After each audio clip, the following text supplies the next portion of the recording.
On a foolish night, when only the silent wings of predators brushed the darkness above, the air trembled as a voice shattered the hush like torn silk. Out of nowhere, a woman's high heels slammed into his back, sending him crashing to the ground. Air buzzing, he lay sprawled as she pressed her foot on him, twirling her sword with effortless grace. With fierce resolve, the girl drove her blade into his outstretched hand. His terror echoed in a wild gasp as white-hot pain shot through his palm. "Don't fight me or you'll die," the girl shouted, her voice sharp as a broken bell. Then she demanded to know what this stranger was even doing here. Her eyes narrowed and breath quick with tension. Fear made the young man tremble, while his eyes clung to the dusty ground. Silence curled around him until the girl's impatient voice broke through. "Why won't you say something?" Forehead pressed to the earth, he cried out for all to hear. "My name is Jabata Koski. Jabata is my surname. Koski my given name." The words echoed against the smell of damp soil. 24 and proudly single, he confessed, with the hum of computers echoing in his memory and the sharp scent of morning air urging him on daily runs. When not at his office desk, he dives into survival games, heart racing, eyes fixed on him. The girl listened as he recalled only a memory of standing in the heart of the forest, lost and unsure where he truly was, the scent of damp earth still clinging to his story. Into the whispering forest he went, searching for water and food, flames crackling beneath his hopeful gaze as he confessed his wandering to a skeptical girl. She scoffed. "Do you really think I'll believe such tales?" Spinning toward her, the young man insisted the truth stood firm, whether she believed him or not. Then he caught sight of the girl, breath hitching, as he cried out, "A dark elf!" And then, unable to stop himself, he whispered she was breathtaking. He opened his mouth to call her a good girl, but in a flash, her foot struck, sharp, fast, catching him off guard. Confusion swirled in his head as he struggled to grasp her reason. She laughed, sharing how the boy once called her a dark elf because of her skin, but if he dared say it again, Koski shouted, grinning, that she was simply wild. With a sly smile, she asked the man if he truly dared call her a wildling, then turned to the boy, curious about what held his gaze so intently. His eyes wandered over her graceful silhouette. Caught by her charm, she laughed softly, admitting she liked how honest he was, a hint of mischief dancing in her voice. Eyes closed, she set her sword aside, her voice barely a whisper as she asked what drew him here. He confessed, uncertain and lost, that he hardly knew the answer himself. Startled, he realized he was lost in wild, unknown land, mystified by how he'd arrived, and when he looked up, a giant planet loomed above, filling a third of the sky with strange, silent majesty. A planet, moon-like and no bigger than his fist, caught his eye. A soft voice beside him whispered that this was Rancor and Orcus, their names swirling quietly in the cool night air. It struck her. The boy was utterly lost, clueless about their place in the world, while she stood in Risu on the Penzu continent, Umit's wild lands brushing up against the dark, whispering edge of the Black Forest. On his first day of survival, hot sand swirling around his ankles, he found himself lost in a desert with no clue where he was. So he reached into his pockets, hoping for any sign of luck. Digging into his pocket, he felt only the weight of his phone and the cold jingle of house keys. And in his wallet, just 2 rumpled bills clung together, a meager hope for a ticket home. At least a taxi might save him, if only he could find a town and the warmth of home, but not a single soul stirred in the hush that pressed in all around. In Japan, on Earth, he could have laughed it off as a game, but the sharp scent of metal and the pounding in his chest reminded him this was reality, and there was nothing here to celebrate. No dangerous creature has crossed his path yet, but the night's secrets wait, whispering through the alien air. This isn't Earth, and unseen monsters might be lurking. He wonders where to begin, maybe with the search for water. Her absence hung in the air. His instincts screamed it, the scent of emptiness sharp. The survivor in him knew he must sharpen focus, cling to a single hope, or risk losing everything. Shelter comes first. This thought pulses in his mind as he stands lost in the dense forest. Damp earth beneath his feet, and a chill breeze brushing his neck. Knowing he's in a perilous spot. If only this were a game. Perhaps he would have built shelter from danger. But as the thought drifts past, he shrugs it off and starts stacking stones, hands moving with steady purpose among their cool, rough surfaces. Soon, the first stone knife lay cool and sharp in his hand, its earthy scent sharp in the air, a tool that would make surviving kinder. Time to move on. He strode into the whispering depths of the forest. Pushing through tangled thickets that clawed at his legs, he pressed on, startled by the swarm of giant insects buzzing in the heavy air. One clung to his hand, and with a weary sigh, he flicked it away. Arriving at the clearing, the young man gazed up at a towering tree, its bark untouched by claws or hidden traps, the air humming with quiet safety. This place whispered of shelter, the perfect spot for his future base. Lifting his gaze to the pale sky, he breathes in the crisp air and reminds himself, journey on, while sunlight still dances on the road ahead. Soon, gathering a few twigs, a fistful of crisp, fragrant leaves, and stumbling upon a supple willow branch, the young man wondered if this would be enough, fingers lingering as the evening air whispered around him. With his prized stone knife humming as it scrapes, he drills a hole in the stick, turning it in smooth circles. The earthy aroma of sap rises as he pulls a cord from his belt, pondering how to wrap it tight around the supple wood. With nimble hands and a spark of hope, the inventive youth rubs wooden sticks over dry leaves, breaths catching the smoky air, willing a tiny flame to dance to life. Fingers trembling, he spots a lone coal glimmering, whispering, just a bit of dry leaves left. Suddenly, the fire gasps and dies. Hope flickers in his chest as he hurriedly tries to coax the flames back to life. With the sun melting behind the horizon, the young man battled the chill, hands trembling as twigs snapped and coals flickered out. Smoky air stinging his eyes, yet stubborn hope flickered in every stubborn spark he summoned. At last, reaching the fire, the youth sparks ablaze.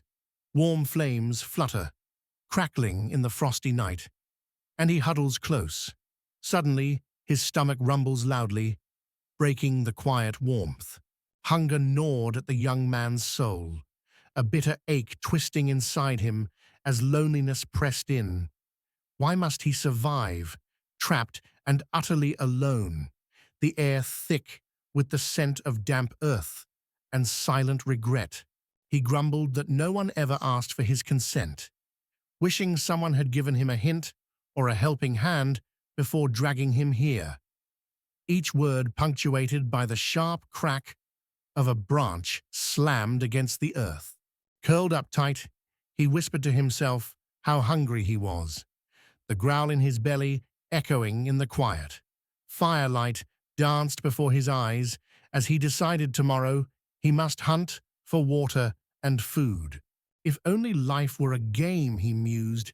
Perhaps a press of E or F could change his fate. Lost in thought, he tucked his hand away, leaving his index finger raised, mimicking the silent click of a key.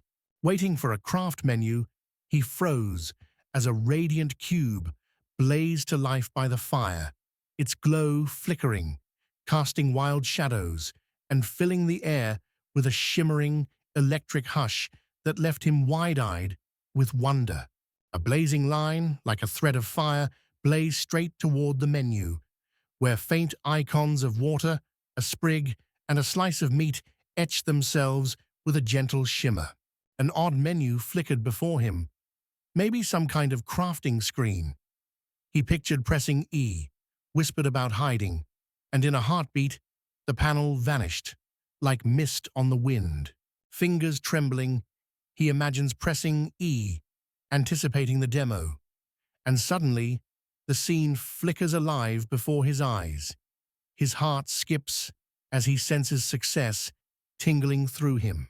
Gazing at the panel, he wonders if it appeared because he pressed the button while thinking, like that familiar tab key in games, quiet clicks echoing in his mind. Suddenly, a shimmering inventory window bursts open before the young man, and joy dances in his eyes. He has done it. The sweet hum of triumph swirling around him. Pure joy bursts from him as he cries out with wild delight about the summoned inventory menu, the air alive with his energy. Here, he can check his status. Then, in a rush, his finger taps the hammer icon. At last, the workshop menu unlocks. Joy bursts in his chest, as triumph sparkles in his eyes, fingers trembling with excitement. Eyes tracing the menu, he sees steps to craft a stone knife, axe, spear, arrows, and a bow. His mind whirls, picturing rough hands chipping flint, dreaming of shaping tools by the crackle of a campfire. Thrilled, he spins as if trapped inside a survival game, laughter echoing, and shouts to the sky that fear no longer holds him. The paper smells faintly of fresh ink as he studies the instructions. He realizes the plan demands his hands to mimic a precise, almost ritual pose. A message flashes. The stone axe is ready. Joy bubbles in his chest. The last piece falls into place. Tools gleaming, hands poised to work at last. Everything he needed is finally made. Every dream forged into reality. Before him lay his handiwork. The stone knife glimmered, the axe heavy in his palm, a spear with a sharpened point, a rough flask, arrows whispering against each other, and a bow curved like a forest branch. At last, curiosity pushed the young man to test his tools, but the whistle and heavy thud of axe and spear told him these weapons were simply not meant for his hands. A bow rests awkward in his hands. He knows the arrow will never fly straight, missing its mark no matter how the string hums or how tightly he squints. So he brushed aside every option, delighted by the sweet freedom to shape anything his heart desired. Like a painter, swirling colors in the air. Fingers curl around the bottle. He marvels aloud at how handy this inventory magic is. Just a thought, a whisper of focus, and the object melts from his grip into safe, invisible storage. Suddenly, the flask slipped from the boy's hands and shimmered straight into his inventory. The tang of alchemy faded, and he grinned, grateful to keep his tools safe where arms alone would fail. Quick access numbers glow beneath the inventory, so he slides the axon spear there, fingers tingling with anticipation to feel its power in the fray. Suddenly, an axe pulses into the boy's grip, and in a blink, a bow and quiver of arrows follow. He grins, the magic humming in his fingers, realizing how easy this truly is. Night has fallen, the air thick with chill and distant howls. The young man urges the hero to rest now, for traveling under the velvet darkness is a path whispered by death itself, curled by the crackling fire. He lets his mind wander to the flavors he longs to taste. When dawn breaks, golden sunlight spills over his new day of adventure.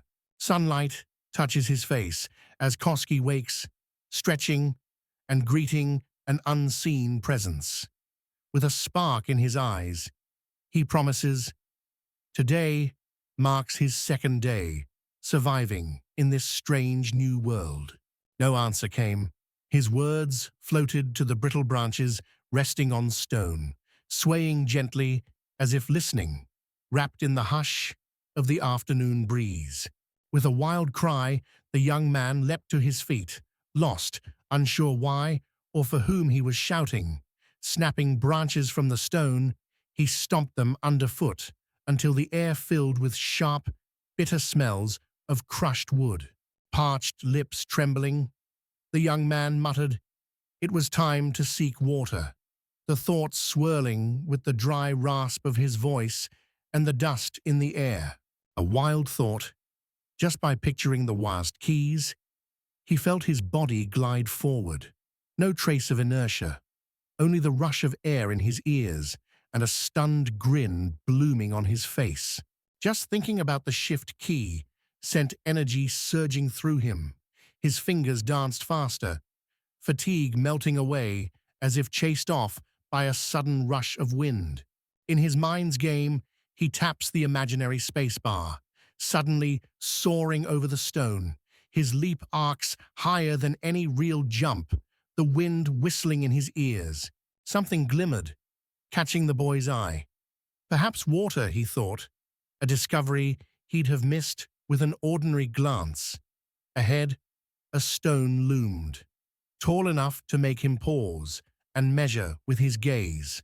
Faced with towering heights, he sprang up at a tap on the spacebar, pressed it again in midair, and soared in a double jump, landing lightly beyond the tall stone. With delighted surprise, the young man finds he can leap over every obstacle, landing gracefully and lifting his head to drink in the world around him, heart pounding with newfound freedom. Out of nowhere, a massive beast perched atop a rock in the middle of a small pond catches his eye, its scales glinting, breath stirring the mist, water rippling in quiet alarm. A bitter thought flashed through the young man's mind. Why does misfortune always find me? At that moment, the giant beast licked its lips, its hot breath heavy in the air.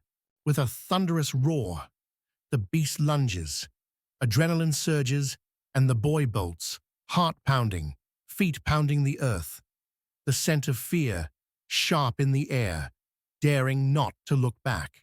Terror twisting his face, the young man bolts from the snarling monster, only to hear its claws thundering closer. In a rush, he yanks a hidden spear free and calls out, breath trembling, "This is my chance." The spear flew from his hand, but the beast twisted away, hissing and writhing. Fear clamped his heart, and for a moment he thought defeat had already claimed him. Clutching back tears, he swiftly draws his spear from his pack and breathes out, "I have to try again," as his hands tremble and hope flickers in his eyes. A hiss tore from the monster's gaping jaws. Fear gripped the youth, but courage flared. He hurled his spear with a yell, sending it whistling straight toward the beast's head. The man crashed down onto the boy, slamming him into the dirt as dust swirled. Koski spotted a jagged crack creeping along his spear. His weapon, wounded, could splinter at any moment. The giant beast thrashed helplessly on its back, jaws agape as a spear jutted from its throat. Koski smelled blood in the night air and realized the weapon was lodged deep inside the monster's gullet. From his stash, the youth drew out an axe and struck the towering beast. Again and again he hammered it, muscles trembling, sweat stinging his eyes, determined to keep it from ever rising again. Breathless, the young man finally asked if the monster was truly dead. As he studied the massive body, hope flickered. Perhaps there were treasures to find, and suddenly, just as the text promised, a lizard squirmed out of the steaming flesh. Turns out, with a single sweep, all his junk can tumble straight into your inventory. The relief of not sorting through that clutter yourself is almost sweet enough to taste. Suddenly, his eyes flick to where the lizard once lay, only a glistening puddle of blood remains. The body vanished as if it had slipped silently into the shadows. Escape was urgent. Each heartbeat thudded like a warning drum, air thick with tension. Now was the moment to use every stolen tool he'd managed to collect, before footsteps echoed in and hope vanished. With the craft's window open and hope flickering in his chest, the boy sets out to craft a water flask. His hands tremble with anticipation, and soon, cool water sloshes inside as he dips it, fresh and alive. Soon a pile of canteens lay at his feet, full of water, but thirst clawed at his throat as he realized he must first boil it. The canteen, heavy in his hand, held exactly 1 liter. By sunset, the young man had crafted 50 flasks, filling each with cool water. Now his reserves shimmered with 50 liters, the scent of fresh earth lingering on his hands. Confidence hums in his chest. Everything will be fine, he thinks. It's time to head back and boil some water. But then curiosity pulls him to the campfire menu, where he spots a hidden option: create drinking water. At the base, the young man thinks about filling his flask with fresh water, the cool metal chilling his fingers. He dreams of sitting by the crackling fire, then roasting meat as savory aromas weave through the smoky air. Eyes flickered to the icon, and suddenly a plastic bottle of water appeared in his hands. It felt heavier, fuller, as though, by some magic, its volume had swelled by half. Cool drops glistening on the surface. Details no longer matter, he decides, brushing off the questions that bit at his mind. Then, with a quick twist, he opens his water bottle and drains it, the coolness running down his throat, leaving only silence and a brief splash of relief. Cool water slides down the youth's throat. He marvels at its sweetness, then glances around and smells the savory aroma. The meat is roasting, crackling, and ready. He bites into juicy meat, pleasantly surprised by the taste. So much like chicken, though almost scentless. Tenderness melts on his tongue, and wonder stirs in his chest. This is his first meal since arriving here. A hint of hope flickers in the young man's eyes. There's still time to work, he muses, already caught in thoughts of strengthening his base, while the distant hum of possibility hangs in the air. First, he crafts a stone shovel, its rough handle warm in his hands, and as he digs a shallow pit, the earth crumbling under the blade, he realizes the task is far easier than scraping with bare fingers, though not yet effortless. With each thrust of the shovel, fresh earth tumbles into the character's hands, the scent of soil swirling as it slips seamlessly into his inventory, soft clumps muffling every movement. Now he doesn't have to dig up the entire earth, saving himself a mountain of effort. How incredible it would be to burrow like that outside, feeling the scent of damp soil and the cool rush of underground air. At last, the young man realized with a rush of pride that his plan had worked perfectly. The soft earth cradled a moat around the tree, just as he had dreamed. Discovery sparked in his chest, a rush of curiosity, as he peered into the inventory and found black, earthy soil mingled with heavy, cool clay, their scents rich and raw in the still air. Now he can craft more things. The scent of fresh clay rises as he builds a stove, and with the hiss of fire, glowing iron melts. Soon, he'll forge tools far stronger than before. Restless, the young man wonders where to find iron ore and fuel, the scent of dust and coal lingering in his mind. Must he dive once more into the echoing depths of the mines? After a while, a hammock sways gently between the trees. Tomorrow, he thinks, the hunt for more food, iron and salt beckons, and maybe, just maybe, he'll discover something new to craft with his own hands. Night wraps around him as he drifts to sleep when soft footsteps stir the grass. An elf appears, eyes sharp, glances darting, then without a second thought, she pushes him from his hammock. Awakening, the young man found a girl beside him, her eyes gentle as dawn, whispering his own words. He was not of this world. And soft as a summer breeze, she promised she believed him. Wisps of ghostly creatures swirled around the boy. He stared at the girl, wide-eyed, and asked about the glowing green orbs. She whispered they were spirits of life, and suddenly his wound knitted closed, warm and fresh as spring rain. Warmth swirls around him, as if he's sinking into hot springs, each breath tinged with delight. The girl insists the spirit of life favors him now. He asks softly if that's true, and if magic finally answers his call. "That's not what I think," the girl replied quietly, her voice barely above a whisper. But the main character exhaled sharply, as if all his hopes had shattered at her words. With a sly smile, the girl invited him to follow her.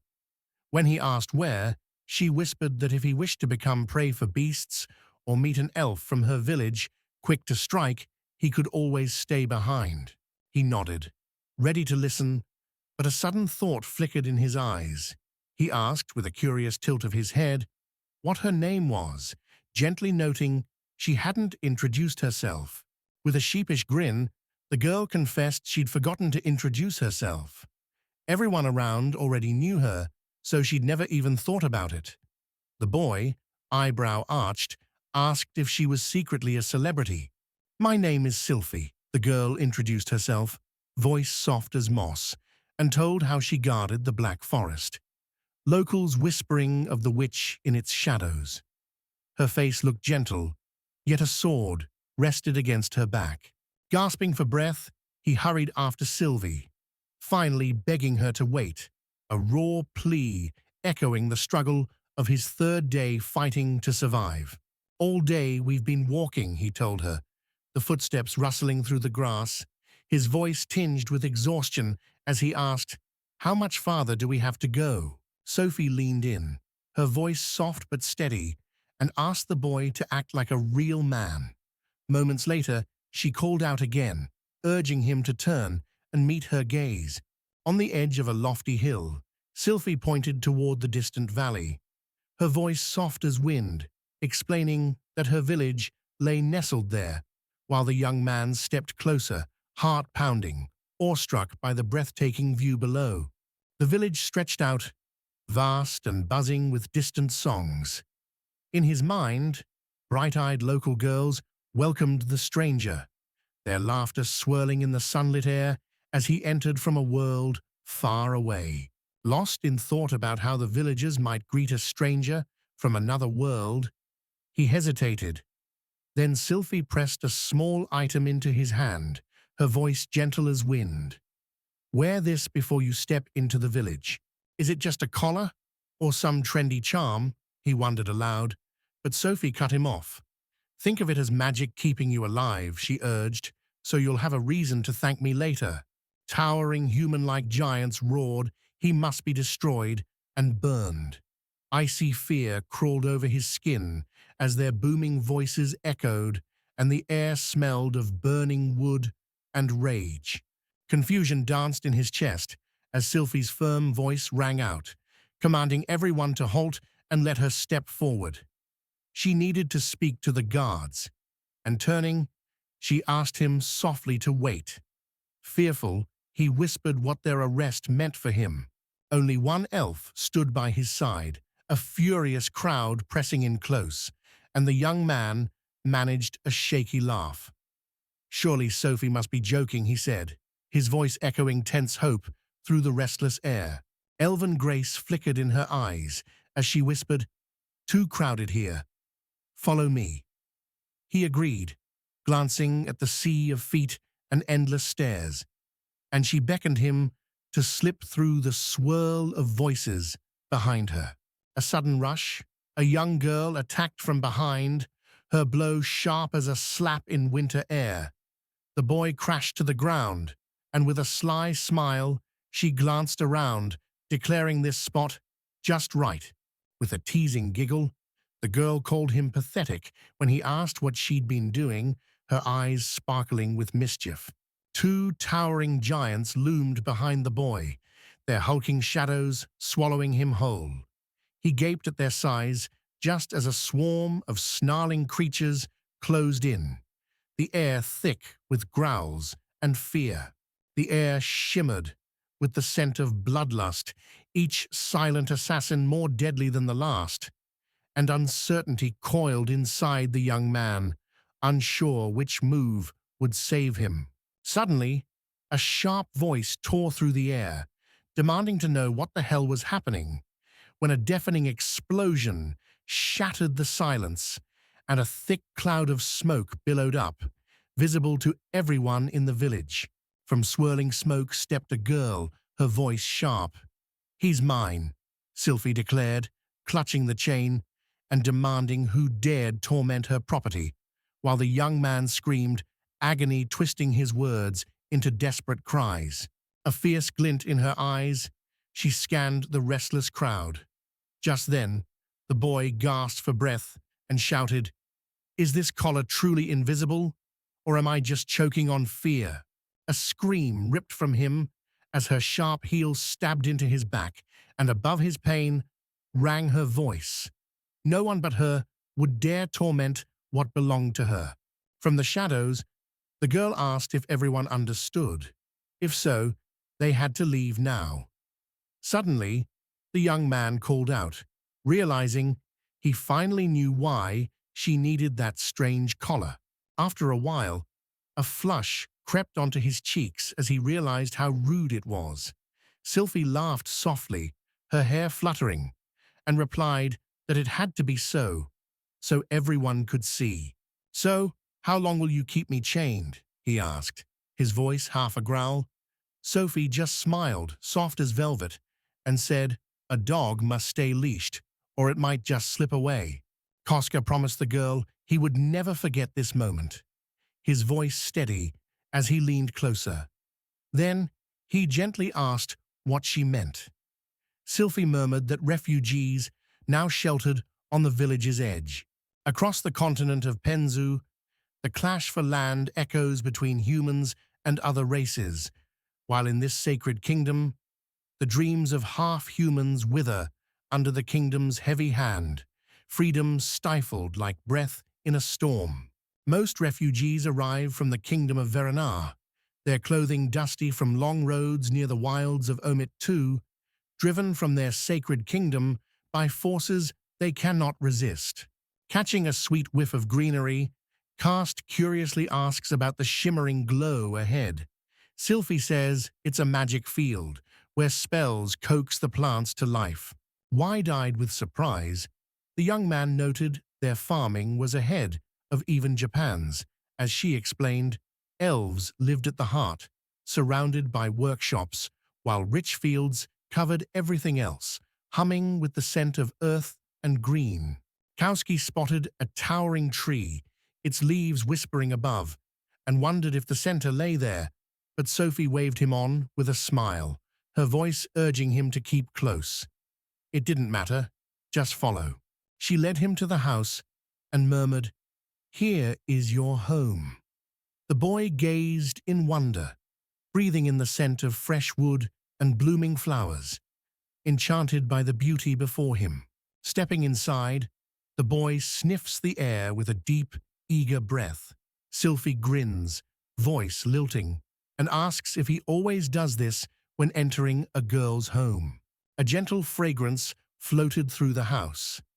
Koske caught it at once and wondered aloud if the girl burned incense, but Sylvia shook her head, insisting she'd never tried anything like that. After a pause filled with jangling chains, Koski asked why he had been taken captive. Sylphie answered with a careless shrug that there was no real reason, maybe just for fun, she said. But Koski sensed the lie hanging in the air. Softly, she let her interest flicker in her gaze, hinting he must read her heart's secret steps. In the Holy Kingdom, whispers tell of Adore the God, whose call draws souls for mysterious, shifting purposes. A faded legend whispers of the forgotten people, elves who once saved the world. Hope lingers in the girl's eyes, wishing the boy holds that same power. And Koski murmurs that proving her right will be a test like no other. Curiosity danced in Sylvie's eyes as she gently asked about the boy's magical gifts, her words bright with hope that he would share. Koski suddenly felt a chill, as if caught under 1,000 questioning stares. With a grateful nod, he called it his guarantee, her saving him still echoing in his thoughts, his talents dazzling yet uncertain in this strange world where he wasn't sure if he could truly accomplish anything. The fear gripped him. If he spilled everything, his worth would vanish like smoke. Yet Sylvie promised, her voice gentle as rain, to keep his secret. But trust flickered uncertainly in the boy's chest. A gentle smile danced on her lips as she urged him softly, "Don't be shy, just be honest." He faltered, wondering if he could truly believe her words. Her beauty, unmatched, shimmered, and she liked it. With a spark in his eye, the young man declared he finally understood and would show the girl his skills, revealing his special gear that hummed with promise, a place for treasures and a chest aching to be filled. "That's a truly useful skill," the girl noted, her voice warm as cinnamon. The boy, curiosity flickering in his eyes, asked if he could borrow a plate. Still unsure how much space he had left in his hiding place, Sylvia leaned in, the scent of pine tickling her nose, and asked if he'd truly made the axe himself. Such work seemed daunting. After a small pause, he nodded, uncertain, and whispered, "Maybe I did." Sylvie ran her fingers along the spear's rough edge, the scent of fresh wood rising, as she mused that it wasn't quite finished, but good enough for hunting. Then, eyes shining, she asked if he truly made it himself, and he nodded proudly. Eyes wide with wonder, the girl asked how such a beginner had managed this, while the young man blinked in confusion. Hadn't he simply shown her a blade of grass or a smooth stone? Laughter sparkled in Sylvia's voice as she teased that he seemed ready to show her everything. Maybe she should be careful. To him, such talent was as common as air, nothing special for anyone. Pointing to the plate, the girl wrinkled her nose and asked what it was. He grinned, fork poised, and said, "Lizard meat." Skin and bones still clung to him, but as soon as everything was taken, his body vanished, leaving behind a dark, glistening pool of blood that filled the air with the sharp tang of iron. Hunger twisted in the boy's stomach as he confessed it out loud. Sylvie's question hung in the air, but he caught her gaze first.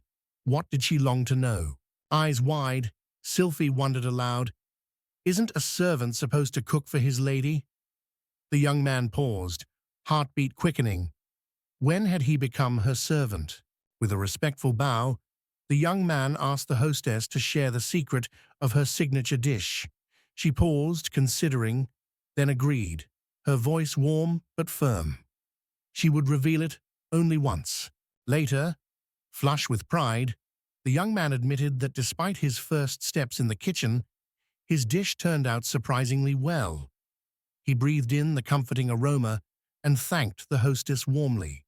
Curious about a place to sleep, the boy asked if he could hang his hammock, and the girl agreed, her voice soft as dusk, as she wondered aloud why they shouldn't just fall asleep together. A gentle smile crossed his face as he took in the words, curiosity sparkling in his eyes. So what's really happening here? He wondered aloud, confessing he had yet to grasp how love and chastity danced in this world.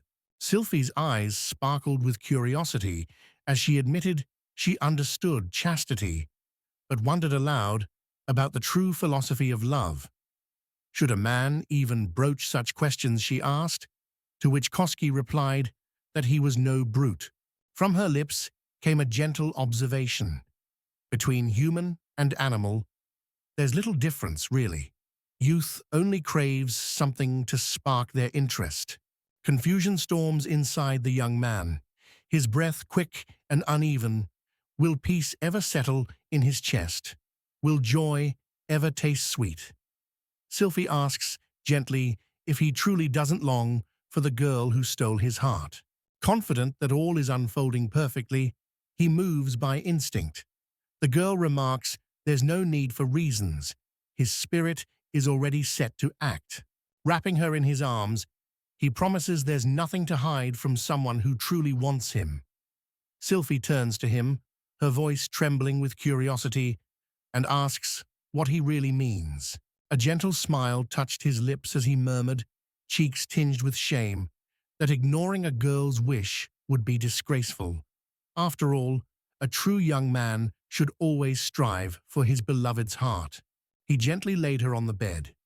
Her breath trembled as she whispered, unsure. This was her first time. He softly asked if there were any elven customs he needed to know, his voice wrapped in curiosity and care. No friends to tell her, Sylphie confessed, her voice trembling. The young man grinned, promising she'd follow his lead. He looked forward to teaching her the dance of new beginnings. She confessed, pain might become familiar, but gentle hands are what she longs for, and with a trembling whisper admits, this is her very first time. With a soft promise to try his best, the boy invited her to call him Koski, then, his voice playful, asked if he should call her Sylphie, or perhaps address her as Miss, letting their names linger in the evening air. Whispering in the hush of their solitude, she invited him to call her Sylphie. Just here, just now. Elsewhere, my lady would do. And he, with a soft chuckle, admitted he liked saying, my lady best, as the endless night crept on. Dawn broke on the fourth day of their heroic struggle. Curled on the sofa, the girl whispered that she felt a little unwell, her voice soft as the hush before rain. Morning light danced on the kitchen walls as Kosuke cooked breakfast, his gentle voice asking if she was all right. She stared at the simmering pan, whispering if losing her dignity was normal, and he replied softly that the line between expectation and reality was so thin it almost slipped by unseen. With 2 plates in his hands, he approached her and softly announced breakfast was ready, but in a heartbeat, Sophia's cheeks flamed with embarrassment, and she lashed out at Kosuke with sharp words. Her fists pounded his back, her voice trembling as she demanded to know how he could do this to her. With a half grin and a wince, the young man joked it hurt and begged her to stop.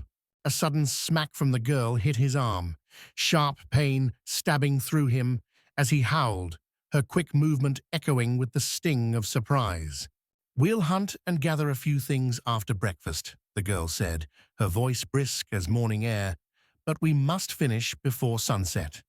The young man nodded, wincing, his hand pressed tightly to his side. Lunchtime brought the aroma of fresh bread, layered with ham and crisp vegetables, a hint of salt in the air, while breakfast filled the room with the sizzling sound of frying meat and the sweet smell of warm pancakes. After breakfast, footsteps crunching on the frosty path, they set out for El Village. Yet beneath his calm, the young man confessed an awkwardness that gnawed at him, despite knowing it was necessary. Everyone watches in silence, fear thick in the air, hearts thumping, no one daring to speak, a single thought flickering in their minds. The sylphs frightened them. Suddenly, the boy declared it was him.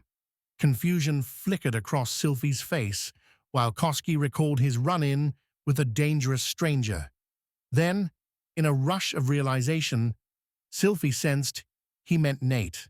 Sylphie promised gently that he shouldn't worry for her. Kosuke, bold and calm, declared that anyone daring to overshadow his master would regret it instantly.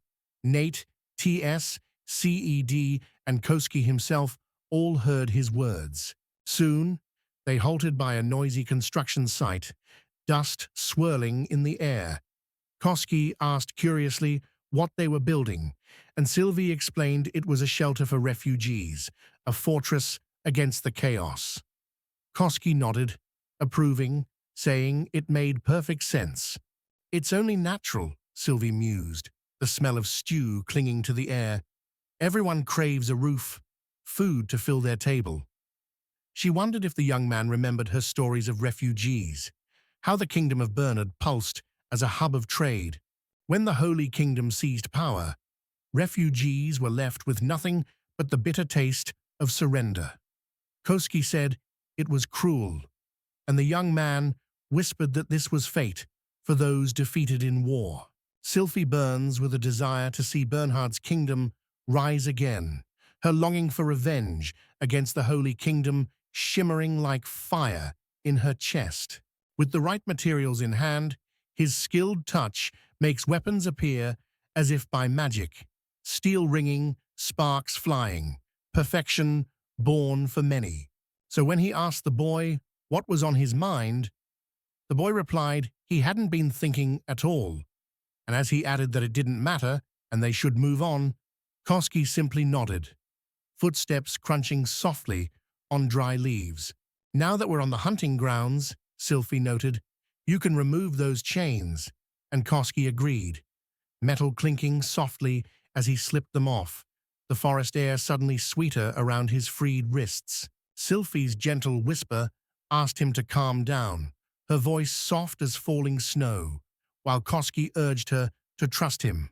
He could quietly press the C button without a soul noticing.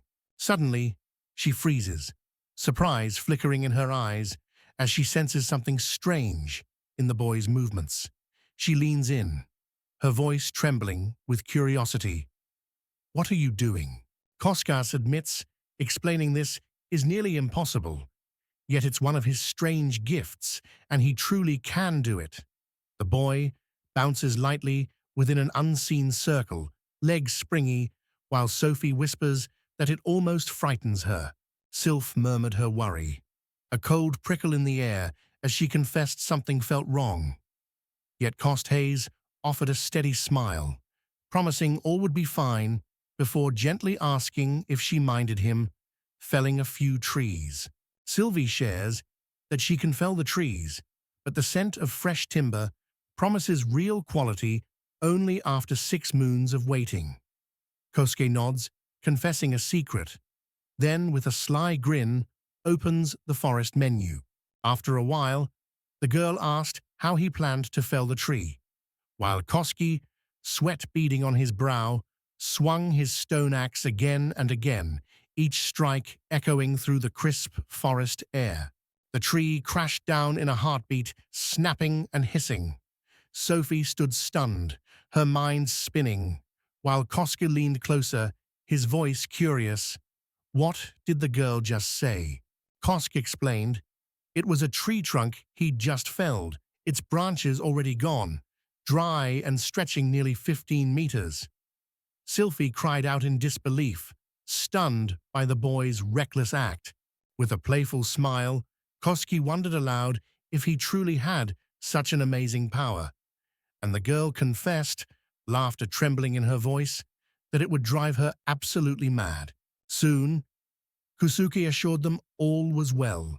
His inventory held every item neatly stacked, ready for him to swiftly craft and sort, even as the scent of metal and fabric still lingered in the air. A spark flashed in his eyes as he offered to fell a few more trees.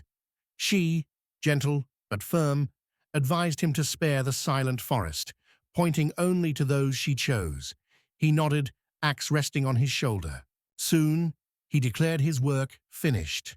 50 logs stacked, their scent thick in the crisp air, a bounty that promised warmth and safety, and maybe, with a few branches and twine, a bow would be born in his hands. With a quick nod, she agreed, delight flickering in her eyes at how swiftly he'd finished their task. He pointed to the fallen trees and said, "Now it's time for ore, not wood." Sylvie felt the mountain air call and urged, "Let's head for the hills." Twisting through a web of branches, a sudden hush falls. Sylvie freezes, heart thudding, as something emerges before them, leaves whispering in the trembling air. Strange whispers brushed past Kaski's ears. He frowned, ears straining, but Sophie breathed, "Stop it, Focus." Suddenly, she stilled and pointed, eyes wide, at a distant shimmer. Darting toward the thicket, Sylvie and Koski's heart pounded faster as he stumbled upon a gigantic beetle in the clearing, its shell shining, as big as a minivan, humming with a low, tremulous buzz. Kosuke realized if this beast had been his first enemy, he'd have been nothing but a memory. His breath caught in fear as the monster's shadow loomed and the stench of its fury filled the air. Sylvie urged him to pay attention to his stomach, a strange warning that made Koski glance at her in confusion, wondering if his belly was somehow dangerous. But as he searched for her, she had vanished into thin air. A chilling roar ripped through the air. Koski spun around just as Sylvia plunged her sword deep into the beast, and with a fresh surge of power, the monster bellowed again. From his inventory, Case K draws a bow and arrows, their sharp, dangerous tips glinting in his hand, then, with a steady breath, announces it's finally his turn to act. Fingers trembling, a young man draws the bowstring and murmurs that when he releases the arrow, pretending it's a mouse click, he must aim exactly where the reticle points, every heartbeat echoing in the stillness. With a swift release, the young man's arrow finds its mark, shock flickering across his face. As the beast crashes to the earth, in a thunder of limbs, Sylvie seizes the moment, driving her blade deep into its skull. The monster thrashed wildly as Sylvie spun mid-air and sliced off its paw. Koski stared in awe while Sylvie landed softly, releasing a breath of relief that trembled in the crisp air.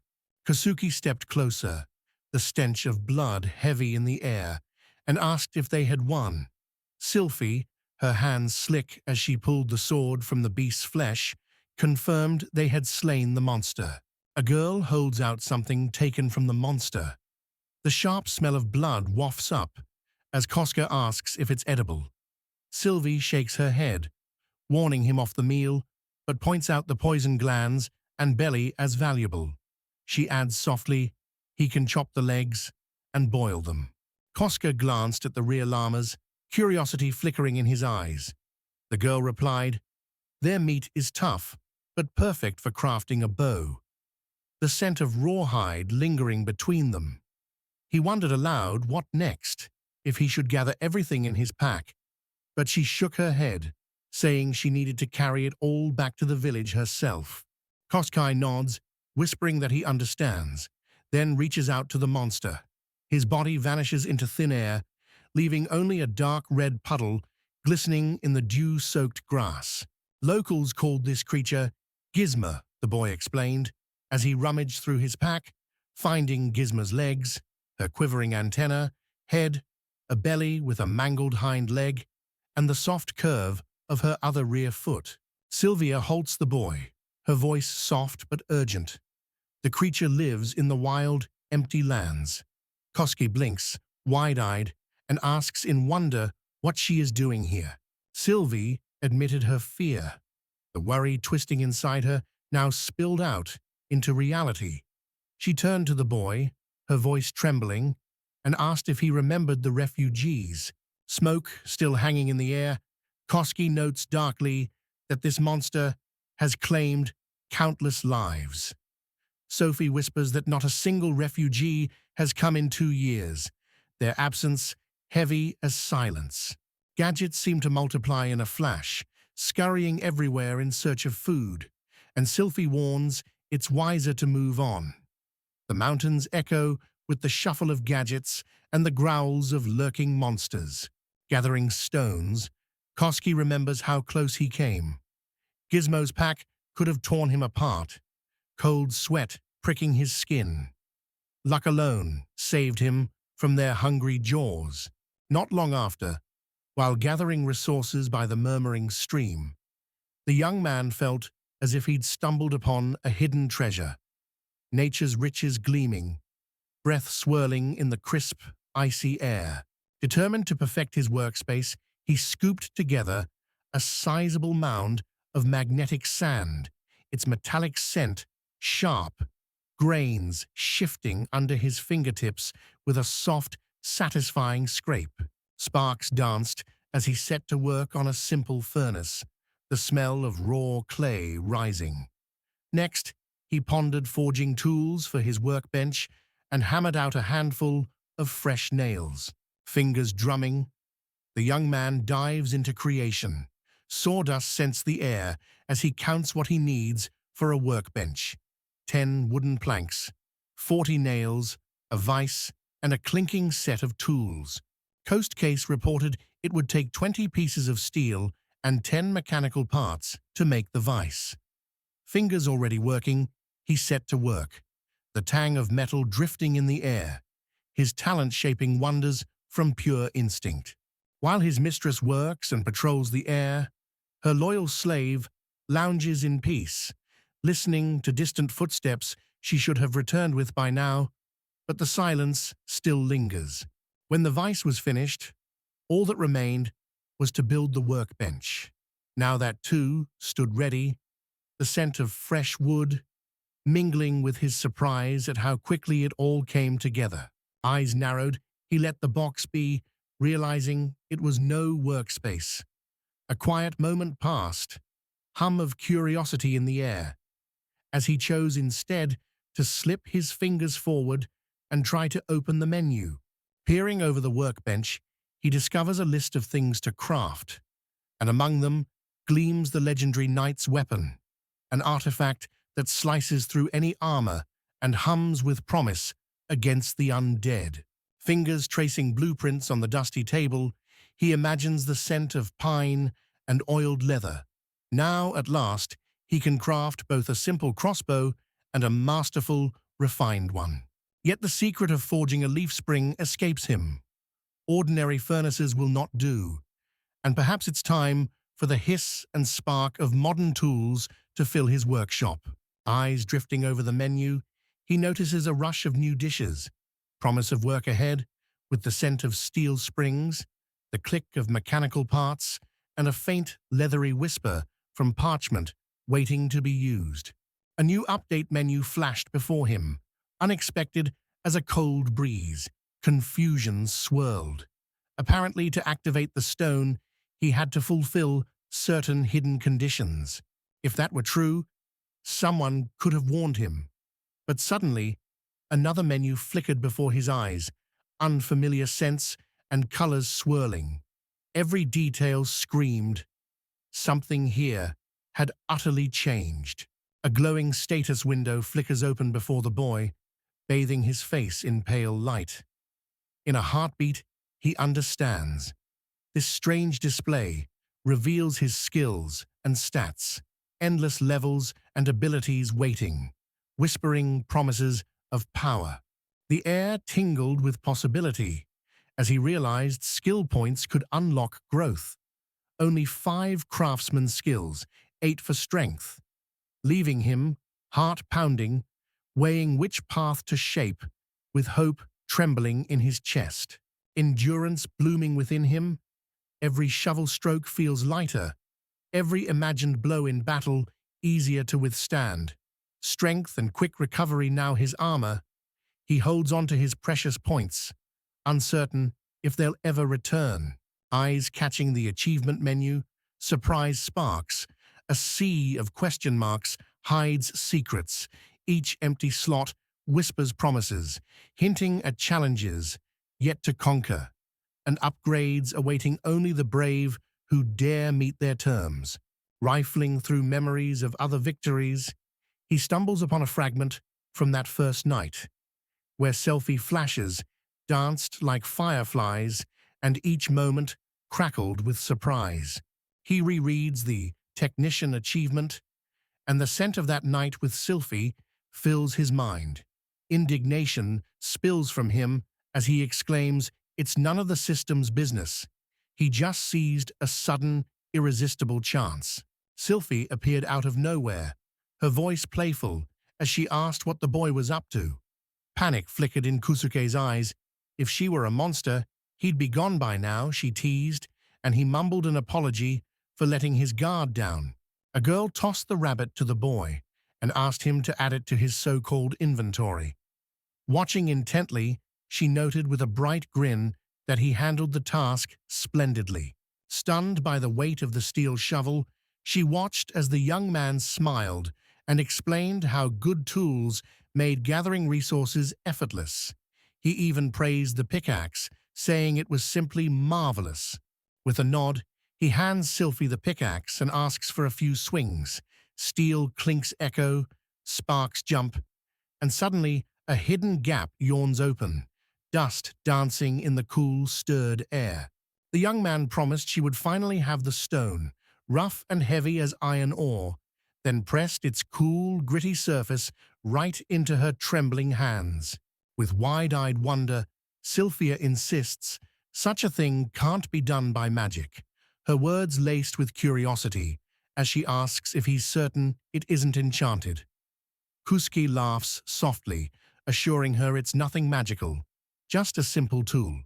With a sparkle of surprise, Sophie told the boy he was truly special. Koski grinned and quipped that she'd best protect him, and Sophie warmly promised never to leave him alone in the swirling winds of fate.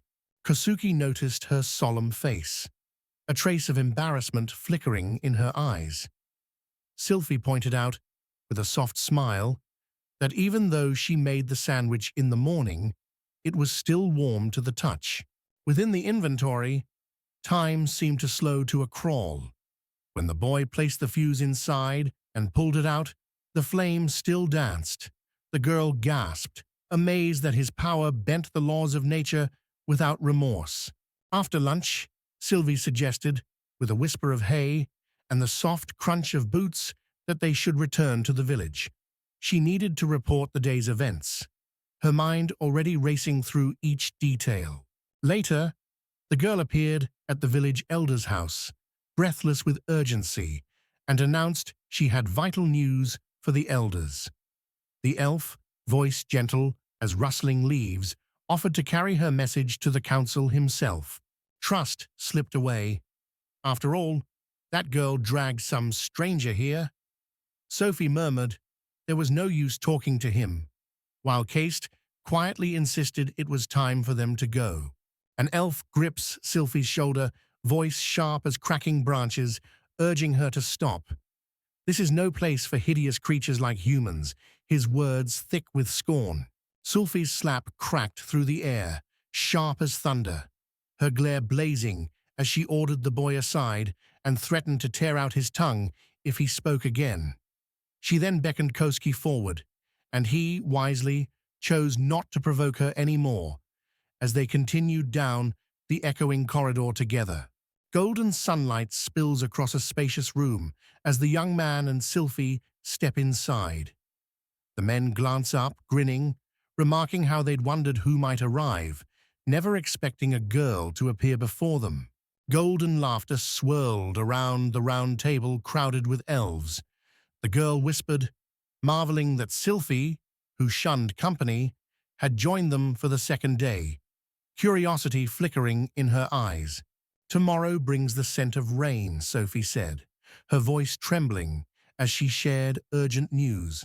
But laughter rang in reply, accusing her words of being an untimely joke. Voices filled the room with questions about the boy found in the woods. The elf's gaze slid to him, but just then, Sylphie whispered, pleading him to stop calling her by that name. Some elves whispered they sensed barely a trace of magic from him. Truth be told, he seemed to feel nothing at all. Could he truly be a Madabito, a creature of another world? Sylphie ordered Kosuke to buy antennas, while the elf remembered the sharp promise Sylphie had made just yesterday. she would turn him into her servant. A young man pulled a sprig from his pocket, the earthy scent sharp. Sylph whispered they'd stumbled across a gizmo in the forest.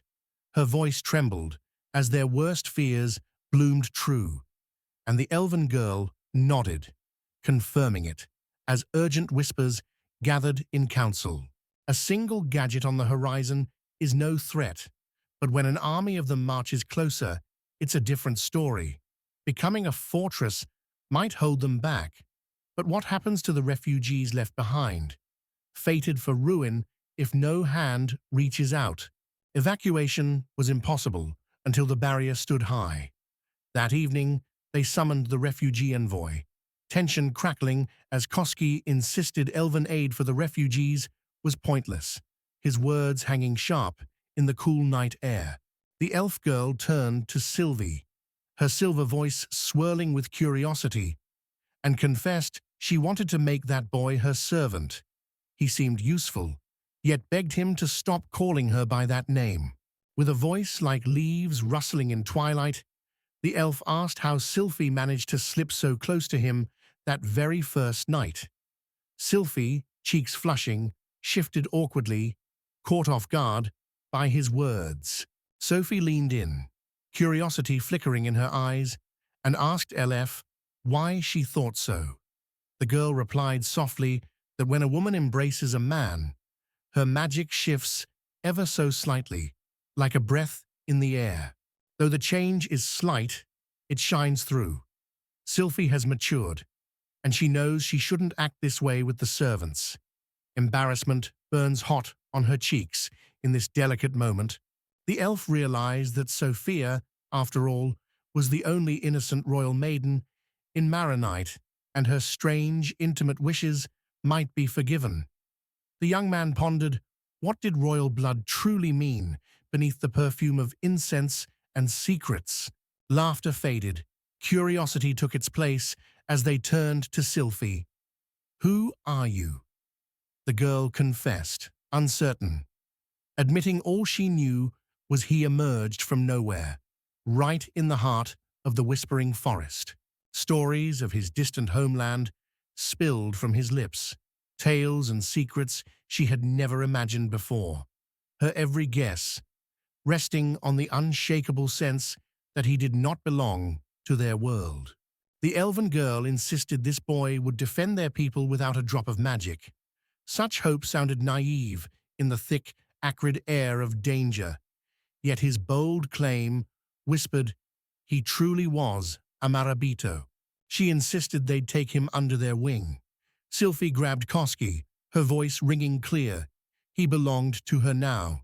Admiring the girl's graceful silhouette, the young man caught the elf's lilting words.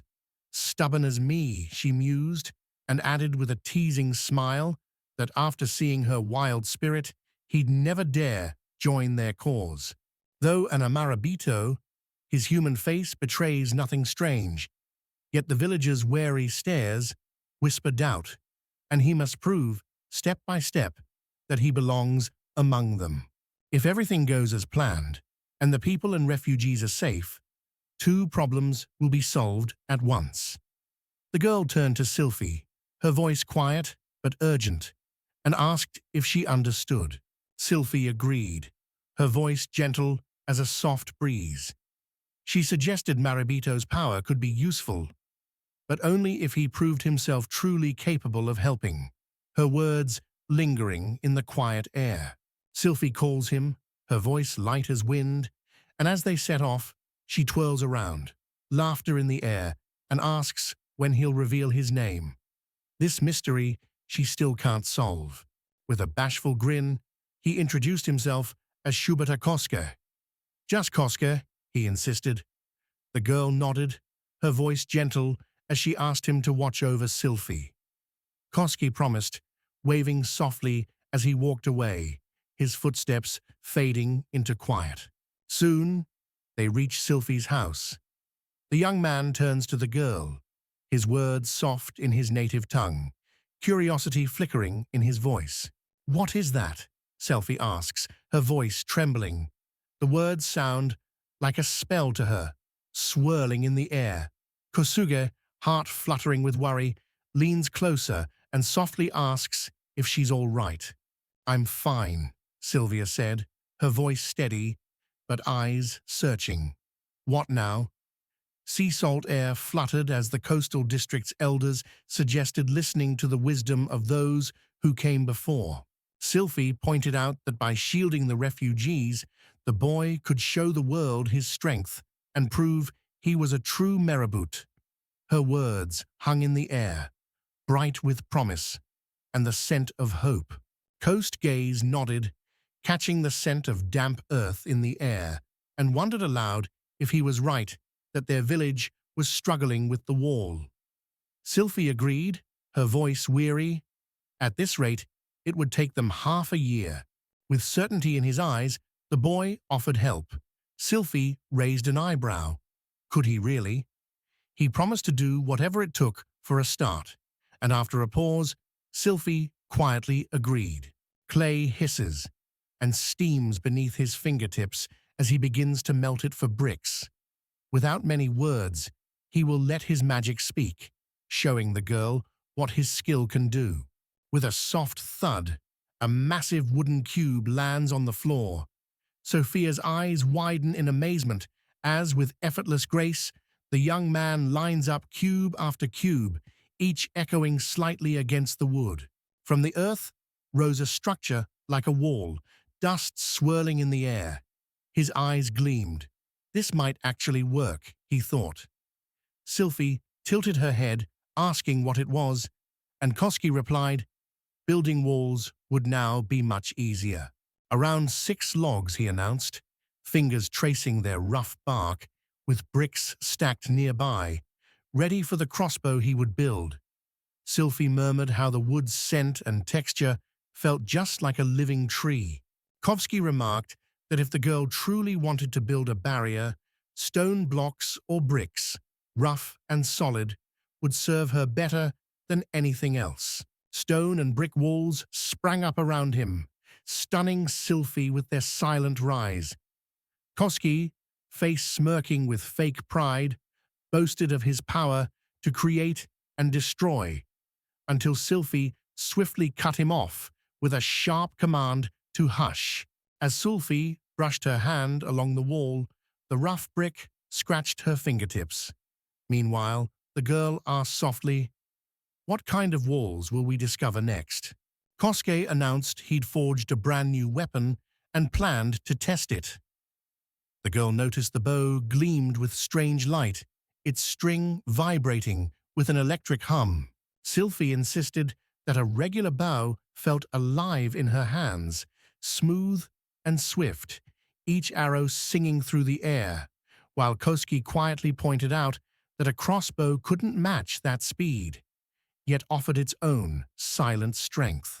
Cocking the crossbow with a sharp click, he glances at Sylphie and invites her to test its power on him. She laughs, curiosity sparkling in her eyes, eager to feel the weight and promise of the weapon. "Crossbows let you skip the endless tension," she explained, "so your breath can steady and your aim can sharpen." With a quiet click, the bolt flew, slicing air, then thudded true into its mark. Coast called it the perfect weapon for beginners. Just one swift pull of the string before firing, that's all it took. Sylphie chimed in, promising they could arm the refugees with these bows if needed. Even so, the crossbow whirs, but lacks the force to challenge clever contraptions, though its bolt flies true against lesser creatures. "Try this one," he suggests, handing her a crossbow reinforced with animal bones. Sylphie catches the heavy scent of oiled wood, feels the power humming through it. This is no ordinary weapon. Sylphie asked him to pull out Gizm's body so she could test the crossbow. When he asked if she was sure, she nodded firmly, the scent of metal thick in the air, eager to learn the weapon's true power.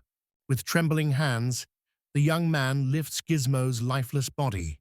Sophie's calm voice slices through the tense air, promising control and urging him back. Then, with a sharp click, she fires a steel bullet into Gizmo's chest. Blood trickled as the young man noticed the arrow had sunk deep. Sylvie murmured that this crossbow packed a brutal force, but Koski replied, his eyes serious, that an even mightier crossbow exists, if only he had the means to craft it, and with a quiet breath, he admitted he had something else to discuss with her. He asks the girl if he can set up a workshop in her yard, maybe add a few more machines, maybe even build a small factory. Slyfy breathes in the scent of fresh earth and ponders, fingers drumming with quiet curiosity. Of course you can build here, the girl agrees, promising to warn him if anything ever becomes too much.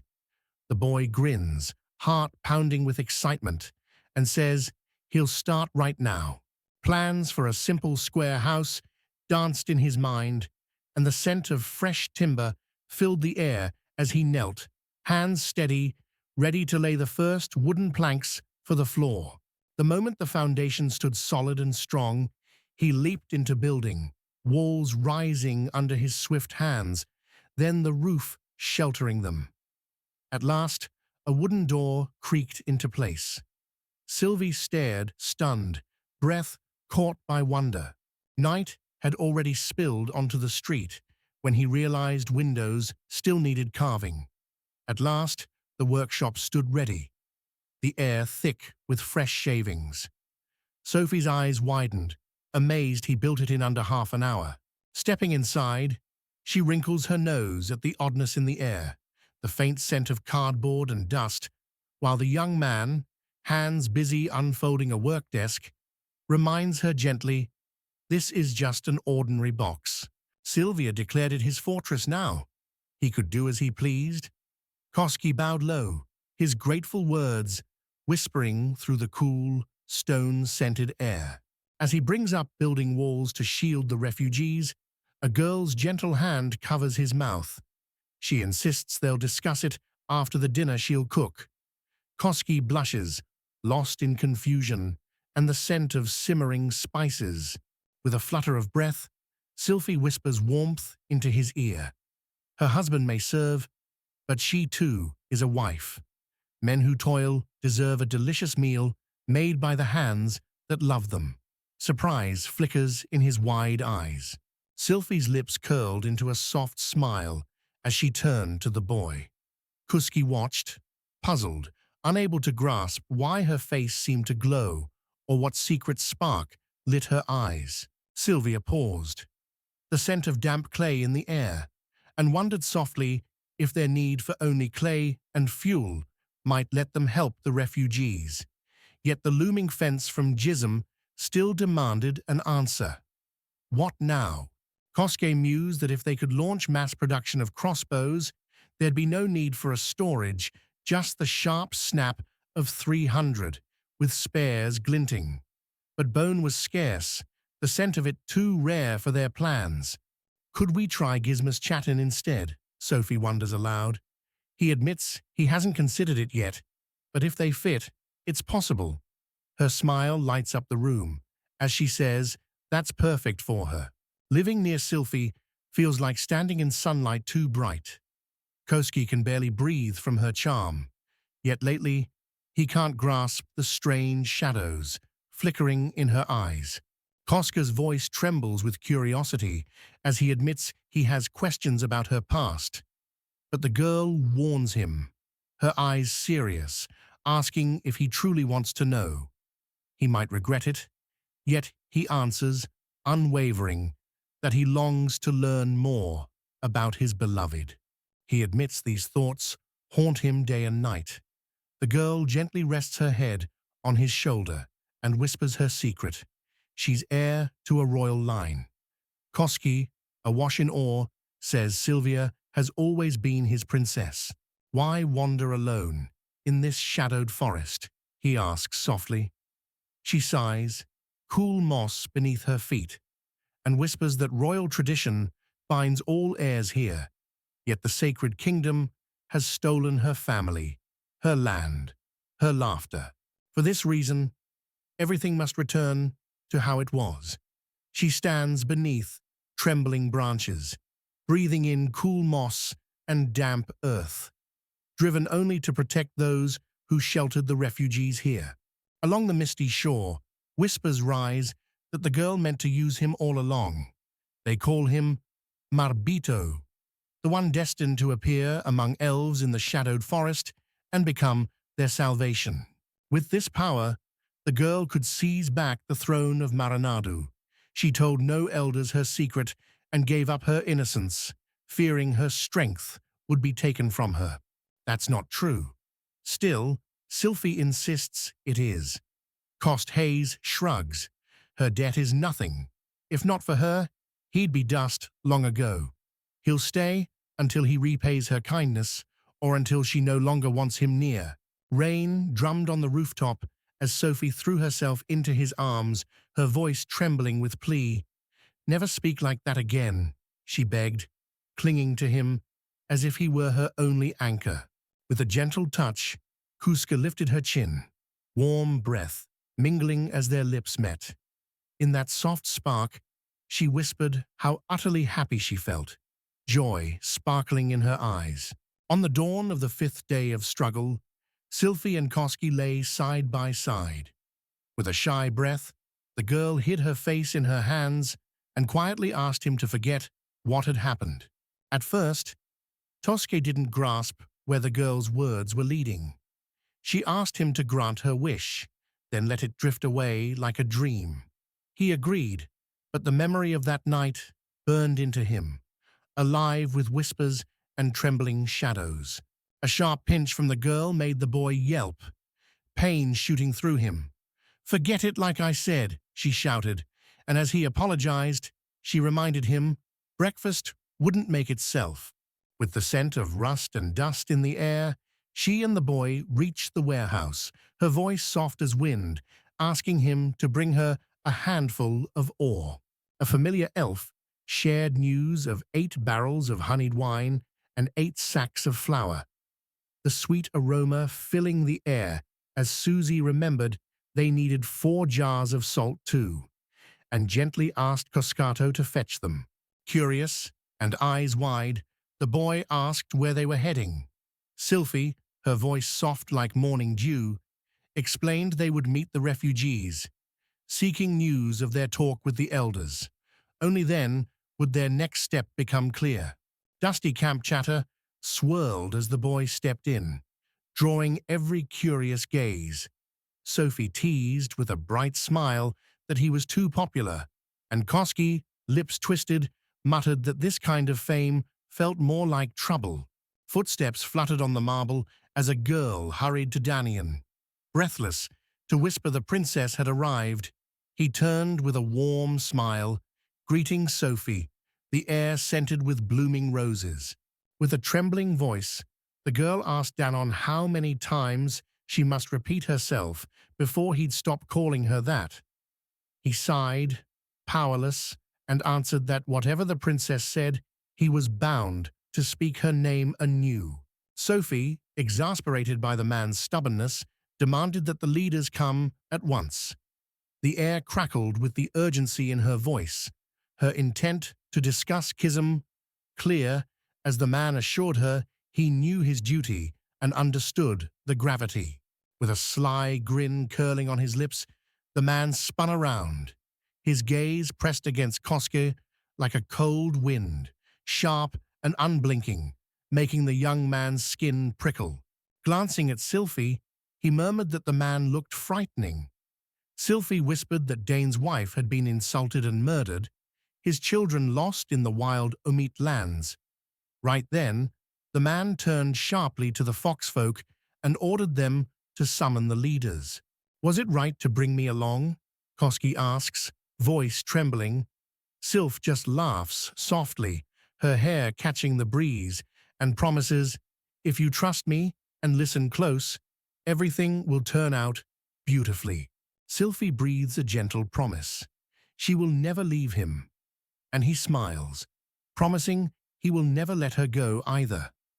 Her heart dances with joy at his words, as laughter lingers sweetly in the silent air.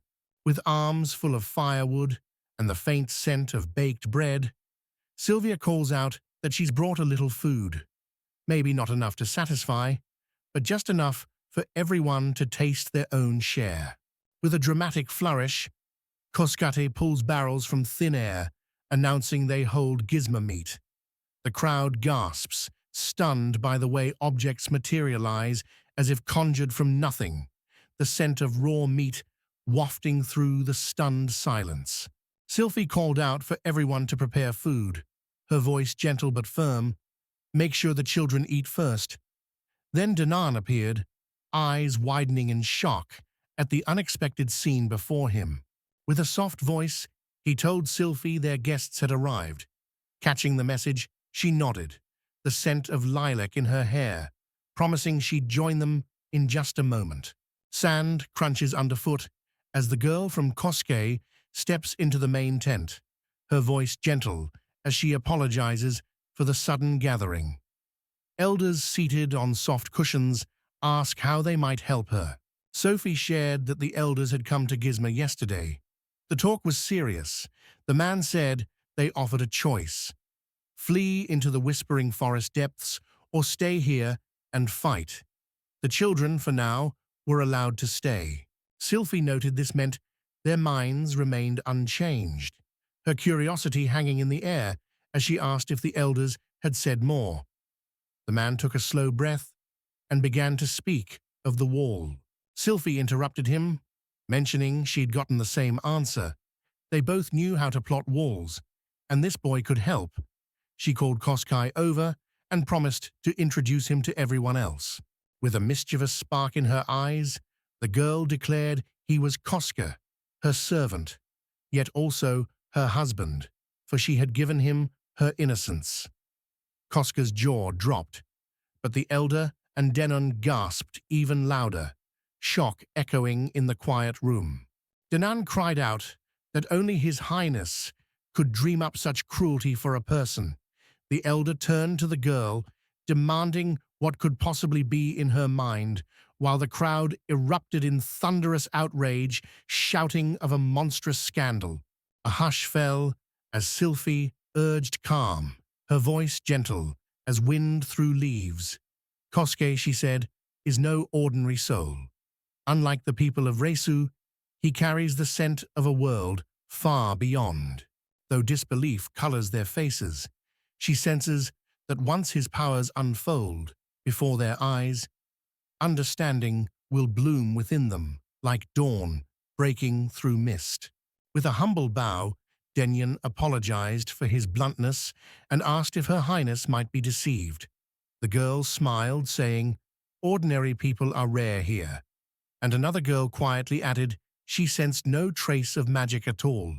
Koska felt certain their words weren't spent. Muffled grumbling from the girls filled the air, irritation thick as smoke, leaving them awkwardly rooted, picking at their noses with nothing else to do but bristle in silence. Sophie admitted she understood why trusting Koska was hard. First, she wanted them to believe in her. Once they saw the truth with their own eyes, all their doubts would melt away like mist at sunrise. Sylvie turned, her voice soft as spring rain. "First, tell me who you are." The boy hesitated, wondering what to share. She smiled gently and said, "I want to know everything." After a pause filled with the quiet hum of thought, Koski notes they now hold all the secrets. His words hang in the air, met by a cautious reply. They'll trust him, for now. If His Highness trusts this boy, Danan announced, then so will he. But should the youth prove a traitor, Danan promised, horns glinting, he'd pierce the boy's heart without a second thought. Now he asks everyone to speak their names. His is Danan, a knight of the Royal Guard in Marinard, once the lieutenant of their team. Kusuka wondered if he might secretly be a minotaur. Stepping forward, the horned girl announced brightly that it was her turn. Melty, Minister of Internal Affairs in the Kingdom of Marinard, greeted the boys with a sparkling smile. Koski, awash in her gentle presence, guessed she might belong to the shepherds, clothes as quiet as a breath, blending into the shadows made for battle. Suddenly, she tenses, eyes sharp as Kusuke realizes she has spotted him. Introducing herself as Era, the court sorceress from Mariard, the girl's single luminous eye glinted, a detail that made Kosuke suspect a cyclops stood before him.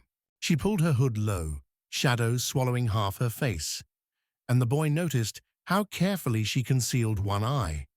Perhaps that's why his lingering gaze made her so uneasy. Into the hush stepped a young man, introducing himself as Kyubi. Though lacking any honorable title, a spark of sharp wit danced in his eyes, setting him apart from the other three.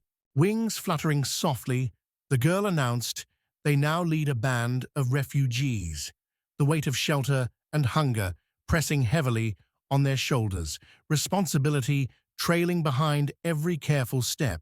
With the formalities brushed away, Sylphie remarked that they could finally speak freely. Their fate now rested entirely in Kosuke's hands, her words trailing in the hush, charged with hope and fear. Melty leaned in, curiosity flickering in her eyes, and said she wanted to know exactly what things he could craft in such great numbers if his words were truly real. Sylphie suggests they go and see everything for themselves, when suddenly the aroma of roasted bread fills the air.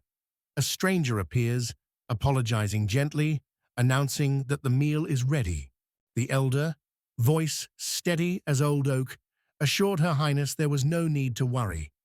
They would resolve this swiftly.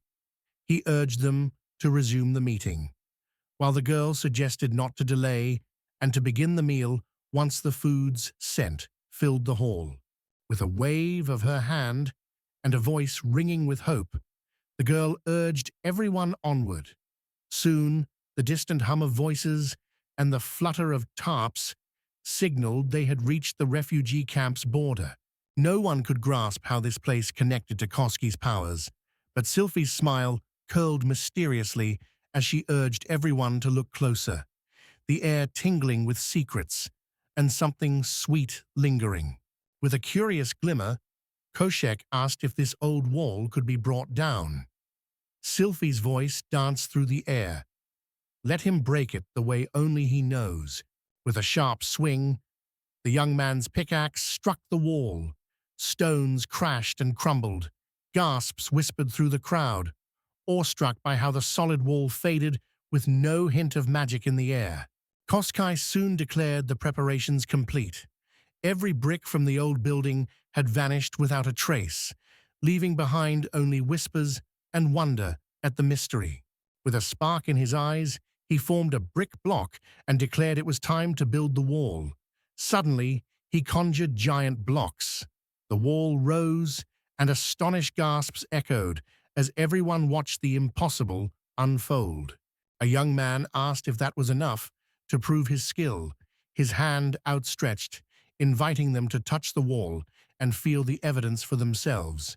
QB, his voice steady but gentle, asked the princess if he could strike her. The girl, eyes aflame with purpose, answered they could use all their strength if it would stop Gizem. Her goal burned brighter than pain. Kubi and Denon pounded the wall, the sound echoing sharp and stubborn, but it held firm. Amazement flickered on their faces. How had this youth conjured such a barrier in an instant, when others needed weeks? Her Excellency was right about the boy's strength, I replied. Without something of equal value exchanged, he could never have managed it. Something in this whole story smelled off. The facts didn't line up. She leaned in, curiosity sparking in her eyes, and asked what kind of trick this was. How did he do it without a single touch of magic, breaking every law their world held sacred? Kosuke shrugged, admitting he had no idea where these abilities came from, only that they bent every rule, even the law of conservation of mass. That sounds ridiculous, Era remarked. Her eyes narrowed, demanding the boy explain. Sylphie chimed in, her voice gentle but firm. He had to share everything he could. or Era would never let it rest. Someone told her it was utter nonsense. The original and the result felt like different worlds, and confusion danced in her eyes as she wondered how the water had moved. The girl's hands gripped a flask and a bottle, cool and slick. Enro raised an eyebrow, asking if the young man truly used this device for trickery. Koski shook his head, denying it, and Enro remarked with quiet wonder how placing a wooden flask on fire could make the water inside safe to drink. Wonderful, Melty remarked, her eyes sparkling. Multiplying objects is a breeze. Even cooking with this gift would be simple. Kustakason admitted, with a shrug, he hadn't even tried. Melty and Ira grabbed Koska's hand, voices urgent. Please, check now, don't wait. If only food could multiply like water. Koski turned to the owner, quietly asking for help. Sylphie noticed with a soft laugh that they seemed to get along perfectly, while Kubi remarked that Koski was quite the popular guy, and couldn't help but confess a hint of envy in his voice. Time slipped by. Exhaustion painted shadows under the boy's eyes as he slumped to rest. Kubi grinned, saying they'd squeezed every drop of energy from him, then asked about Melty, to which Era replied she was busy dividing the food supplies. Koska spent an hour at the grinding stone, spellbound by the rhythm. Hands dusted in flour, the grinding wheel humming softly. He realized how much faster it went when he worked alone. The aroma of freshly roasted gizmi meat drifted to the boy as he received his lunch. Kubi asked if it tasted good, and Koski, with a sly grin, whispered that some secrets are best left untasted. For the first time, Koske found himself facing a giant beetle. With a shiver, he recalled that back home, no one ever ate insects, and such monstrous creatures simply didn't exist. Ira scrunched her nose and asked how that could ever be. For where magic breathes, monsters soon creep. Koski assured her their world held not a single spark, no magic, no powers. But disbelief lingered in Ira's whisper. Every creature thrums with magic, except for Koski, who pointed at himself with a wry grin, while Ira scoffed that his very existence was nonsense, pure absurdity hanging in the air. Sylvia noticed the warm spark she and Ira shared. Koske suggested they both reach out with a gentle hand, offering support where no comfort had yet been found.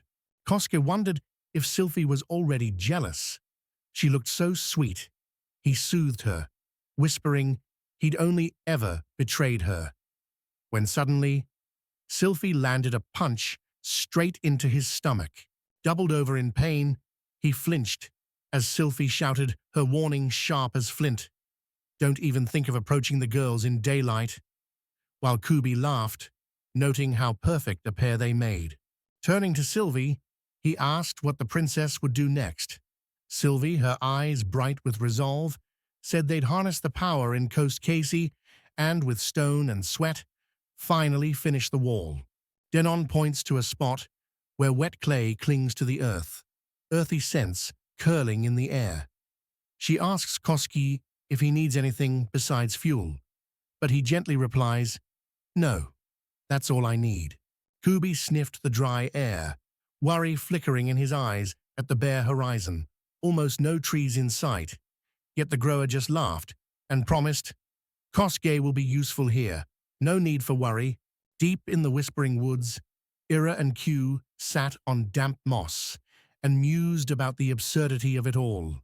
Voices hushed like rustling leaves, the air thick with the scent of pine and suspicion of trickery hanging between them. Koska sighed, admitting nothing could be done. Ira noticed how the boy barely brushed the tree, and it toppled, straightened, dried out, already primed, crackling for use. More ridiculous than water, this. Kubi claimed that endless beams and firewood could appear with a thought, while Sophie whispered that their fate now rested in Kostgaze's unpredictable hands. Era noticed that Melty would start dancing the moment she saw this.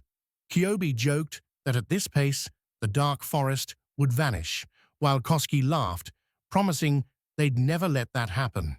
Koska asked if they truly intended not to go through with it and whether it was right to keep Melty in the dark. Iris promised they'd search, while Kubi mused that maybe there was a silver lining to be found. Sylphie turned to Ira and Kubi, asking them to fetch clay now that their work here was done. Kubi, with a gentle laugh, remarked there was nothing to fear with the girl around, while Ira, eyes flashing, vowed to unmask the shoreline cascade deception. Kubi's presence would be more than enough. With a nod to Ira, Sylphie orders Kubi to move. The man's voice urges Koski to try harder before vanishing like smoke, leaving Koski stunned by Kubi's raw power humming in the air. Sylvie promised to choose the best trees for Cascade so he could fell them later. Her words warm in the cool air.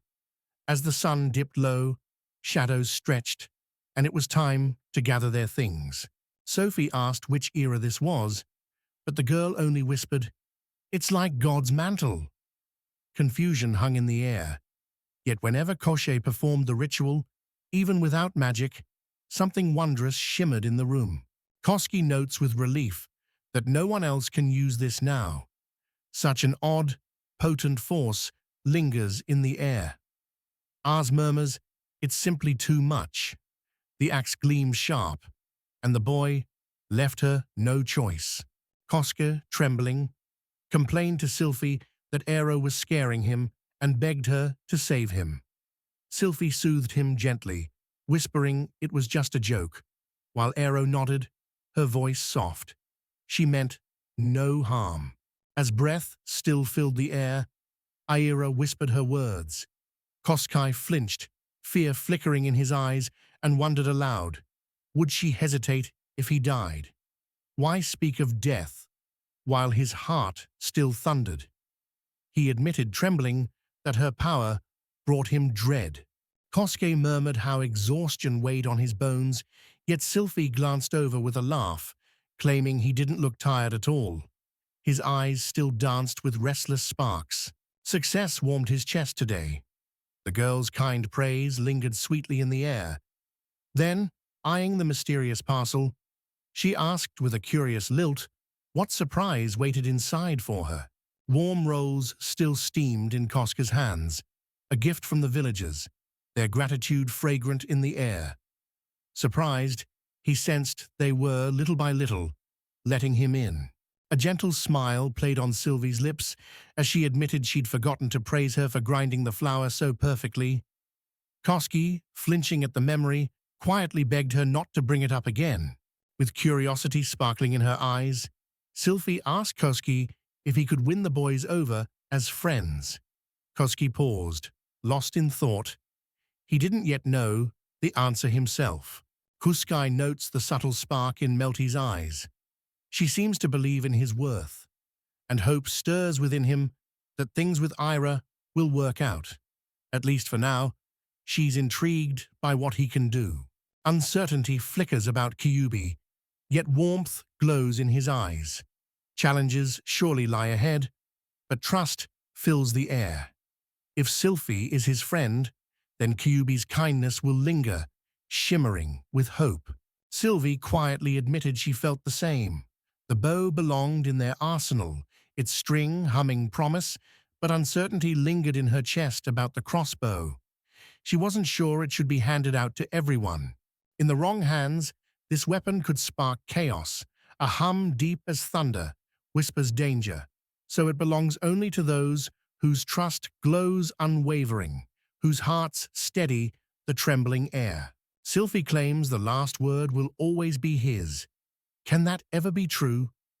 Koski remembers being surrounded once, danger crackling in the air, breaths sharp with fear, when he nearly lost his life. He will craft them, and the girl must choose who receives each one. Her hands trembling, the weight of so many fates pressing on her shoulders. A heavy breath caught in her chest, shadows falling. Koski and Sylphie finally reached home. The air inside hummed with quiet promise as he noticed it was time to prepare for tomorrow.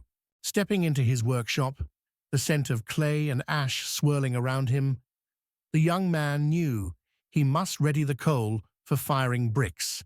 Mass-producing crossbows would demand precision, mechanical parts gleaming, arrowheads sharp and waiting. Enough iron ingots are a must, Sophie insisted. The metallic tang in the air, the clink of metal, all so convenient. You prepare in advance, then let it work its magic, and that's exactly why he loved it. The boy admitted it might cost them some resources, but suggested trying the new upgrade anyway. He was certain they could improve it, and with hope flickering in his eyes, said it would speed things up and unlock the impossible. With trembling fingers, the young man dares to press a button on the control panel. A sudden flare erupts, flames roaring and heat rushing out, while confusion clouds his eyes, unsure what his touch has unleashed. After a while, Sylphie's eyes sparkled. Everything worked perfectly. The coastal geese marveled, their voices bright with awe. They finally had an anvil and a wet stone, but with no wall, they needed to fix it first. Fingers brush across the menu, curious to see what feats the giant furnace can perform. Upgrading the workbench, enhancing the crossbow, forging armor and weapons, all possible. He asked the girl if she'd like to craft something together. Sylphie suggests double-checking that if they go through with it, they'll actually know how to use it. Denon, with the axe glinting in his hands, might just be the one to make this wild idea real. With a spark in his eyes, the boy describes the halberd and battle axe, this time with a twist, imagining how the hefty halberd would suit the big lad. Sylphie, nose crinkling with curiosity, asks what these weapons are. With a spark of realization, the young man notes the thigh wasn't on the list until he thought of it, so new details can bloom whenever he lets his mind wander. With curiosity dancing in her voice, Sophie wondered aloud if he truly could do it. He paused, smiled slightly, and admitted it was possible, leaving Sophie wide-eyed, surprise brightening her features. Now she could fix all sorts of things: the sharp scent of oil, the clink of metal, especially weapons and armor. Sylphie realized she could mend shattered gear with her own hands.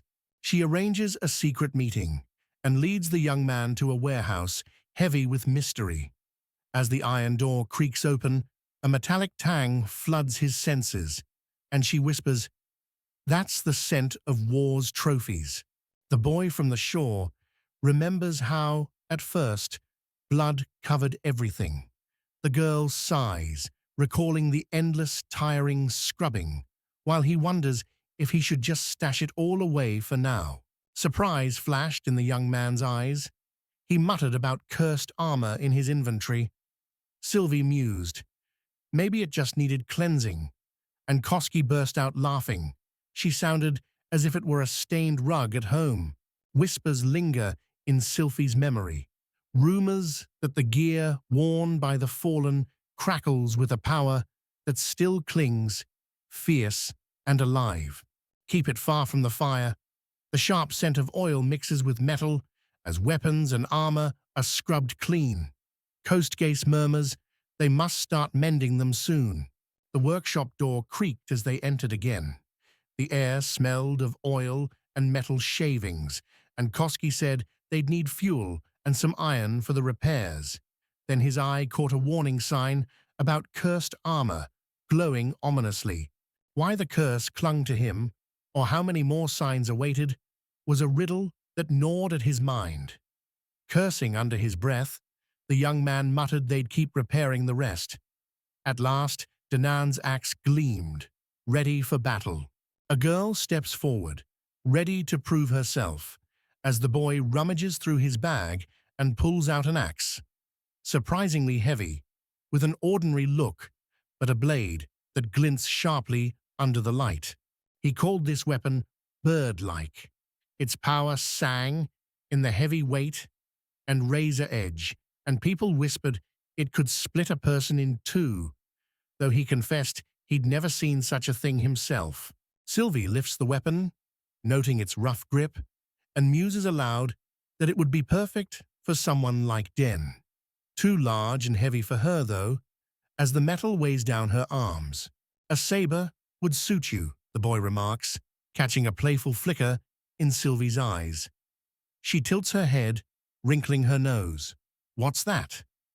Koski grins, describing a curved blade shimmering with danger. A hint of sadness lingered as Sylvie mused, "That sounds interesting," then softly asked if he'd do one thing for her. Koski, eyes hopeful, wondered if she had a leather strap. He needed two to perfect his workshop. With a spark in her eyes, the girl whispered she had an idea, yet maybe a bit of rest would do. Koski caught her words like a soft melody, thinking her offer felt like the warmest invitation. As the sun slips behind the horizon, he murmurs that she can do whatever she wishes with him. Yet moments later, pain sparks in his voice as he pleads for her to stop. Sylvie wondered, her voice a gentle breeze, if they could switch from attack to defense. Koski glanced at her, teasing softly. Was she tired, a wife's duty being to care for her husband? She laughed, eyes bright, assuring him she felt wonderful, not a hint of hardship lingering in her movements. With nervous hope in her voice, the young girl asked if she was doing everything right. The young man, soft smile touching his lips, assured her she was but urged her to slow down, savoring his quiet pride as her steps matched his gentle prediction. Sylvie glanced at Koska, her question hanging in the crisp air. Koska, lost in the beauty around them, nodded with a slow smile. She was learning fast, he said, and soon she'd move freely. Sylvie whispered she understood. With a sly smile, the girl murmured she liked to attack first. Koska's voice rose sharply, scolding her relentlessness, pleading for calm, but she just tossed her head and retorted boldly. Nothing could stop her from doing as she pleased. On the 6th day of survival, Sylvie glowed with joy, while Koski slumped, colorless and hollow-eyed, shuffling like a shadow, more ghost than living, the taste of death thick in the air around him. With a gentle raise of her hand, Sophie suggested they try again today. The boy, dragging his feet, quietly agreed, his sigh barely masking a hint of hope in the air. At last, they reached the refugees, who greeted the princess with gentle morning wishes, their words warm as fresh bread, her reply bright and soft, weaving kindness into the cool dawn air. A massive mound of clay caught Koska's eye.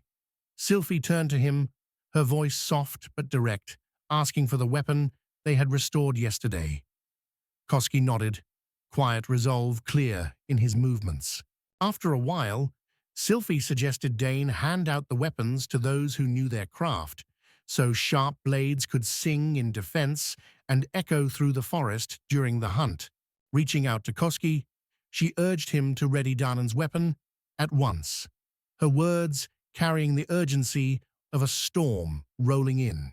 Placing the weapon in Danan's hands, the girl assured him she had checked every inch. Its polished steel glimmered as she whispered, "This masterpiece was made to shield everyone. Now it belonged to him." Fingers tracing the blade, marked with mysterious signs, he swung the sword through the air. He could almost hear it slicing metal like paper. Sophie nodded, her voice certain. She believed it without a doubt. Danan wondered aloud if it was truly Koski's power at work.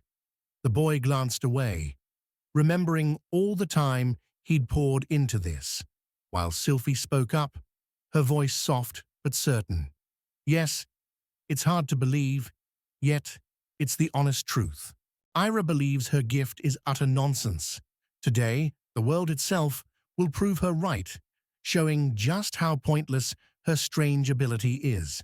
Her call rings with urgency as she reminds Koski about the work. He agrees, announcing plans to build a forge and asking everyone to step back, his voice humming with determination and the promise of fire. Without warning, he set up his advanced stove beside the old humming models. The fiery glow and strange warmth left everyone stunned, and even Ira whispered, "This is utter nonsense." Koska studies the menu, the scent of ink and grilled meat swirling, and notes aloud that adding coal for fuel is absolutely vital. When Ira steps closer, he murmurs that her presence is a bit distracting. Eyes wide, the girl blurted out, "How is this even possible?" The whole thing smelled of nonsense. He only shrugged and replied, "Call it whatever you like. Don't touch the coals," he warned, his voice laced with urgency. Curious about what comes next. "Just watch." Her eyes flashed with scorn, while QB gripped Aura's hand and told Koski, "We're watching now." With a spark in his eyes, he invites Sylphie to join him. "Let's mend a few battered blades if you have any," he says, his hands already moving among the metal scraps. Sylphie nods, her voice light. "Sounds wonderful. Let's get to work." The girl asks QB to gather everything they'll need so they can start collecting clay. The boy sinks to his knees, dirt under his nails, and begins to dig, the earth cool and crumbly in his hands. As soon as the clay rises, it vanishes in an instant. A whiff of earth in the air. Era wonders aloud how it works and how the boy gathers it, and Koska shrugs, saying he just tosses it into his inventory, like always. Era caught the faint trace of magic at once, her senses tingling, and asked if another force lingered besides magic.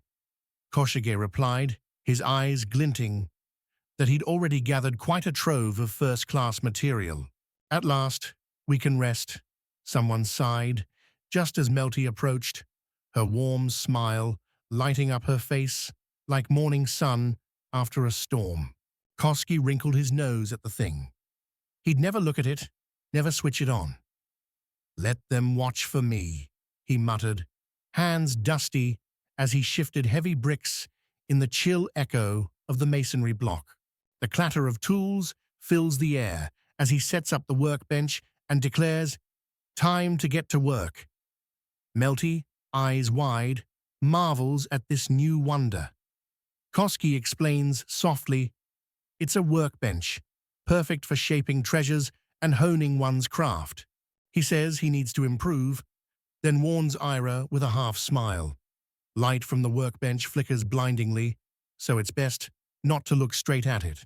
Iris soothes with calm words. "Nothing to worry about," she promises. "Everything is under control." Koski nods in quiet agreement, just as a soft glow suddenly blooms across the workstation. Melty leaned closer, curiosity sparkling in her eyes. "What is it?" she asked. He replied, "It's the promise of improvements, new possibilities, and surging power." At that moment, I shielded her eyes again. The brilliance was blinding. Eyes darting to the massive workbench, the young man admired its simple elegance, steel forged for strength, humming with untapped power. Foot poised over the lever, he wondered if pressing it might speed up creation's rhythm.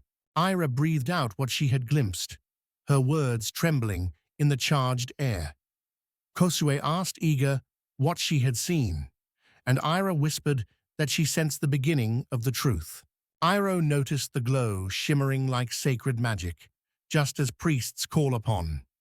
Maybe his gift was closer to a divine blessing, humming softly in the air. The young man nodded in agreement, the air thick with curiosity, as Ira asked if he knew more. Koske, voice barely above a whisper, wondered if the girl realized he was from another world. Ira, breath trembling, gently suggested that some mysterious force might have swept him here from elsewhere. A quiet realization washed over Iro. She called it a mistake. Koski watched her sit motionless, head bowed and sadness clinging to her like a shadow. all the way until lunchtime began. Laughter mingled with the aroma of sizzling bread, juicy meats, and deep-fried vegetables sprinkled with sweet spices as everyone lingered, savoring each bite of their flavorful hamburgers. Sylphie's voice fluttered through the midday stillness. Was Kostya planning to build the wall this afternoon? He nodded, dust swirling around his boots, saying the bricks were ready, but he could make more if need be. Turning to the princess, I shared that she had a question. She nodded softly, the rustle of her dress barely audible, and asked gently what the question was about. Aries announced she'd found a simple, obvious way to prove Kosuke didn't belong in this world. Sylphie, eyes wide with curiosity, asked if it could really be that easy. The girl leaned in, the faint scent of lavender on her breath, and told Kosuke about the collar. She gently asked him to take off his own, the proof of being Sylphie's servant. Her words sent a jolt of shock through Kosuke's heart. Sylphie turned to Ira with another question. Everyone around let out a soft, collective sigh that fluttered in the air, while Kosuke stood lost in confusion, the puzzled faces swirling around him like a silent, restless breeze. Kubi leaned in, his voice cold as steel, warning the boy that removing the collar would choke him to death, even if it might be a lie. Kosuke recoiled, shaking his head fiercely, refusing to risk testing the threat. His cries echoed, demanding answers, while I gently explained, the servant's collar smothers its master's magic, tightens around their throat, and sends a chilling paralysis through their limbs. With not a hint of magic in Kosuke's veins, the collar hangs useless around his neck, nothing but a cold, heavy burden pressing against his skin. Kubi asked if it was true. Kosuke shrugged, uncertainty flickering in her eyes. Danan turned to the princess, his voice gentle as morning rain, and wondered if she wished to issue any commands. Without a hint of hesitation, Sylphie demanded Kosuke strip off everything, her voice sharp and sudden. Kosuke yelped in shock, eyes wide, and blurted out how such an order could even exist. Whispers danced through the room. Everyone expected him to reach for the collar, yet surprise flickered in their eyes as they wondered if the young man truly dared such a step. Melty asked Kosuke if he could really remove it on his own. He breathed in, the air thick with tension, and replied, steady and sure, that he believed in himself and knew he could do it. Memories of that night with Sylphie flashed through his mind. Her laugh, the scent of her hair, and he realized she never knew the spell had failed. Lost in thought, he barely noticed when Sylphie playfully punched him, asking what was on his mind. Melty turned to Kosuke, her voice cutting through the morning chill, and asked how long the wall might take. He frowned, dust swirling at his feet. Guessed 2 or 3 hours if they had enough blocks, but only work would tell for sure. Melty remarked that after everything ended, they'd announce how empty and powerless the claims against Kosuke's were, proving Kosuke's helped them purely out of their own will. Sophie smiled, sharing their plan for the coming days. Once Kosuke finished mending the wall, they would address everyone. Melty promised, her voice gentle but firm, to personally ensure everything ran seamlessly. In the quiet of his workshop, muscles gently stretching, he prepared to begin. The scent of wood and oil filling the air as sunlight danced across his worn workbench. Dana suddenly stepped closer, her scent sharp in the air, and asked why he hadn't touched the princess if the servant collar wasn't working. Kosuke, eyes narrowed, replied he thought Denon meant doing nothing as causing harm to Sylphie. There was no meaning in hurting her. After all, Sylphie had saved his life. He felt a debt in every heartbeat and saw no reason to bring pain to the one who once pulled him from the edge. Surprise lit up his face.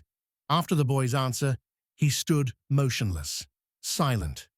Later, Kosuke turned to Sylphie, asking her to scout the area and send someone who knew the land to him. Dyden offered to join the boy, his voice warm with promise. Koski glanced at Sylphie, asking if she minded, and she replied with a gentle smile, her words laced with the sweet scent of ease. She didn't mind at all.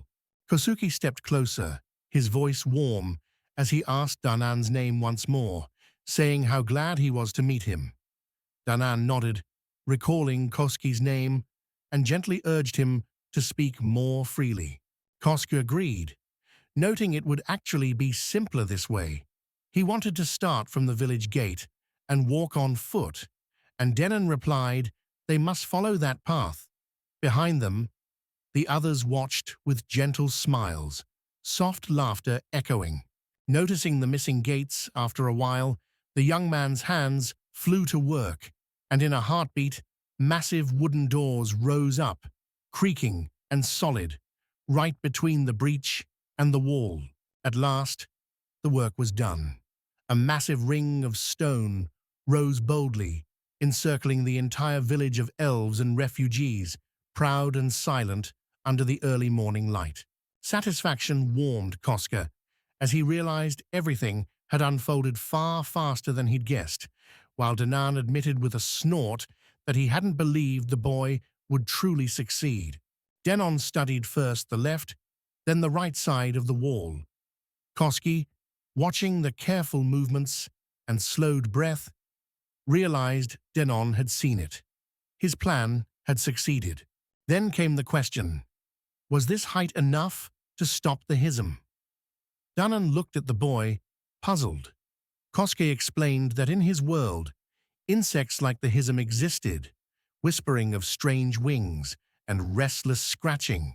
Despite their tiny size, these creatures could leap straight onto a person's hair.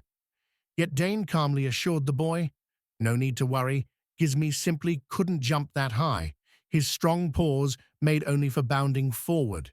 Shadows creeping, predators ready to pounce, their shells scraping softly on stone, weight granting swift, armored strides.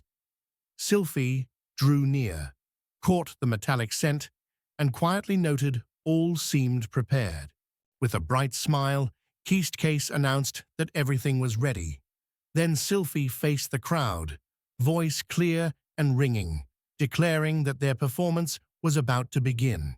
Climbing onto the wall, the guest of the shore is struck by the sea of faces. So many people, even elves, their voices mingling with the chill air and the distant clang of armor. At last, everyone gathered. Sylphie's voice, magnified by magic, rippled through the air as she called for attention and announced that thanks to the villagers' help, the barrier now shimmered, complete at last. In Sylph's mind, those walls could withstand anything, so thick and unyielding that even the hum of powerful machines battering them brought not a flicker of worry to her heart.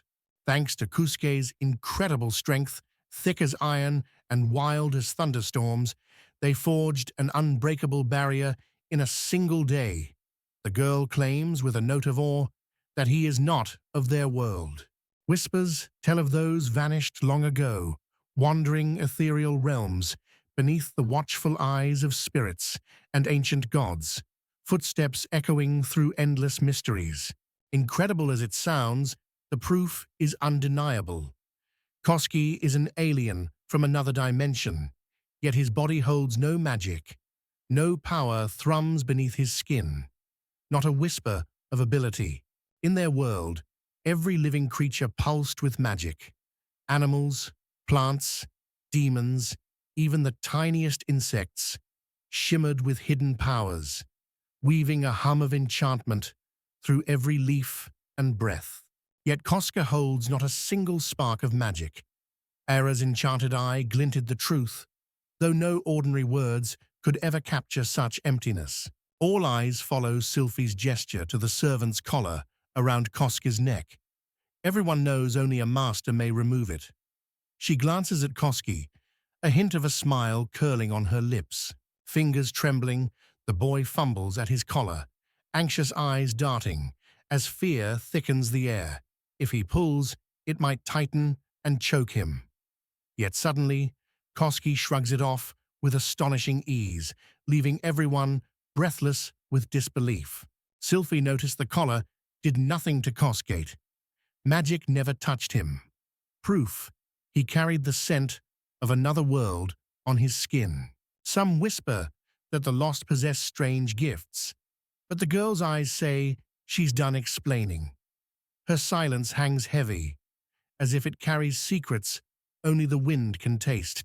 With a flick, she lifts the collar into the air. Her voice rings out. Does anyone dare test if it's real? 3 beastmen approach. The lizard man's scales glint, the snake man hisses softly, and the cat man's tail twitches. People murmur, urging her to check this strange trio. The snap of the collar around the cat girl's neck echoed, and at Sylvie's command to kneel, she dropped instantly. The girl's whisper trembled in the air.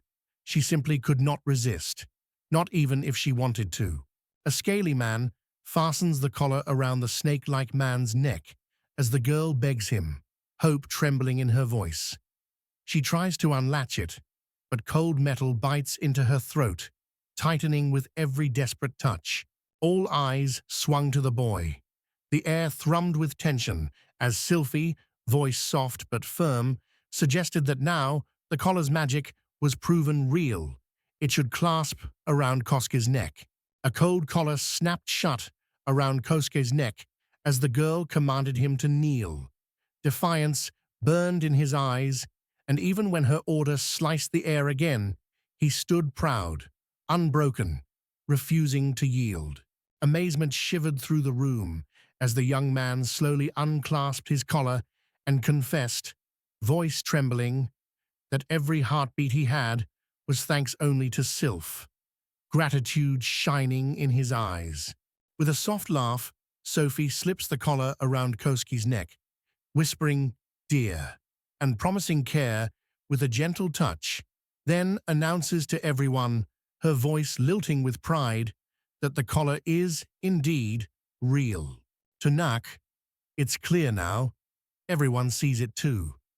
Koske is a stranger from another realm, lacking a single trait of the scorned Holy Kingdom folk. Yet he feels more like a comrade, a gentle guest who brings help when all hope fades. From this moment, she wished everyone to treat Koski as both guest and ally. Applause thundered through the hall, echoing warm welcomes for the princess and Koski. Applause thundered from Melty too, but as a wave of feverish shouts crashed into his ears, the young man felt a shiver of unease run through him. This wild excitement unsettled him.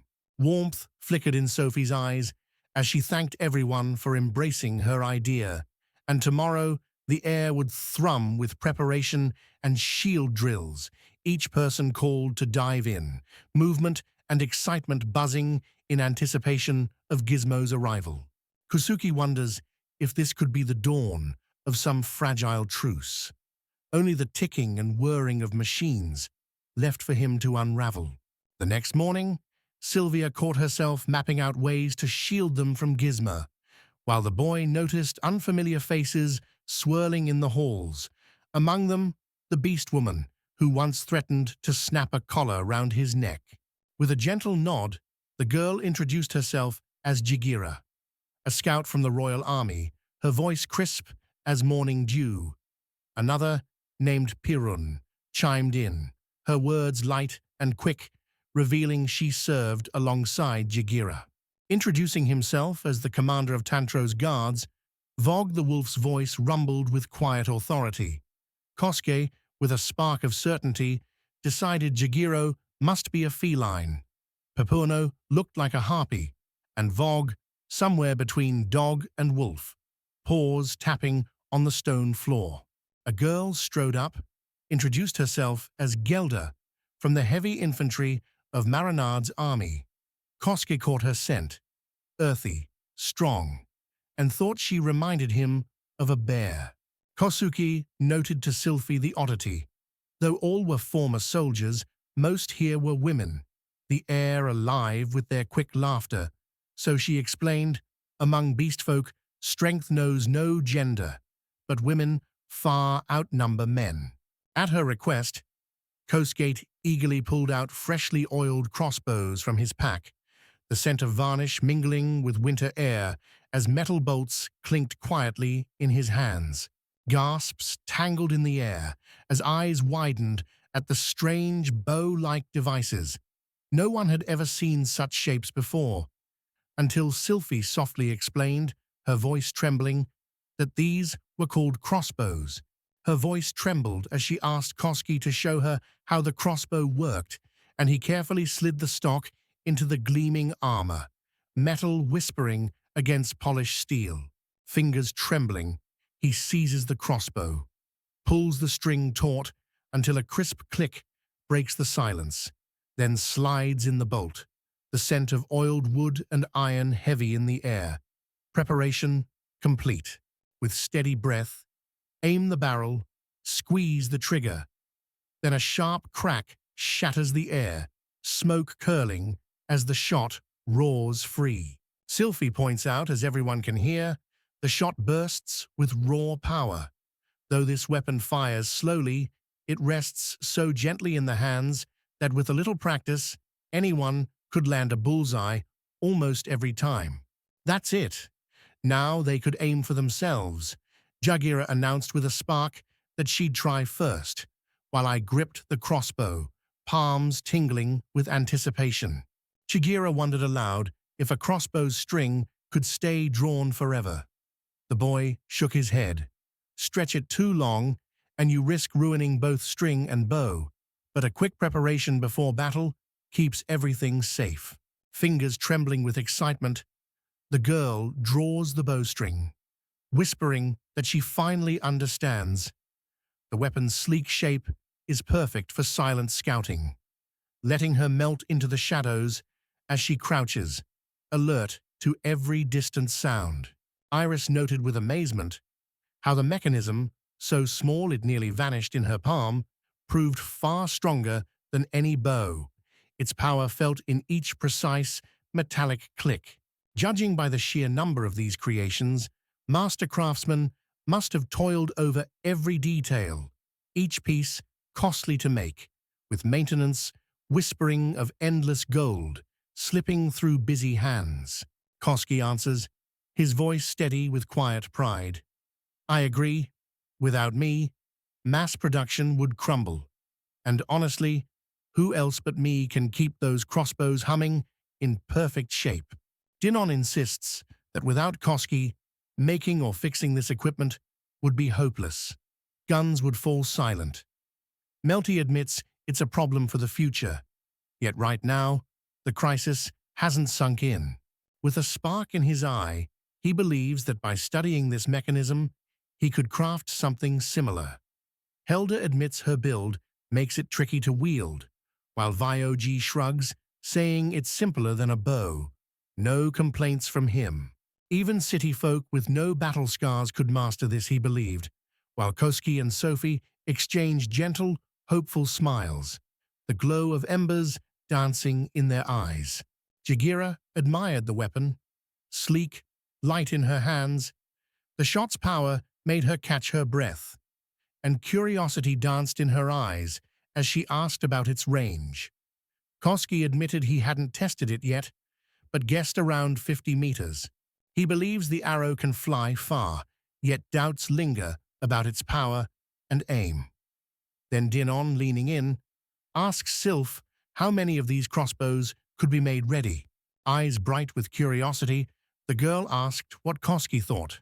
Running a hand through his hair, he guessed 300 based on the scraps he'd seen, but doubted their iron stores could feed a future sea of bolts.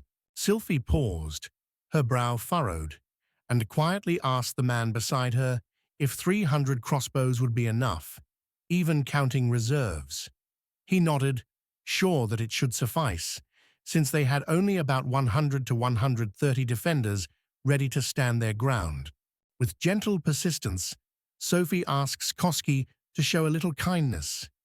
Could he craft 300 crossbows for her?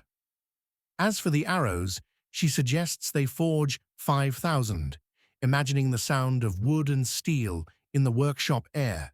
Kosuke assures Sylphie he has enough iron, and in return, she grins and says, tomorrow they'll set out in search of the missing materials, her voice echoing with promise and morning plans. She asks him to use every resource they have so the boys can test the arrows during their next weapons training. The scent of oiled wood lingers as Kosuke nods, assuring her their supplies will be enough. In a heartbeat, the young man conjures arrows from thin air. Gasps ripple through the crowd as more and more appear. Kosuke counts precisely 202, bringing the grand total, with those made before, to 230. I'll go try these out right now, Jagira promises Danan, her voice lively. Kosuke urges her to just collect as many spent arrows as she can, and in a blink, Jagira leaps over the wall, her feet barely making a sound. Dinon shrugs, knowing reckless acts aren't her way. Hilbarrow slides 2 crossbows her way, a jangle of arrows in the wooden quiver, and hands her the warming arc of the bow milk, reminding her the weight is now hers. She nods, fierce and quiet. Sylphie insists that if weapons or materials run short, everyone must report it at once. She wants an urgent list by morning, sorted by priority, without worrying if Kosuke can actually make the items or not. Kosuke's heart skipped. She had blurted it out right in front of Melty. Farewells drifted softly between Dana and Melty, their voices brushing the air with a bitter-sweet echo. Kosuke swayed on his feet, exhaustion wrapping around him like a heavy shroud, while Melty's odd giggle, light, out of place, made the hard moments sting all the more. Sylphie said she and Kosuke would face the elders together. He kept his promise and built the protective wall. Now it was the elders' turn to move, and the air hummed with suspense. Soon they reached the elders' cottage, warm smoke curling from the chimney. The young elf whispered her wonder. This man, from distant lands, had raised a protective wall in a single day. At last, Sylphie could breathe easy. Not in one day, but in 2. They truly lost their minds, Sophie noted, the sharp scent of fear in the air. And anyone saying otherwise, she added softly, clearly misses something. If that tall wall shields them from jism, how can a person on their side not cast a shadow of doubt? The real danger now pulsed from strange devices. Not the man, but should he dare strike their village, swift vengeance would rain upon him. Outside the fading forest, murders stole its breath, and everyone whispered of recent events, while Sylphie and Kosuke lingered in silent shadow nearby. She reminds him of their promise, the plan to send 20 spirit archers, swift as shadows and silent as midnight wind, to intercept Gizmo. If 20 of these archer spirits truly meant a reasonable force, then who were these silent archers really, Sylphie wondered, inhaling the sharp scent of ozone with every tense breath. Sylphie explained, spirit archers are elven warriors, loosing arrows infused with magic and whispering wind. Each shot, charged by the breath of spirits, soars twice as far as any ordinary shaft. Spiritual energy, condensed in the arrow's tip, bursts with a crackling force at impact. One spirit archer holds the power of 10 ordinary men. Kosuke was swept up in wonder. Magic surpassed every hope, like clutching a grenade ready to soar 100 meters, a soldier's thrill buzzing in his chest. Elf announced that tomorrow they would send Den the refugee leader, hoping to seize this chance. Sophie whispered her thanks, bowing deeply, feeling the air tremble with quiet anticipation. Night pressed close as they set off, tasks lingering before tomorrow. The elf girl quietly nodded, letting Kosuke and Sylphie slip away alone, while laughter rippled at the thought. Sylphie's children would be wonderfully adorable. Nightly laughter isn't easy for Cascade. Next time they visit, they'll bring medicine, potent enough for their cold-blooded elven men. But for Cascade, a mere mortal, the dose must be gentler, lighter on the tongue. Everything will be just wonderful. For Sylphie shines in every conversation. Cheeks blushing, she waved goodbye, her voice trembling with warmth and a trace of mint on her breath. "We're leaving," she told Koska, and he answered with a spark of relief, saying he'd be glad for that. The elders only exchanged quiet smiles, their eyes gleaming in the shadowy glow. Anger flashed in Sylphie's eyes as she snapped that these elders had never heard of tact. Just then, a young man named Nate stepped forward, sneering and calling Koski a filthy beast. Sylphie, her anger crackling in the air, slammed her fist into the boy's face with a sharp thud. Leaning closer, she warned in a voice as cold as steel that if he opened his filthy mouth again, she would kill him. Kosuke couldn't help but marvel at the skill in her punch. Later, Koski shared that the girl had struck Nate. A spark of laughter flickered in his eyes as his mood lifted. When Sylphie asked what he tried to say, the boy grinned and confessed even he didn't know. Koska asked if this Nate was always bothering her, his nerves fraying at the mere thought. But the girl replied softly that she was just an easy target for his vengeance against her parents. Surprise flickered in Koska's eyes when he learned Nate wanted revenge on Sylphie for her parents. Sylphie offered to share her story, warning it was no tale for laughter.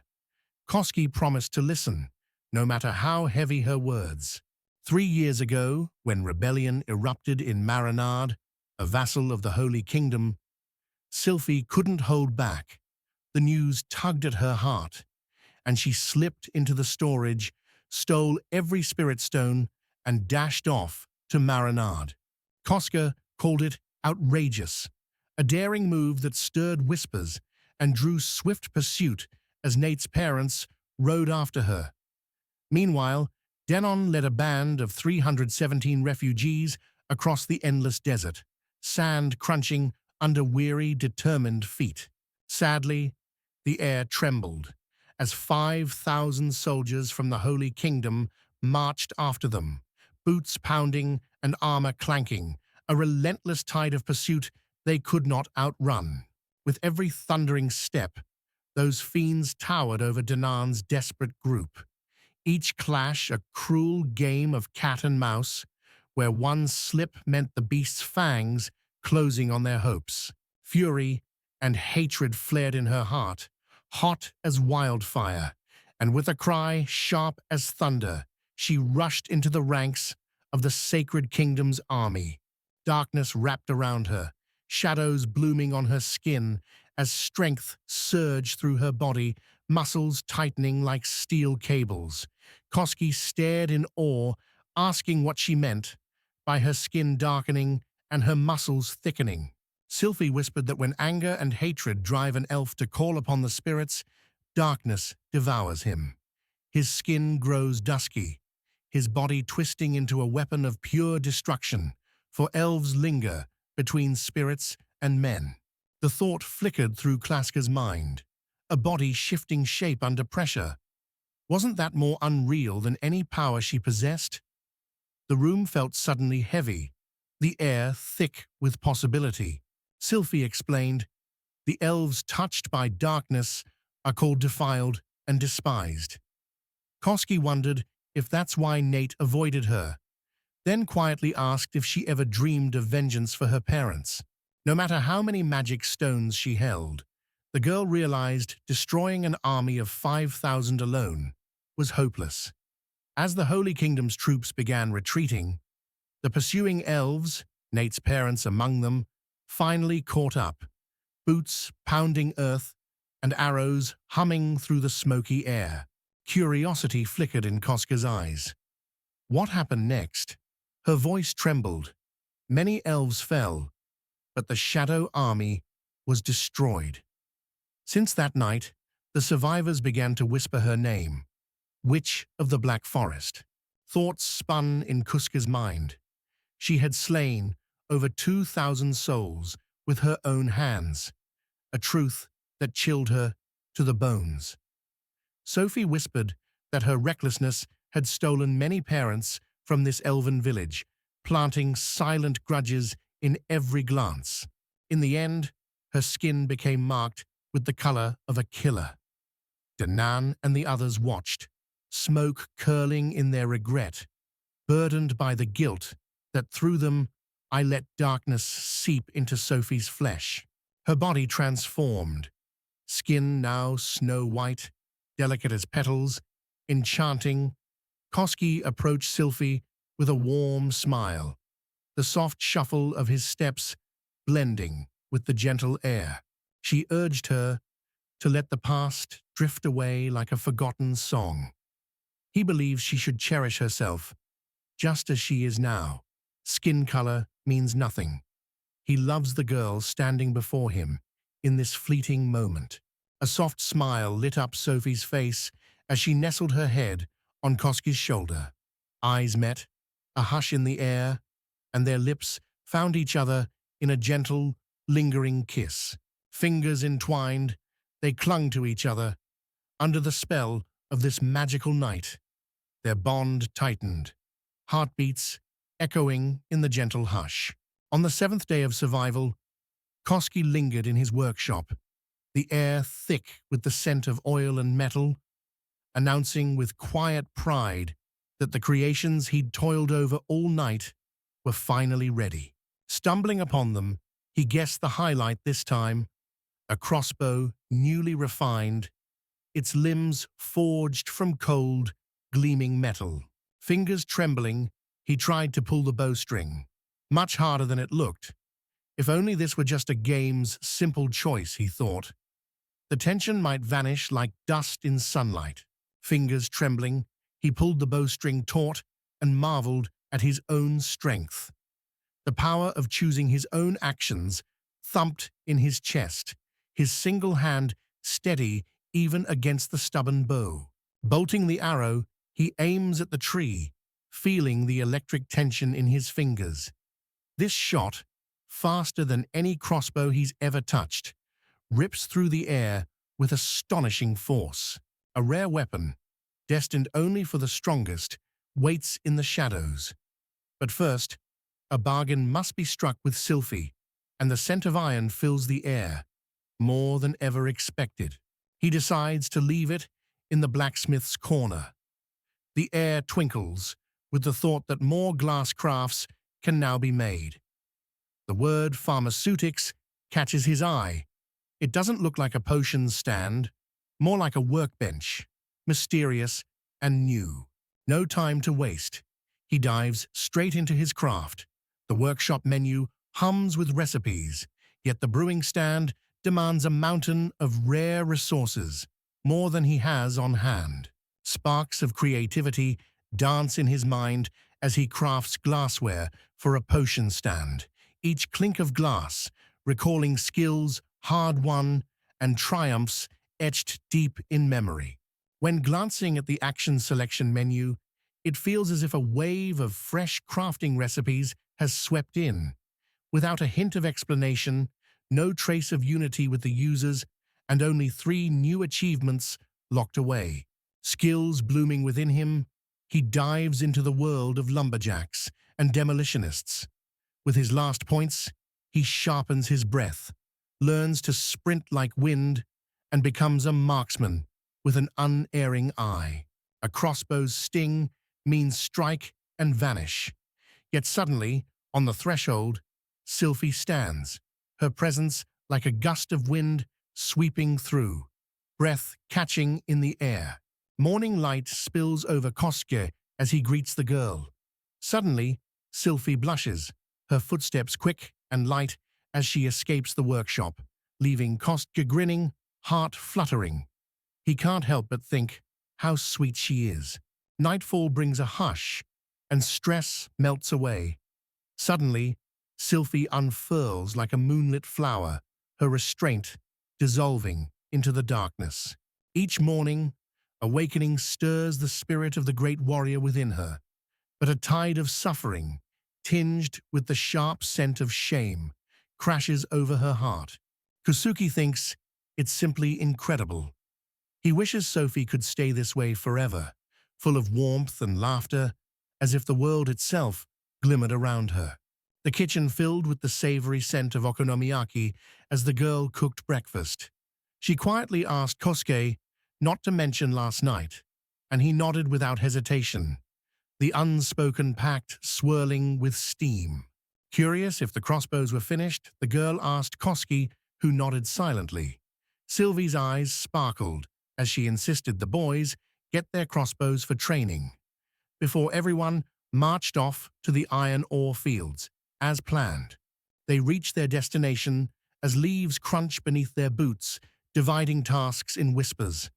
Someone suggests circling the area, keeping eyes sharp for the snap of twig or sudden rustle. Any game must fall swiftly if spotted. Kosuke's fingers itch as he stares at the wild land, dreaming of clearing it for building, while Jiro chuckles, betting Kosuke could haul home any massive catch without breaking a sweat. She announces her plan to test the power of this advanced model, while in Kosue's mind echoes the disbelief. Who could have guessed a crossbow would draw her in like this? With a quick farewell, Jagira disappears into the morning chill. Haruna notices Jiga's clumsy grip on the bow. No wonder she's so drawn to crossbows. Their quarrels slice the air with sharp, unfailing precision. Are there other weapons, like crossbows, that even I could use? She asked, hope flickering in her eyes as Kosuke paused, the hush between them thick with unspoken dreams. Kosuke replied, the real trouble isn't lack of ideas. The pain is in not being able to leave anything behind just yet. Puruna sighed, her voice soft and sad. How unfortunate that truly was.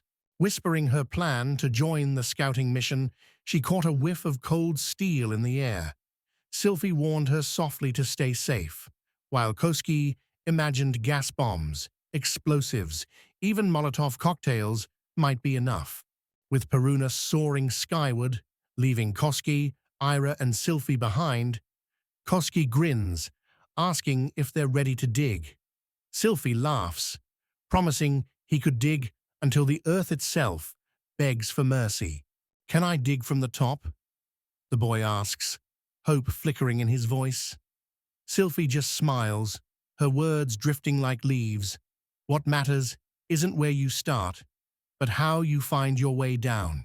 Fingers trembling with excitement, a young man lifts a wooden cube, eyes blazing. He bursts out, an idea sparking in his voice, while towering above him looms a pyramid built of countless stacked cubes. Rising higher and higher, the boy soars into the sunlit sky as Sylvie and Era watch in awe from below. Ira whispers again, voice trembling with wonder. It's simply incredible. With a sly grin, the young man shared his story. Eris, catching a whiff of anxiety in his voice, marveled that he'd climbed so high, but wondered aloud, how on earth did he plan to get down? Another block clicks into place as the young man grabs his pickaxe and murmurs words that draw Irina's attentive gaze, curiosity flickering in her eyes. Kosuke promises to descend slowly, gathering pieces along the way, while the young man carefully arranges an orderly workspace. Dust dances in the lamplight, tools clink gently, the air smells of metal and damp earth. After a while, the young man climbed down, leaving the steep wall behind, and asked the girls how it felt. For them, the task was surprisingly easy. Sylvia confessed the world spun before her eyes, while Aura admitted she almost understood, yet her mind pushed the thought away. Sylvie noted that with such strength, the boy could tear through a fortress wall, not to mention lesser hurdles. He nodded, the truth of it clear in his steady breath, and quiet grin. He quietly thinks there must be far more clever ways to breach a fortress wall, just as Iris, curiosity sparkling in her eyes, declares she'll go gather again, and her wonder only grows with every step. Curiosity sparkles in Sylphie's eyes. What gathering is this? The girl explains, voices weaving through leaves, that today they'll collect both poisonous and healing herbs. Sylphie nods, recalling how Ira's potions, alchemic and fragrant, heal wounds and mend the sick among refugees. That's why they can't do without her. The young man nods in understanding, grabs his pickaxe, and says he's ready to unearth even more treasures. After some time spent digging, the young man unearths piles of glittering rare ores and feels joy bubbling inside, his hands trembling as he counts 13 pieces of precious mithril ore. Now, with rough hands streaked with ore dust, he surveys the empty field, the old landscape erased, his haul. Around 1,500 iron, 500 copper, 200 silver, and 13 mithril, their metallic scent heavy in the air. Sylphie and Era leapt at the mention of mithril ore. Era spotted the boy from afar, hurried to him, demanding at once to see the glittering treasure. The boy trembled, hands shaking, and offered her a small stone. Erod leans in, runs his fingers over the ore, and confirms, this is pure mithril, gleaming and flawless.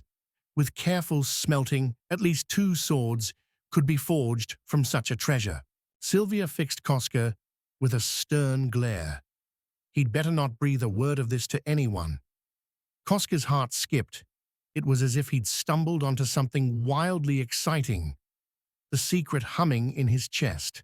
Ore in hand, he promises Ira to return it to his inventory, then suddenly realizes he can't take it from her.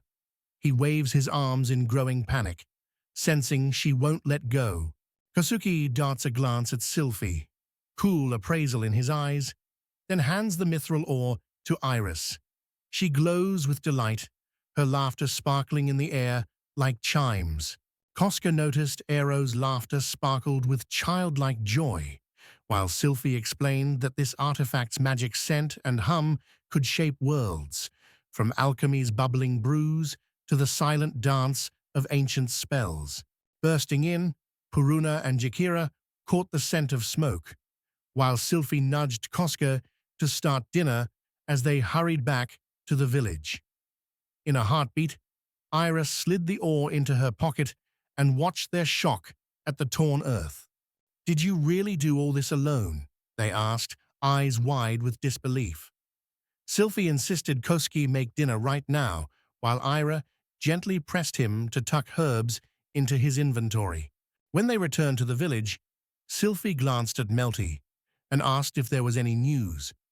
Melty, her voice trembling, confessed that the scouts had confirmed it. Gizmus had invaded the forest. Still lingering on the outskirts, she imagined it would be a while before they reached the village. Sylphie suggested forming a swift task force to erase them before they even drew near. Melty nodded. The master shared the same view. Watching the quiet gravestones, the young man remembered their dwindling resources, and in that moment, inspiration struck. He designed another building.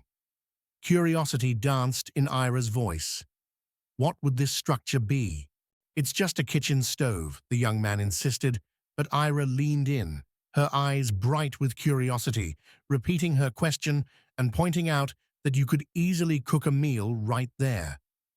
Koska's eyes sparkled with curiosity as he learned these plants could become potions. Intrigued, he asked Era if he could try her herbs, and she gladly agreed, her hands already reaching for the fragrant stems. As his fingers glide over the panel, a spark of curiosity flickers. Then wonder floods him, a rush of possibilities whispering through the air like a secret invitation. Fingers dusted with salt and sulfur, the young man conjures gunpowder, just raw black powder, born from saltpeter, sulfur, and charcoal, his alchemy plain, while the mingled smells spark strange curiosity at the odd collection before him. The sharp tang in the air betrays the recipe's secret, a formula for black powder. Yet something tells him this mix could spark an explosion without a hint of smoke. Utter nonsense, Koski muttered. If only he had gunpowder, a world of inventions would bloom from his hands. But for now, he turned to what lay before him, determined to craft something new from the scraps at his feet. Fingers stained with herbs, he stirs the bubbling brew as the girl circles him, her voice sharp as vinegar. "Is that really all you can do?" he explains with a patient smile. "The crimson potion heals wounds, the green fights poison, the yellow soothes pain, and the violet orb. Don't touch, it poisons." Ira inhales, curious, and asks what the healing potion feels like. Curiosity flickers in the boy's eyes. Does this mean the potion isn't for healing? Ira's voice drifts in, soft but tense. Is it meant to be used outside or taken inside? The boy shrugs, uncertain, yet hopes it might still work. Curious, Ira leans in, the scent of herbs on her breath. Is this antidote made for a single poison, or could it chase away any venom? Koski replies, his voice steady, that it's meant for poison. It should fight them all. Iris leans in, curiosity bright in her eyes, and asks about the potion for sickness. Could it truly fight every illness? The young man nods, his words firm. This brew heals. It can battle them all. Her breath catches in stunned awe. Words tumble out, foolish but fierce, as he locks eyes with her and asks his question, a heartbeat thrumming in his ears, hope and fear tangled in his breath. Flames danced in Ira's eyes as, with commanding resolve, she demanded every potion the young man had brewed. He nodded, hands trembling slightly, and began carefully placing each vial into her basket. Koska senses a hollow emptiness in the girl's eyes, like staring into an abyss that stares back. And if some absurd creature shaped her, then no absurdity can be found in her silent gaze. As Ira's silhouette faded into the distance, the thought flickered through his mind like a whisper, carried by the evening breeze. Crossbow bolts sliced the crisp morning air as Diana led the drill. She praised the group's sharp aim, her voice ringing with pride, then beckoned them to ready the ground for the next team. While teaching villagers to shoot crossbows, Kubi escaped the sun's glare, slipping into the cool shade as laughter and the thrum of arrows filled the warm air. Soft footsteps pattered closer. Sylphie appeared, her eyes alight with curiosity, asking what occupied him here. As he sat cross-legged by the loom, nimble fingers weaving a rope from colorful threads. With a faint smile, the young man shared that he spun threads for a living. The soft whirring lingered in the air, while Sylphie, puzzled, sniffed at the stray fibers, still unsure why. Koski beamed, proudly revealing he'd built a loom and now spun raw material for its hungry frame. He shares his desire to weave cloth, breathing in the earthy scent of fibers, because you can never have too much fabric. In a world where even the smallest wound can turn deadly, bandages made from simple cloth might save a life. Sylphie realized clothes were needed for the boy, her eyes roaming over his torn outfit. Kost gave a grateful smile. She hadn't missed this small but kind detail, though for him, sewing new clothes was never a challenge. With a gentle nod, the girl advised the youth to explore the storeroom for something useful, and he agreed. Sylphie's curiosity drifted to error. She'd taken his potion and slipped away, he replied. At the warehouse's shadowy entrance, the clang of iron mixed with dust as they handed over the ore. The workers, grinning through the haze, promised to find anything for such payment and urged them to return with any wish. Kosuke marveled at how simple ore sparked such joy, while the girl replied with a quick nod, her voice low. He truly understood earth magic. Since Elder Gaston's death, gems had become scarce, their shine now rare treasure. Soft footsteps rustling among the ferns. A gentle elven voice asks if she can help, and Sylvie, catching the faint scent of wildflowers, explains they need clothes for Kosuke. With a gentle smile, she asked if he needed anything else, urging him not to be shy. He deserved his wishes, after all he'd braved in that mine. Kosuke's answer came softly. "This is wonderful. They'll need leather, glue, and alcohol," the boy notes, and when the girl wonders about the alcohol, Koshai replies, "A wine of some sort, any taste will do, but the stronger, the better, even if it burns the throat." The girl nods, her footsteps soft on the dusty floor, and offers to lead them inside so they can gather whatever they need with their own hands. Shelves creaked under treasures as Sylphie's eyes sparkled. She pointed out clothes perfect for Kosuke's tall frame, whispering, "Try them in the shade." Grateful, Kosuke offered a quiet thanks, warmth in his voice. Soon, after slipping into new clothes, the young man asks the girls about the mood in the area. The cloth feels thick, yet somehow every movement is comfortable, soft against his skin. An elven girl murmurs that this color jars against his raven hair, while Sylvie muses that perhaps dye might fix it. Kosuke protests. Hair color should never cage what clothes the heart desires. Drops onto the creaky chair, while the elf ties his pants tight, assuring him they won't slip. Kosuke thinks, as long as his clothes feel right, even if they earned odd looks, he'll be just fine. In time, Sylphie and Koshikai approached the workshop. Ira met them at the door, her eyes rimmed red, a sorrowful hush clinging to her like a heavy perfume. With a gentle voice, the girl shares how she tested the potions, mixing them with her reagents and letting the curious animals at her side sample what she brewed. Kosuke leans in, eager to know every detail of her method. Not wasting words, the girl cut straight to the core. Every potion truly did what was promised. No odd side effects so far, though only time would reveal their secrets for sure. Even more puzzling, the potion worked so well that no one knew how to truly rate it.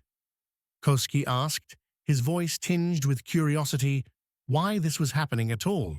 Ira recalled Kosuke insisting these potions could heal wounds, chase out poison, and cure illness, but with lives at stake, she urged caution.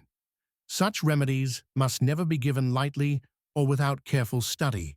A strange weakness washed over Ayura, her hands trembling, tears streaming down her cheeks as she sobbed apologies to Kosuke. Confusion flickered in his eyes, so he gently begged her not to cry and called to Sylphie for help. The girl promised to care for Ira herself, her voice firm as lilac perfume drifted between them, urging the young man to leave and finally rid himself of those potions. With time, as he lost himself in daily worries, it became clear to him Ira was a quiet genius. Sharp eyes, few words, always seeming to glide just out of reach, never fully part of the crowd. Memories of their last talk lingered as she moved through the chilly air, glass vials clinking softly. She needed to test the potions she'd brewed, for their power might mean life or death for someone. After those words, she suddenly insisted everything had gone wrong, whispered an apology, then burst into tears. Kusuka stood lost, wondering if her sharp tone hid something deeper. Sylphie called him over with a soft gesture, her voice carrying a hint of lavender. After a hush, they spoke quietly about how Ira's envy of his talents brewed like a restless whisper between them. Years of study and careful brewing filled each potion, until a young man arrived, crafting potions bursting with dazzling scents and swirling colors, while Ira, breath caught, stood utterly stunned by his effortless genius. After finishing the potion exam, a rush of truth bubbled up during their conversation. Apologies spilled from her lips as a strange sense of déjà vu danced in the air. Ira senses the boy's strength is no gift, each muscle paid for in memories and pieces of a past life traded away. With a gentle bow, she whispered her apology. Koski waved off her worries with a warm smile, assuring Ira he felt no anger and urging her not to trouble her heart so much. Catching a hush between Melty and Sylphie, he asks what silenced the room. Sylphie admits that Eros's words echoed within her, dragging her deep into her thoughts. Multi stepped closer to Koski, curiosity flickering in his eyes as he asked if Koski's power truly belonged to this world. And Koski nodded, confirming the whisper of magic that hung in the air. The price of this power is his family, friends, and the scent of home. She asks softly if, in all this loss, maybe she is right. Kosuke exhales deeply, admitting the argument leaves him lost. He's never truly pondered this, and confesses he might never find a way back to his own world. Sophia's voice trembled with doubt. Were they taking advantage of the poor boy for their own gain? Kosuke, with a rueful smile, reminded her he still owed Sylvia and couldn't repay soon, so she needn't worry. With restless hands and a drive for more, he hones his craft, dreaming up new wonders. This spot becomes a refuge, where warmth invites you in to eat or wait out the storm's wild song. Their intentions glide in perfect harmony, each gesture shaped to meet his needs as long as he plays his part. Everyone satisfied, the air humming with the quiet balance of mutual gain. Turning to the girls, he urged them not to hold back. His strength belonged to them, to use as they wished. He wished only to work without sleep or rest, and if something troubled them, they should say so. Sylphia whispered. Their plan was already set. He gently asks Ira to treat him as she always has, his eyes lighting up whenever talk turns to magic and alchemy, marvels his world never knew. With a soft smile, the girl agrees. A hand reaches out, asking softly if peace has been made.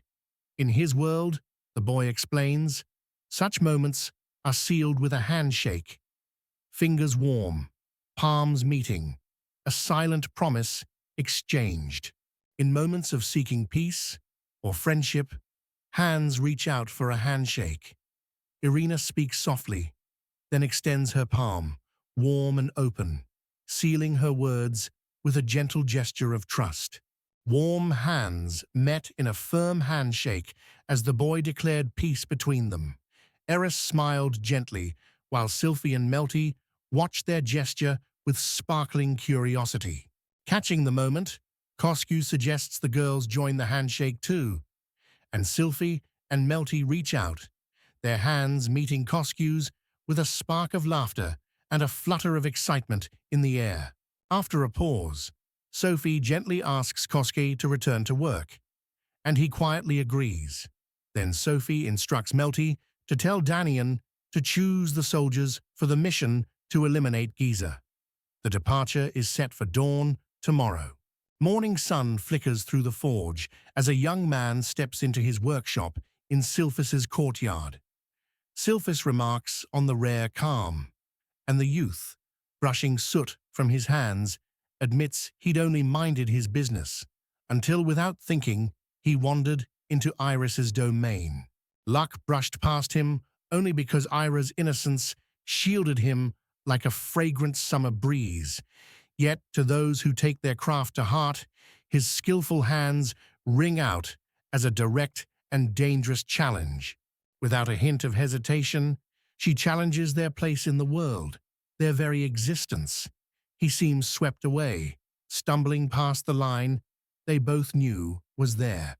Selfie assured Koski that without his skills, their chances of survival would vanish like morning mist.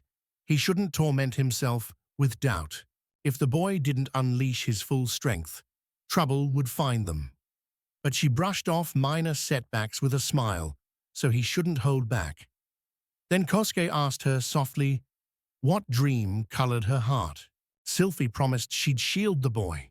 If they chased him, shunned him for his gifts, she'd be at his side, fierce as a summer storm, the air humming with her unspoken vow. Words like that can't be ignored, Kosuke says, his voice low. Is that so?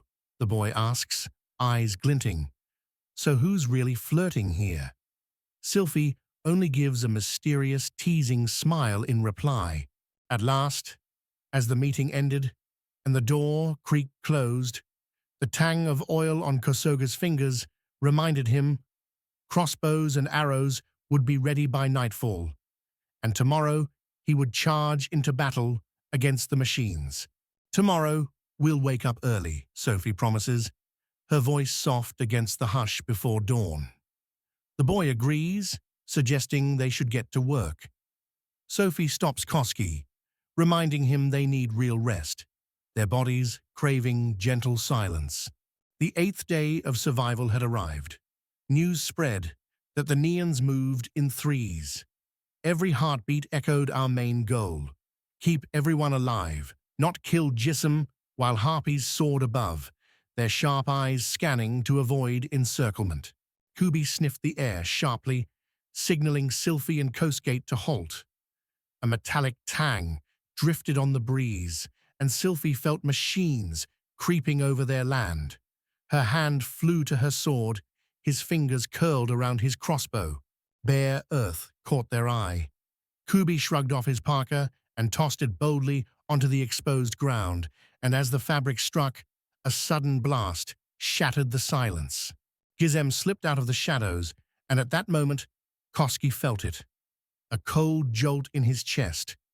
Real danger had found them, sudden and sharp as a wolf's breath, on the back of his neck. Gizmo charges ahead as Sylphie shouts she'll circle from behind, ordering Costa, Geen, and Kuba to fall back slowly, never stopping their gunfire. Now the battle bursts through the tangled, whispering forest. Kuseki and Kubi nodded in silent agreement. The boy brushed his finger over the crossbow's trigger like he was clicking a computer mouse, but suddenly the sight caught his eye, sharp as a flash. The boy takes aim, but in a crackling flash, Kubi fires first. Gizmo screams, and Kosuke, thrilled, exclaims that Kubi's shot was flawless. In a heartbeat, Gizem spots them, and Kosuke decides it's time to take a chance. He steadies his breath, aims, and lets his shot fly through the crisp air. The arrow pierces Gizme's head. Kubi screams over the chaos, urging Kosuke to run, his voice trembling. Attacking her outright is suicide. We have to get out now. With a sly smile, Kosuke admits he already knows and asks Kubi, voice soft but sharp, if she truly believes he stands before her without a single plan up his sleeve. With a thunderous snarl, Gizmo lunges at the boy. But in a flash, he conjures a brick wall. She crashes headlong into it, the impact echoing sharp as stone and snapping dust into the air. Finally, Kubi confessed the whole thing was disgusting, while Sylphie squirmed, saying she didn't feel comfortable talking about it at all. Surprise flickered in Husaka's eyes. The frontal assault had been far too easy. He'd planned to use wooden stakes, but doubts lingered, like a bitter taste. Could they really halt such a giant? Confusion lingered on Guibi's face. He couldn't grasp the boy's words as Kosuke slowly pulled out a spear-forged contraption. Sylphie, nose wrinkling, quietly doubted if that rickety thing could halt Gizmo. Kubi added softly that something like that could hardly pierce Gizmo. Kosuke replied, his voice low, that the stakes weren't metal. Driving them straight through would be tough. Sylphie told the boy it was his job to clean up the corpse. Koska nods, stacking cool, rough bricks together as dust dances in the quiet air. Later, he'll drive the scent of fresh wood into sturdy stakes outside the walls. Workers shape them nearby, hammers echoing through the morning.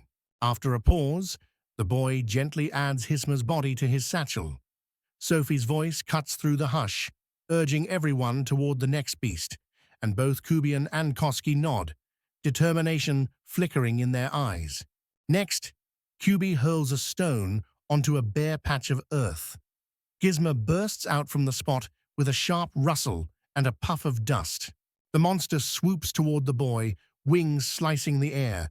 Frantic, he conjures a towering wall of bricks, but Gizmo breaks free, and terror seizes his voice. She's still alive. At that moment, Sophie leaps forward, sword flashing, a clean strike into the beast. With a wry smile, she admits catching Gizmo has never felt so effortless. The metallic scent of victory in the air. Kubi noted, her voice sharp as steel, that a surprise attack would almost guarantee victory. Koskishad added with a sly grin that such cunning tactics proved brutally effective. By now, the wall bristles with sharp stakes, another line of spikes lurking along the dry moat below, while soldiers clutching crossbows stand poised and alert, eyes flickering in the tense, expectant air. When circulation falters, underground or elevated shelters become traps of stale air and danger. A memory flickers in the young man's mind, urgent and sharp as the pulse in his veins. Sylphie asks, eyebrows raised, "What's going on?" After all, the boy just conjured a wall out of thin air. With a sly grin, he answers he's about to run a little experiment. With a swift motion, he grabs his pickaxe, sends the lower blocks crashing down, then leaps twice, nimble as a cat, up the wall, breath held, but to his astonishment, it hangs weightless in the air. Sophie leans in, voice trembling with fatigue, whispering to Kubi that something strange dances ahead. Kubi nods, eyes wide, admitting he sees it too, so the strangeness must be real. Laughter bubbles from Koski as he claims he could build a base right in the air. With a quick apology for stealing a moment, he leaps off the steaming wall, while Kiwi murmurs, "It's no trouble at all." Koska caught the sigh in Sylphie's voice and asked why they looked so drained. Kubi replied, air thick with exhaustion, that while Ira always called it pointless, now he truly understood her. Claiming he understood, the boy held her gaze, but Sylvia's voice cut sharp.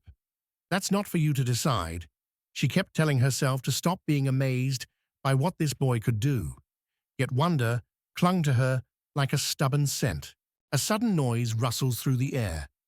Koski glances around, asking what's happening, while Kubi's ears perk up, and he murmurs, "I hear Gizmo." And there are more than just one or two out there. A menacing pack of machines surge toward them, metal joints screeching and echoing, sharp scent of oil thick in the air, danger throbbing with every thunderous step. After a while, tangled fallen trees block their path. The sharp scent of broken wood fills the air as QB senses 3 devices, then pauses, breath quivering, and corrects himself. There are 4. A sharp crunch echoed. The departing patrol warned they were close. Kiwi pointed to the spot, her finger trembling, and Sylphie urged, "Move faster. Now!" Metal feet clanged, and screens glowed menacingly as the gadgets hunted down the fox girl and her friend, the snake girl, who darted forward with a lizard boy clinging tight to her back, danger breathing closer with every step. Fox urged the snake girl to keep moving through the forest's hush, promising to hold back their pursuers. The girl's eyes flashed with trust as she whispered that she believed in Fox's strength. At that moment, the girl climbed the tree with fierce resolve, demanding every gadget's stare. Bravely, She called them to attack, her voice slicing the air like a spark in the silent leaves. Two gizms crashed into the tree with wild force, snarling and tearing at the roots, but the girl leaped nimbly to a branch of a neighboring tree, her breath catching, the bark rough beneath her fingers. Suddenly, the third gizmo crashes into the tree with a thunderous bang, splinters flying, while the first two swarm another trunk. Meanwhile, the fourth darts away with a sharp whir, lost in the rush. A snap of wings, and the third gizmo darted in. Startled, the girl lost her balance on the branch and fell, just as Sylphie rushed toward them, leaves rustling in her wake. "I can see them," the girl declared. Her voice trembled with resolve. Drawing in a sharp breath, she focused every sense, luring the enemy's gaze to herself, while Kyubi and Koskato knocked crossbows, eyes sharp on every shadow. In that moment, Nark fell to the earth, a cry of despair escaping her lips as two gizms lunged. She scrambled to run, but Sylphie's silent presence loomed behind, trapping her in trembling fear. Her saber flashed, slicing through a monster's neck. At that instant, Kostiaka promised to cover them. Sylphie nodded sharply and whirled back into the fray, blades singing as beasts snarled around her. A fourth gizmo lunged at the snake girl clutching the lizard man, when suddenly Kosuke burst onto the stage, his voice cutting through the chaos as he challenged the beast to face him. With a mischievous spark in her eye, the girl drifted closer and asked what he was up to. Kosuke, calm and steady, soothed her worries and urged her to crouch down instead. Out of nowhere, Gizmo lunged forward, slapping down two brick blocks with a clack. The boy, seizing the moment, soared with a swift double jump and landed lightly atop them. The bolt whistled through the air, piercing straight into Gizmos's skull. Kosuke slung the crossbow over his shoulder, lips curling in a sly grin, as if the answer to life and death lay in the beast's fate. So simple, almost too easy. In that instant, Nark and Kubi fired their crossbows, the bolts slicing through the air toward the next mechanism. Sylphie, catching her breath after felling her last foe, sensed the end at last drawing near. Spinning around, she asked the others if they were all right. Kosuke's "We're fine" rang out, while Narek added, "Their help meant the world." So yes, everything was truly okay. Whispering gently, the serpent-like girl soothed the princess, her voice soft as silk, promising all was well, though her friend lay bleeding. Sylphie's heart hammered. Fear tinged the air that someone might be hurt. The lizard's leg was snapped open to the bone, blood sharp in the dusty air. The memory of his morning splint flickered in the youth's mind, while Ira's nod confirmed the potion's quiet magic. An experiment here is the only way. Urgent help is needed. He warns the beast man, voice low and steady, that the treatment will hurt, so he must steel himself and grit his teeth. Amazed, Nark watched as the boy's wounded leg slowly healed, and amidst the scent of damp earth, Sylphie's gentle voice soothed them, urging, "Trust Kosuke, there's nothing to fear." First, he grabs a water bottle, saying the tree must be rinsed. Kosuke notices the reptile's head, its eyes unreadable. Perhaps it's pain, glittering silently beneath its scales. With trembling hands, he pulls out the bandage and splint, foreign tools he's never touched before, when suddenly a pop-up window gleams before his eyes, urging him to press use, and he does, heart pounding. Suddenly, his body moved on its own, and the air quivered with his confusion. Snake Girl's voice cut through, gentle but firm. "Stop. First, the bone must be set right," she insisted. The youth set the splint, and healing began. The odd crunching echoed softly, puzzling everyone, yet as the treatment ended, the leg straightened, as if by quiet magic. Anxious voices mingled with the sharp crackle in the air. The young man finally sensed the healing was complete, so he peeled off the bandage. His leg was whole again, smooth and strong, as if nothing had ever happened. With a gentle gesture, he offered the healing elixir, mentioning Ira had approved it, and at once the snake girl and Nark leaned in, eager to hear what it tasted like. The lizard man said it left a faint bitterness on his tongue. Suddenly, the shape-shifting lizard leaped up, bouncing in place. He shouted that the pain had vanished and his leg was whole again. The scent of dust and ore hung as the girls gaped, remembering his awful break just moments before. Confusion buzzed in the air. They had no clue what was happening, and it all felt absurd. Yet Koski sensed order settling in. While the lizardman bowed low, his voice warm with gratitude. The pain clawed at his leg, the threat of amputation, lingering like a sour taste. Koski managed a smile, proud of his help, while confusion flickered in his eyes at the beastman's unreadable expression. Cautious, Kostrai warns that the lizard man's lost blood has not yet returned. Urgency stirs in his voice as he urges the group to hurry to safer ground, with Sylphie nodding, her agreement as clear as rushing wind. Sophie leans in, her eyes shining, and asks the trio how many foes they've vanquished. Snake Gaze Girl hisses that they've taken down 2 machines so far. Sophie counts, murmuring softly, "With those we just stopped, and our earlier win, that's 13. Enough for today," Sylvie decided, her voice soft but firm as dusk settled. She suggested they call it quits and return, asking the 3 to let Peru know they were withdrawing. As campfires crackled and smoke curled into the evening air, Danan pointed out that crossbow bolts pierced enemy armor with sharp ease, yet sometimes it took over 10 shots from certain angles to bring down a single gizmo. Nark recalled how their first 2 shots rang out sharp and true, smoke curling in the air. After that, they fired back on the move, footsteps pounding. Maybe, just maybe, the rest could be lured right into their trap. In the scent of scorched earth, Koski realized, without his brick blasts, the sylphs and the frontline fighters were starving for firepower. Danan nodded, silent, as the air trembled with unspoken agreement.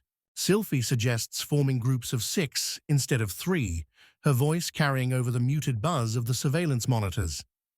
Dana nods, the faint rustle of paper underscoring her agreement. He declares he'll share the news of the change, his words hanging in the air. Sophie replies she trusts him, her voice gentle, while Koski notices Deenan limping. Realizing trouble shadows his leg. "Wait a moment," he calls to Danan, his voice gentle yet urgent. The man turns, puzzled, and asks what's wrong. Then he's invited to chair number 100 and asked to show his right leg. Urgency tightened Denon's voice. He needed to command his squad at once, but Kyobi quietly suggested he sit down, the words gentle as a hand drawing him back from panic. Eyes narrowing, Danan glanced at the wooden splint, scoffing that no stick could heal his leg, then asked through clenched teeth if they truly took him for a complete fool. Of course, there was no room for jokes now. By this time, Koski had already splinted the limb, bandaged the wound, and the quiet urgency of healing had begun. A sharp crack and creaking filled the air. Dynan's breath caught in pure astonishment, while the cube-shaped creature watched with a twinkling grin as the snake-like girl and her friends eyed every movement with wide-eyed wonder. In a blink, the man's leg healed. Koski smiled with quiet pride, while Danan, stunned, asked what the boy had done. Kosuke replied that he had simply healed his leg. The nurse presses the medicine into the man's hand, insisting he drink it just in case. The sharp scent of tincture fills the air as the man lifts wary eyes to the dark bottle. Danan drinks the potion, surprised by a tangy sweetness that lingers. It's not bad at all. Kusuka leans in, her voice cutting through the quiet. How does your leg feel now? Warmth spread as the man noticed his pain was gone. He bent his knee, marveling as it moved smoothly, obediently, as if the joint sighed in relief, along with him. It feels as if some mischievous elf is toying with him, but Kosuke insists his leg is fine now, cause enough for joy, with laughter glimmering in his eyes. Let's go then. There's no time to waste. Dinon nods, ready to move. In a flash, he disappears on his errands, promising gratitude later, while Denon's smile lingers in the air, warming everyone's hearts like sunlight after rain. Amazed by how Kosuke healed Danan's leg with only a wooden splint, a hopeful murmur rose. The healer might mend other broken arms and legs too. Sylphie calls for Kubi, and the boy promises to gather the wounded. If healing the wounded is possible, one should seize that hope, a path to fresh strength and surging spirit. But Cosette K could hardly believe his idea might actually work. With a gentle wave, Sophie asks the snake girl to summon Melty. The air tinged with the scent of fresh meat, ready to share their hunted spoils among the group. Melty steps in, her voice soft but sharp, asking if this really needs to be shared, then leans in closer, the room scented with ozone, and wonders aloud. Just how many gadgets did this meat come from? Sylphie notes softly, that's all for now. There are 9 devices in total. Melty's eyes widen with surprise at the number. Even preserved, they won't last, so she wonders aloud what to do next. Kosuke, watching her, marvels at Melty's quiet strength. While meat rests in Kosuke's inventory, Sylphie noted, its freshness lingers untouched. Melty leaned in, curiosity lighting her eyes. Could such magic truly keep spoilage at bay? Kosuke drifted into thoughts of Melty, her presence burning like fire through both his heart and mind. Meanwhile, Sylphie's voice rang out, urging everyone to share the monster's meat, as if unlocking a fresh chapter in their journey. Melty turned to Kosuke, her voice gentle, asking if he could tuck it into his inventory. Kosuke mused, marveling at his independent mistress. If Melty owned him, she'd wring every drop from his powers. Later, as Ira approached the camp, the sharp scent of blood hung in the air, and she saw a long, silent line of wounded snaking into the great canvas tent. Later, Ayura quietly approached Costa's tent, a hint of concern in her voice as she asked if all was well inside. And just then, Kubi called for the next person to come in. Iroh's brows shot up. He wondered aloud if she'd make the next move. Maybe that's what it's all about, adapting. Cost Hayes shrugged, voice calm as evening rain. No regrets. Everything was just fine. Kubi dragged over a new victim, her voice trembling as she mentioned a sore knee. Gizmo's tentacle had left its mark. The girl limped closer and greeted them softly, her breath carrying a trace of fear and hope. Ira gently wrapped the girl's paw, the bandage rustling softly, and asked how she was feeling. The girl sighed, her voice low, saying she still felt no change, only the scent of antiseptic lingering. Kubi noticed the girl limping. Her badly healed fracture ached fiercely with every step. No wooden brace could help now, and Kosuke gently urged Aura to let him try and help, asking her quietly for trust. Without hesitation, the young man gently applies the healing balm. Startled by a sudden harsh noise, the rabbit quivers, but soon her wound disappears, her soft fur covering the last memory of pain. Ira watched as the girl's eyes sparkled. She bounced with joy. Breathless, shouting, she felt no more pain in her leg, not even a hint of ache remained. A fleeting glance to Ira, her eyes clouded, distant, told the youth to leave her be. Her silence wrapped around her like mist, lingering until the very end. Lunchtime finally arrived. Iris sniffed the air and murmured it was pure absurdity, as Denans, a little lost, mused aloud about Koski's wild skills. Koski shrugged, calling them unusual, but QB laughed, saying, "Chaotic describes them best." Koska nodded, noting that even gods faced fierce troubles. Unless disaster struck, all should go well. Sophie's words danced with warmth, as she promised his skills would sweep away any challenge. The warriors, boots dusted with pine needles, returned from the forest unharmed. Sylphie cleared her throat, drawing every gaze, and softly asked what the afternoon held as Koski leaned in, curious about her intent. Sylphie confessed, her voice trembling like wind in the grass. The doubts gnawed at her. Should she bring the boy to hunt Gizms? If he died, those he might have saved would be lost forever. Sylphie glanced at Koski, her voice soft as she asked what should be done. Koski replied that defenses should first rise at the wall's edge, though his tone assured her it wouldn't cost much time or too many hands. He shares his plans to shield the village. First, clear sight lines before the walls so nothing hides in the haze, then scatter obstacles along the paths, making sure no gizms slip through unnoticed. There's a chance the battle will break under the cloak of night, so they must think ahead about lighting.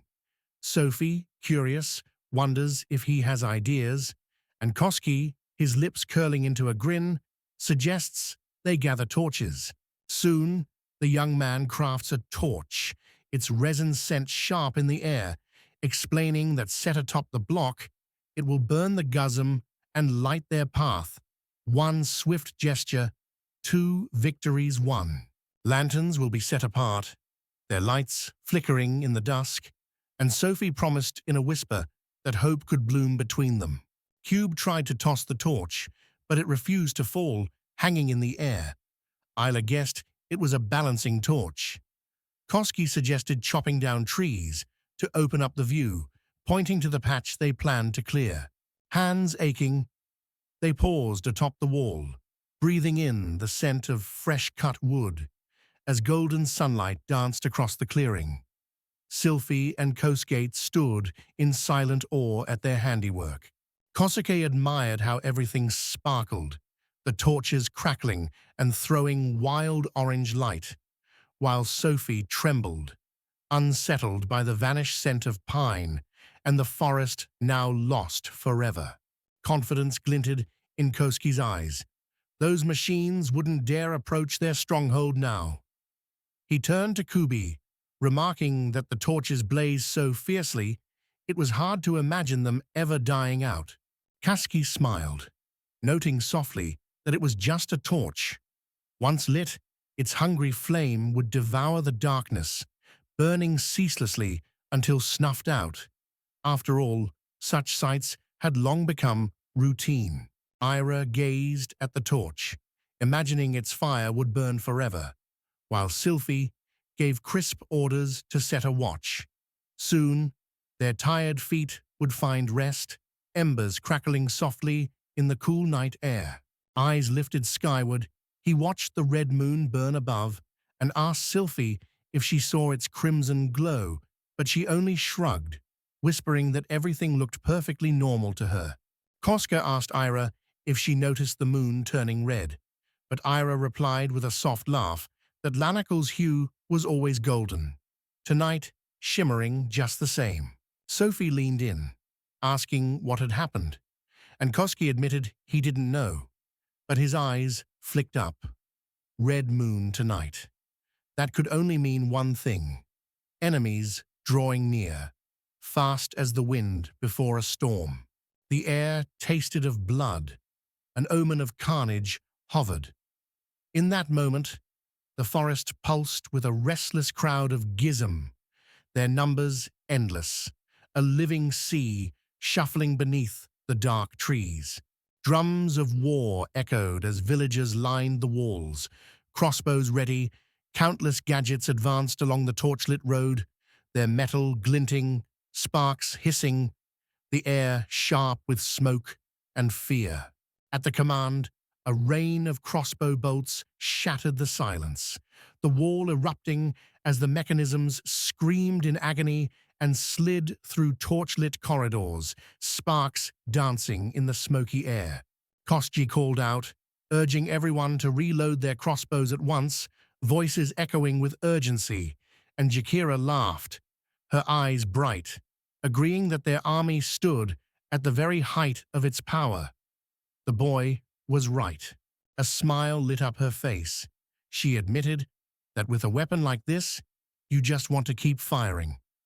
She turned to Koski for more bolts. Koski replied, "The real power of crossbows lies in the 200 shooters gathered here." Koska's warning cut through the chilly air. "Get ready for battle." Around 20 gizms stormed at once, their screeches sharp. But if this pattern held, not one of those creatures would ever reach them. Fallen comrades become stepping stones beneath their boots, while expert hands load crossbows with relentless fury. Since the attack began, a quarrel whistles through the smoky air every 10 seconds. Jakura noted the earthy musk of the beastfolk and their almost mythical endurance. Even if everyone switched to the improved crossbows, their hands would move just as swiftly and the rhythm of arrows would not slow. Koski, fingers drumming on the workbench, muses that perhaps the moment has come to consider mass-producing advanced crossbows. But the sharp tang of metal in the air reminds him to wonder if there will be enough materials. At that moment, Danan seized command of the attack, ordering the villagers to halt the enemy's advance and drive forward, as Gizman's arrows sang in the air with a sharp, relentless rhythm. One of those present noted, "The Tis Coast Guard keeps patrolling, so there's no need for elven archers now." Jakura smiled, nodding in quiet agreement. "Exactly." Melty turned to Koska, hinting at the sharp lack of arrows. Koski scratched his chin and guessed, if each archer fires every 10 seconds, 5,000 arrows will vanish in just 7 or 8 minutes. 5,000 arrows stand ready, their sharp tips gleaming. He's urging Melty not to hesitate. Take as many as her heart dares. As hands begin to sort through them, Jakura calls out to Koski, his voice cutting through the rustle. Koski guessed the girl stood beside him just to reach the arrow supply more easily. And right then, with a swift motion, he pulled out 100 arrows before Jakara's wide eyes. The boy asked how long until Gizma spoiled. Melty replied that if left untouched for half a day, she believed it would begin to go bad. "Got it?" The boy nods, then says, "He'll go there and take it back." Melty frowns, her voice trembling. "Are you really going there now?" If only his crew could face the Gizmas up close, Koski thought, all would be well. The smell of their tender meat already teased his nose, and letting such a feast go to waste would be a crying shame. Dust swirling at his feet, the young man reached the village gates and faced the command post. Danan's voice cut through the chatter. "Why are you here?" Koski asked if those machines truly attacked in waves, not without pause. He set off to gather gizmo carcasses near the walls, hands swift, the sharp scent of fresh meat in the air, knowing his skills would keep it from spoiling. And for the first time, the logic of his choice felt right. A close combat squad will form for this raid. Turning to VOG, he declares, "I'm leaving you in command here." Boots crunching on the stone, Gelder strides up and declares that now, with the fight turning close and fierce, she's on their side. Koski, searching his memory, recalls her name, Lady Gelder. She grins, offering, "Just call me Gelder." Kosuke glanced at Geldas's sword. It looked shaky, almost frail in her grip. She laughed, admitting her strength often shattered blades with a single swing. In Kosuke's eyes, Gelda was so tall that a regular sword looked like a kitchen knife in her grasp. With a thoughtful nod, he promised to forge something just for her, and gently asked if she had any special wishes. Gelda recalls the iron scent of battle and the weight of a full shield and a heavy mace in her royal heavy infantry days. The young man grins, realizing he'll need the same, and asks her to tell Danan he'll forge the weapons himself. At last, the boy drifts toward the upgraded forge, the metallic scent swirling in the air. Fingers hover over the menu, searching for a long mace, but finding only shorter ones. If he can focus as before, picture every curve maybe. Out of nowhere, a heavy mace appears on the menu, cold metal glinting. The copper plate and iron fused together promise weight, and the dockside case whispers that wielding it will be no easy feat. Now it's time for the full-size shield. He gathers the copper plate, fresh wood, raw leather, and glue, savoring the sharp scents and the promise of creation. He thinks it's perfect. Koska's gaze lit up. If only everyone could forge their own weapon, he mused, for in every age and every land, even the simplest soldier gripped a spear or club close, the scent of wood and iron filling his hands. Fingers twisting around a long, heavy club, he hears footsteps. Sylphie, Danan, and Helda approach. Sylphie's voice trembles as she asks if he's truly going outside, and he wonders, have the spirit archers taken their place?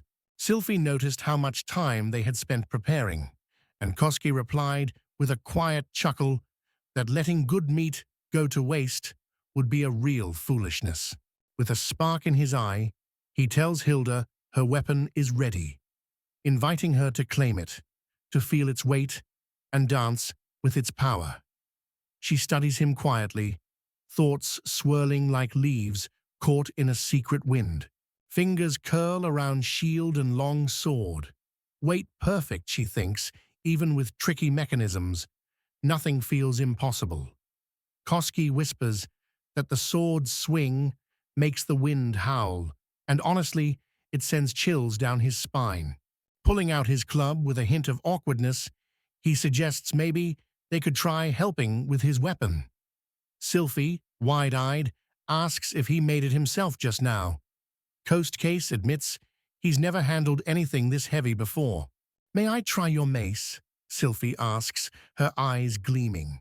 He hands it over without a second thought, and as Sylphie swings it through the air with a whistle, Koski marvels. She possesses astonishing strength. With a bright, eager voice, Danan declares that since everyone is ready, the journey can begin. He sweeps his hand around the room, quickly introducing each companion as excitement stirs the air. With a proud nod, he gestures to the lizard woman, Miss Samira, his mentor and spearmaster, the one whose patient hands and sharp instructions taught him the art of the spear in Marinard. Again, it struck Koshka. Cracking the code of a reptile's expression was a mystery wrapped in cool scales, impossible to unravel, no matter how closely he watched the flicker of those cold eyes. Danan introduces Lord Leonard, a masterful swordsman whose hands unite two legendary powers. In the kingdom, his blades sing as Leonard's twins, and Kusuka is struck by awe that such noble grandeur graces their presence. Leonard marveled that Koski had healed his hands, now smooth and nimble as if they were brand new. Denon, flexing his leg, echoed with a grin, "Was that strange potion used on me too?" A massive girl strides up to the boy, her presence fierce and fiery. He thinks she looks like a red demon. Danan tells him this is Sumaru, once a fearless adventurer and leader, known to all as Meat Grinder. With a warm smile, the girl tells Koski She's happy to meet him. And Koski replies, his voice gentle as spring rain, that the pleasure is truly his. Danan announces their battle team, himself, Helda, Ira, and Her Majesty. His words are quick, sure. Sylphie nods, the air bright with excitement, saying it's a splendid choice. Kosuke asked gently how Ira was feeling, his voice soft as falling rain. She nodded, assuring him all was well, her words lingering like incense. A court magician's title was no mere name. Koski imagined Ira firing lasers from her eyes. No, more likely, she would unleash spells in battle, swirling energy crackling in the air, and he felt a spark of genuine fascination. Kosuke and Sophie's eyes met, a silent nod passing between them. Kosuke asked if everyone was ready, and weapons rose as one. Voices from all sides answering with a fierce yes. Sylphie explained their mission: to gather Gizmo meat, with Kosuke leading the hunt, while the others guarded him. Together, they set out, boots crunching over frosty earth, the cold air sharp with the scent of adventure. To the front lines, the heroes marched, chasing after Gizmo's meat, while the young man carefully tucked one body after another into his pack, the scent of iron lingering as seasoned warriors moved in silent, watchful step behind him. With a sigh, Leonard noted how oddly gifted Kosuke was, healing with a gentle glow, making objects vanish into thin air. As Leonard watched, Kosuke slipped another gizmo into his mysterious inventory, hands moving silently, almost magical. Sumoru admitted, with a puzzled frown, that she barely understood these strange happenings, yet the abilities felt like a sprinkle of magic in her hands. Denon shook his head and insisted there was no magic here, for Kosuke carried not a drop of magical energy. Sua admitted, with a shy smile, that magic never came easy to her. This boy amazed her. Just then, Kosuke's voice cut through softly, asking them to stop talking about him. In that instant, Zamorik warned them, never lose your guard. Gizmo was a master of sudden attacks. As his words hung in the air, the girl's gaze darted sharply around, alert to every whisper and trembling leaf. With the cool steel humming in her hands, Gelda confessed she sided with Samir, yet the moment the weapon shone in her grip, curiosity flickered. She simply had to test its power. As the girl swung her slender mace, Zamira couldn't hide her awe. Its gleaming length and heavy spikes stirred envy deep inside her. Zamir turned to Denon, his voice laced with curiosity. Had that man really forged his weapon too? Denon nodded, calling the girl his mentor, and Zamir's gaze lingered on Kosuke, searching for answers in his eyes. The reptile's stone-cold face reveals nothing, yet in her eyes glimmers a silent wish for a weapon that gleams, sharp and strong, just out of reach. Leonard mentioned he also needed to sharpen his blades, and Sumeru, with a soft chuckle, admitted that while they talked of weapons, her own was nothing more than a simple wooden branch. Kosuke noticed their weapons, blades dulled and nicked, the metal jagged, while their piercing stares felt like knives, slicing straight through him, prickling goosebumps along his skin. A sweet smile danced on Sylphie's lips as she stood close. The young man announced that Sylphie had given her blessing, their victory sealed, and promised to craft weapons, urging each to dream of what arms their hearts desired. All agreed, hope sparkling in the air. Gizmo's shriek pierced the air. Leonard scowled, sensing unexpected guests. Kosuke wondered softly if they should run or stay, but Leonard, calm as steady rain, urged them not to worry so much. No one will surround us here, he insists, the air thick with calm, no urgency pressing their steps. Denon leans in, telling Lord Leonard his hopes are fragile things, while Sumeru struggles to lift the log, sweat glistening, arms trembling. Sumru wondered aloud if Lord Leonard had a point. Here, Gizmam could only lash out with his twitching antennae. Leonard replied, his voice rimmed with playful offense, that calling him old was terribly rude of her. Suma replied that in times like these, everyone stood equal. Aristocrat or not, it made no difference. Catching that note, Sophie told Koski to ignore Gizm's jabs and focus on gathering meat, and the young man quietly agreed. In the crisp morning air, Gelda and Zamira readied themselves for battle. Zamira whispered she'd strike from the flank, while moments later, Dinan's voice rippled through the camp, announcing their advance had begun. Amazement flickered in Koska's eyes. Despite Gizm's relentless assault, everyone stood oddly calm. In the thick, smoky air, they finally met Gizm face to face, breaths mingling in tense silence. In a blur, Dinan drew his blade and beheaded the beast, leaving Kuski stunned. Shield raised, Helda blocked the monster's blow, then swung her heavy mace, its head bursting with a sickening crack and a spray of blood.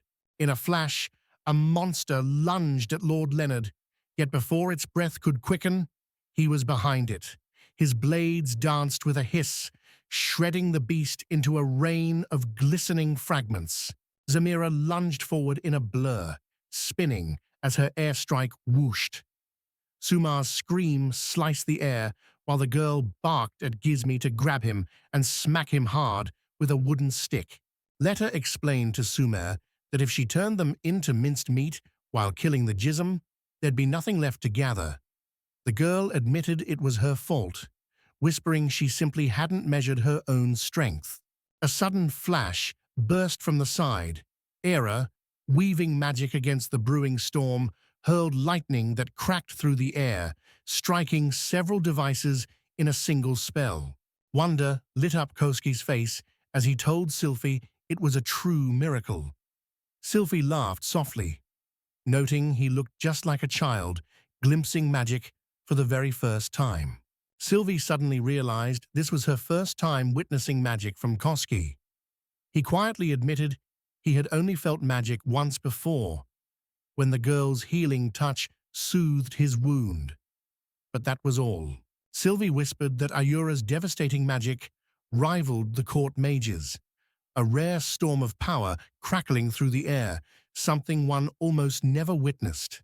Joy sparkled in Ira's eyes after Her Majesty's praise, when suddenly, Koske, warm with nerves, confessed he had a question, and whispers swirled, calling him the most captivating soul in the room.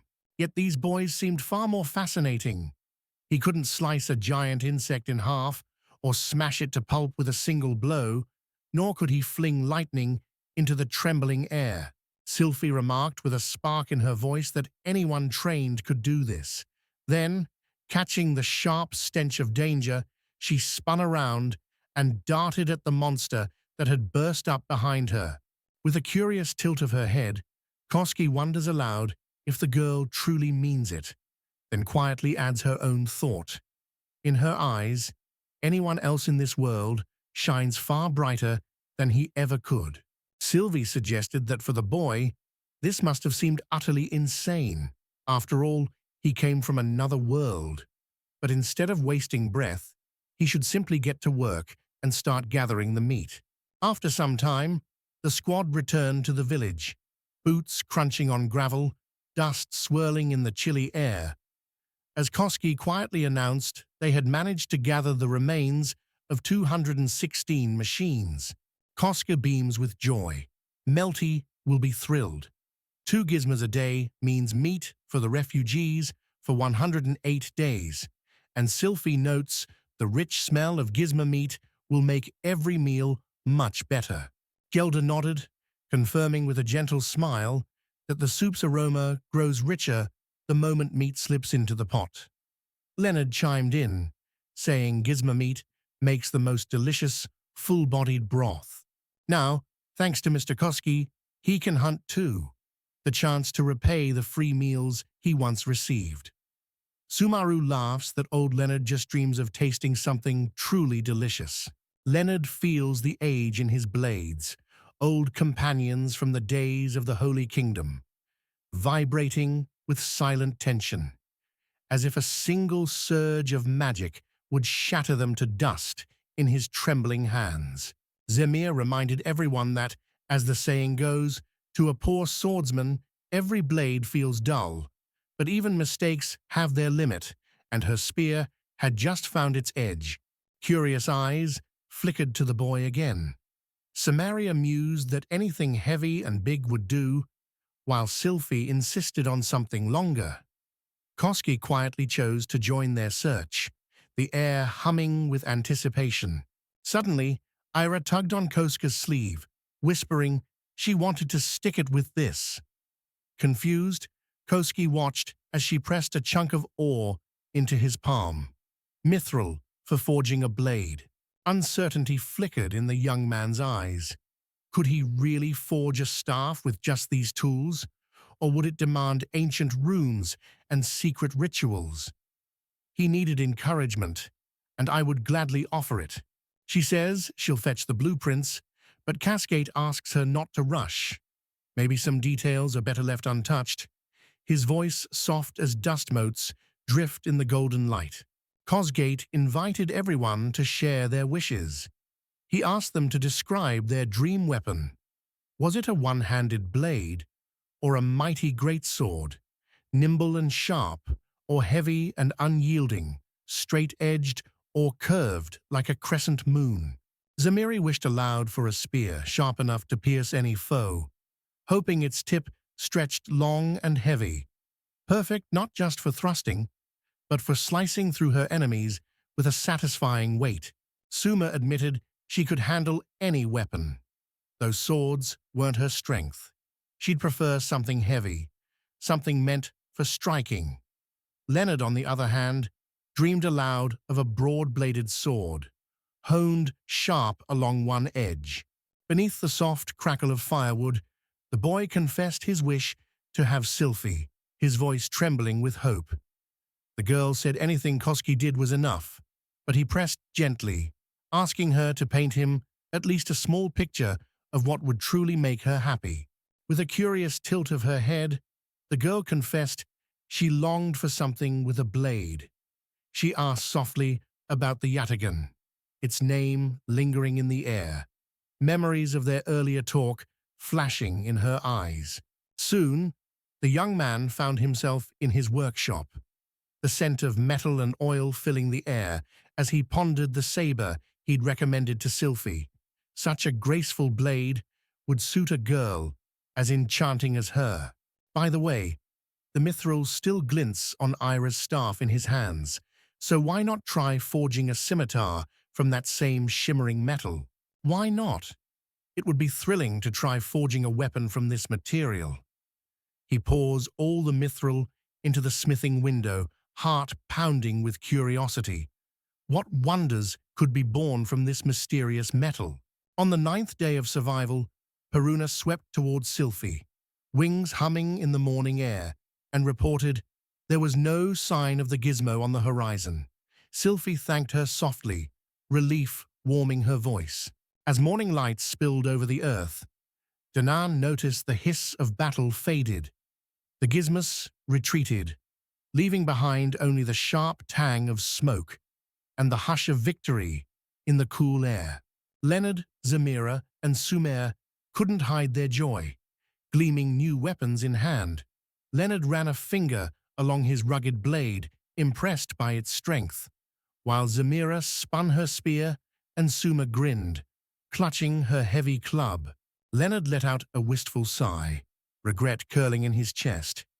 He never got the chance to test his new weapon on Gizmo, and Sumeru simply nodded in silent agreement.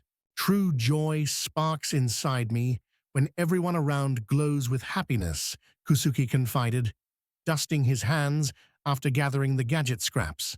Turning to Sylphie, his eyes danced as he teased, "There's something special, just for you."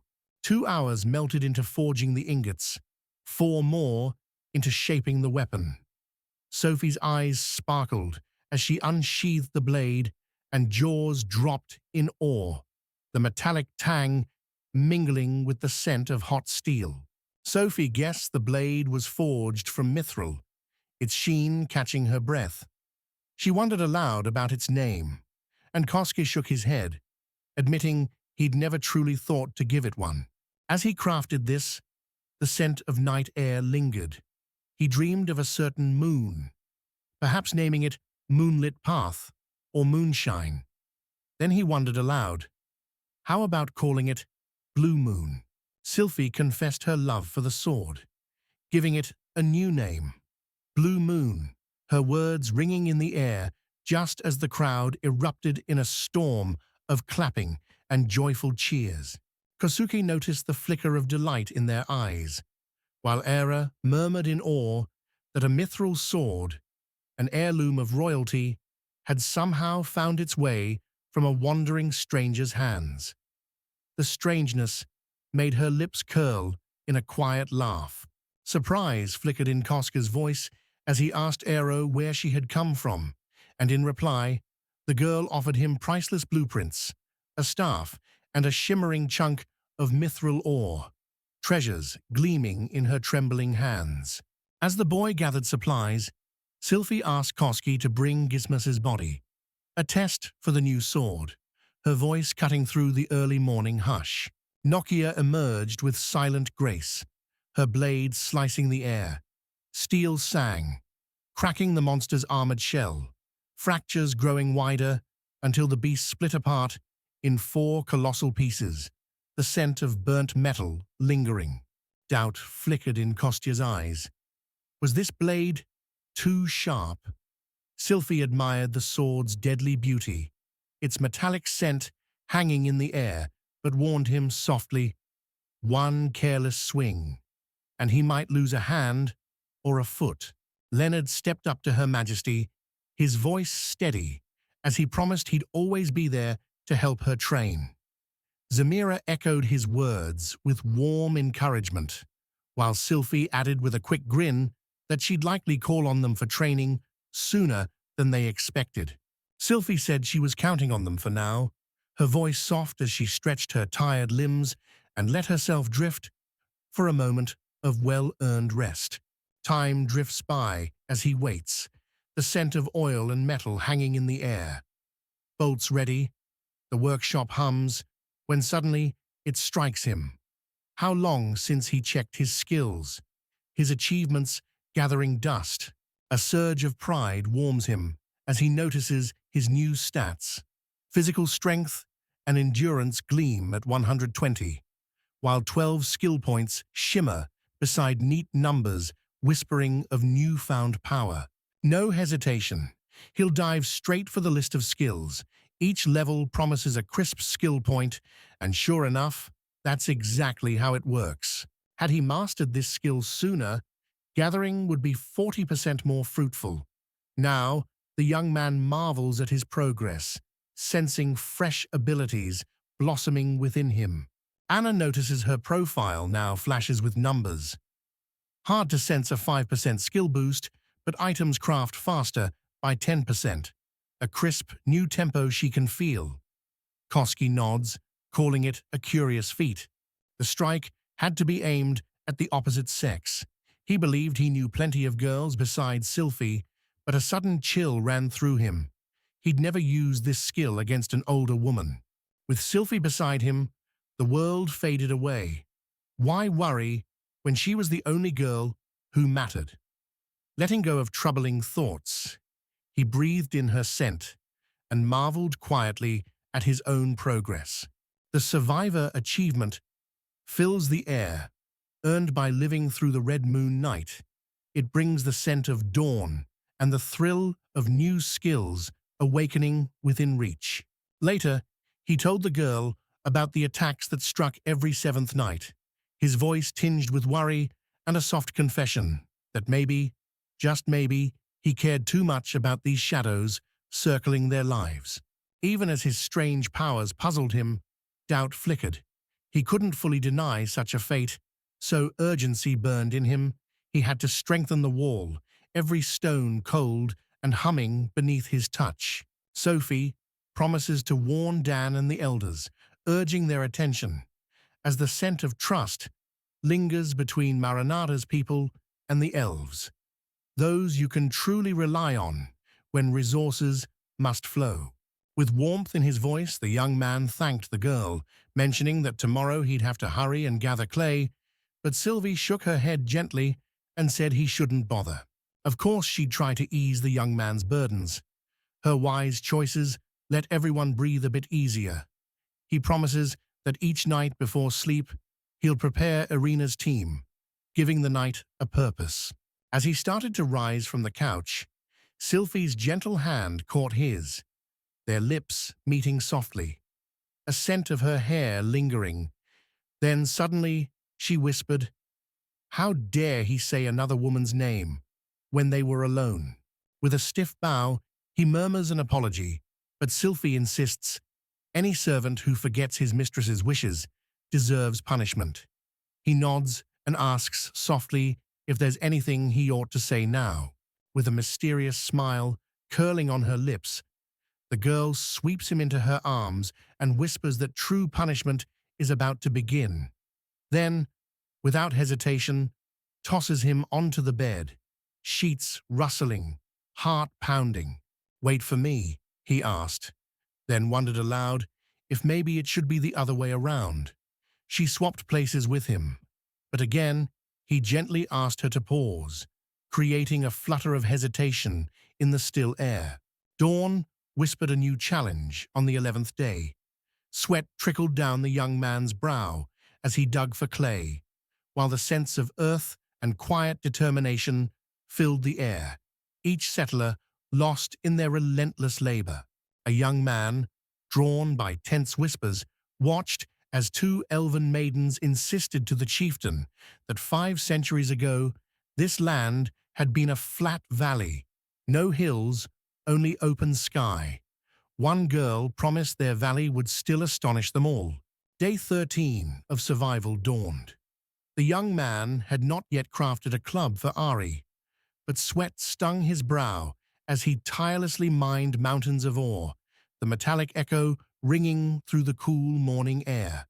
On the 13th day, as dawn smelled of metal and hope, the young man forged countless weapons, swords singing against the anvil, crossbows snapping and spears glinting in the pale morning light.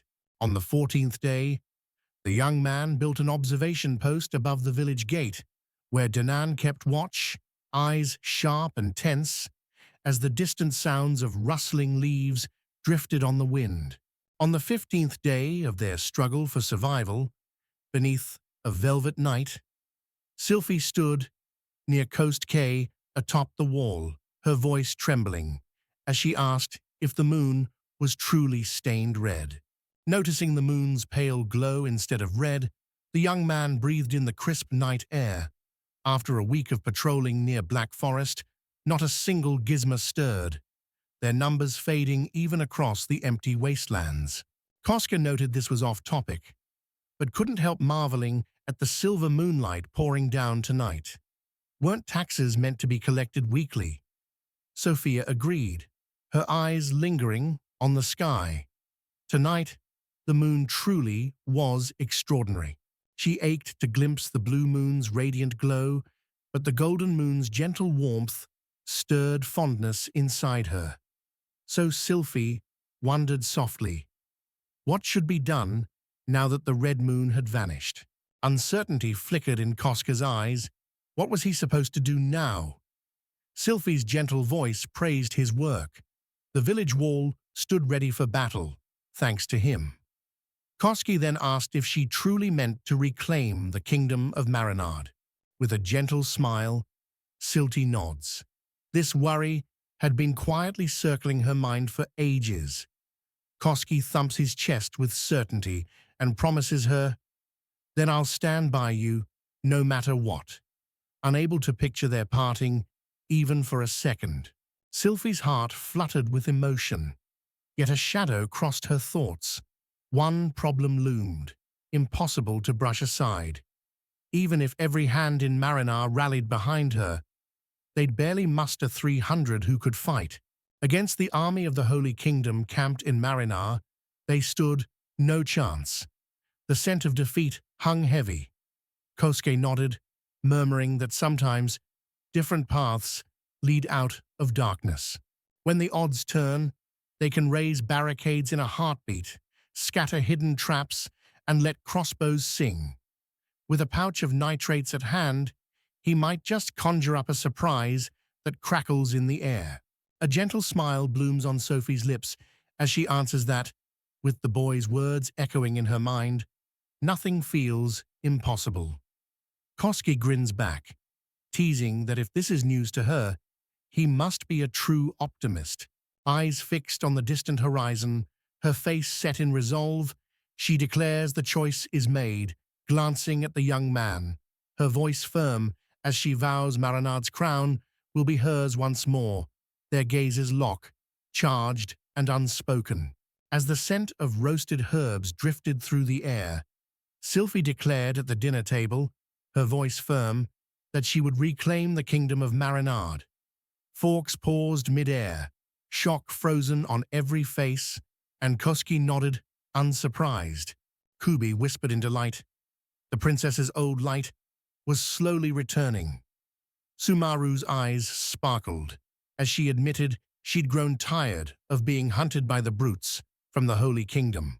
Lord Leonard nodded in agreement. The time had come to break free and no longer let their homeland suffer beneath a foreign heel. Zamir promised his spear would always stand ready for the girl, and surprisingly, Danan vowed full support for her plans, his words rolling like thunder in the hush of anticipation. Melty noted, with a hint of iron in her voice, that gathering the needed resources for war would take time. The room filled with the quiet drum of anxious footsteps and distant clatter outside. Many were eager to stand with Sylphie, yet unsolved questions clung to the air, sparking a long, restless conversation. Through it all, Ira's confident voice promised that with Kosuke's strength, no hardship would win. Ira's sharp remark cut through the air, sensing both his and Sylphie's true intentions, setting fate on a new course. Now Kosuke moves through survival in a world entirely transformed, everything unfamiliar, every scent tinged with change.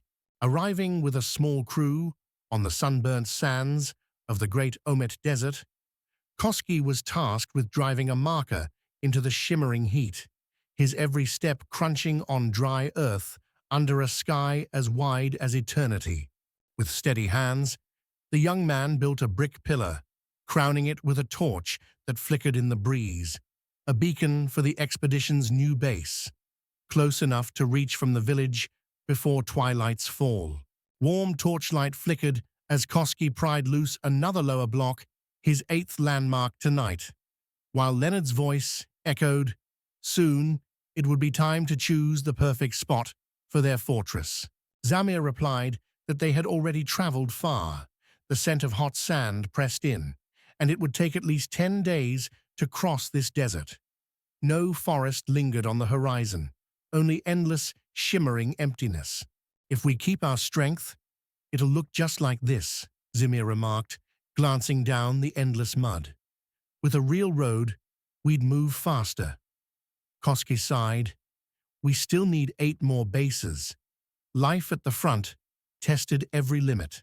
Leonard suddenly rested his hand on Kosuke's shoulder, his voice tinged with longing as he wished for a mithril sword of his own, maybe even one with his name.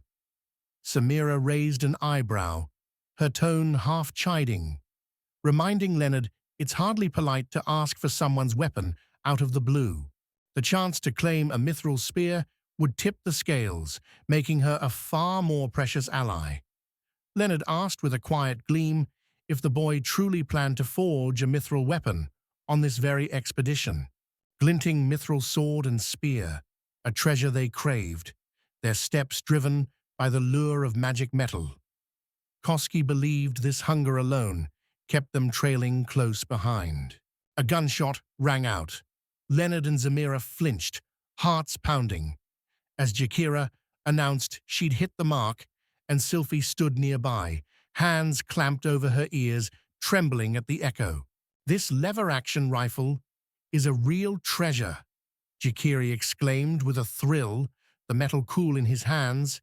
Koski, with a wisp of smoke curling past, quietly urged the girl not to fire wildly side to side. Only 3 were made, and without a steady flow of cartridges, each was as precious as gold. She had to be careful, and Jakura nodded, understanding shining in her eyes. Leonard flinched at the rifle's deafening roar, wrinkling his nose. He didn't like it one bit. Zamira nodded, sharing his distaste, but Jakira grinned, insisting nothing could ever outshine the rifle's fierce power. No one could argue with the success of that shot. Jakira dropped the hulking Gizmo with just 2 sharp cracks of her rifle. Then, with a hint of laughter in her voice, said Kosuke would handle the trophies. He agreed without hesitation. Leonard turned to Sylphie, his voice gentle, asking where the new base might rise. She asked for a little time to think, while Kosuke, with a lopsided grin, wished Jijiru would hit something closer to the gizmo next time. "What about that hill with the cliff?" Sophie asked, her voice carried by the crisp air. Leonardo answered, picturing the sweeping view, the breeze against his cheek, and said such a slope would guard them well. Sylphie told Kosuke they'd choose the hill crowned with a jutting rock for their camp.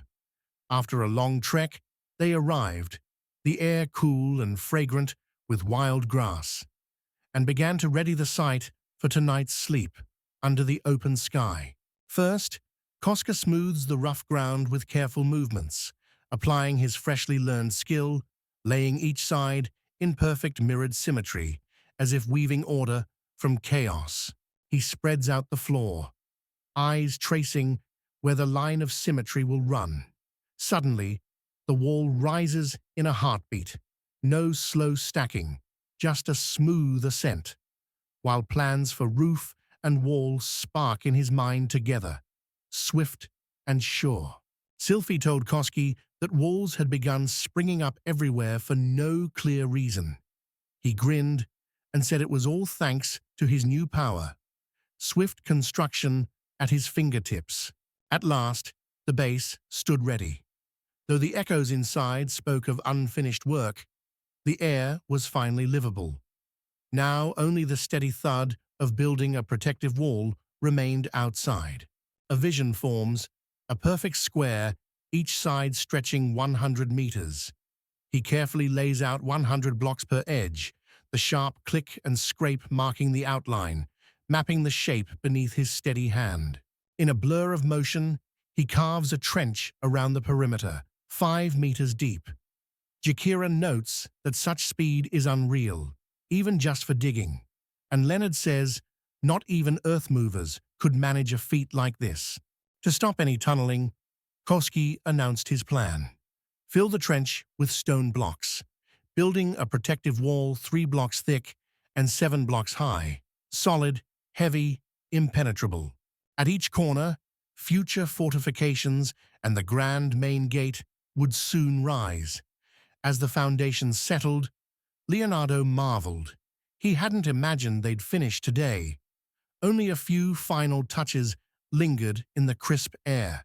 Sylphie's voice floated through the chilly air, instructing everyone to scan the walls.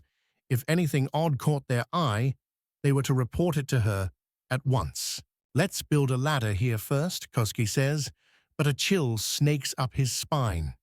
Danger clings to the air like smoke, and he bolts without warning, feet pounding in sudden flight. Leonardo quietly notes they've been spotted.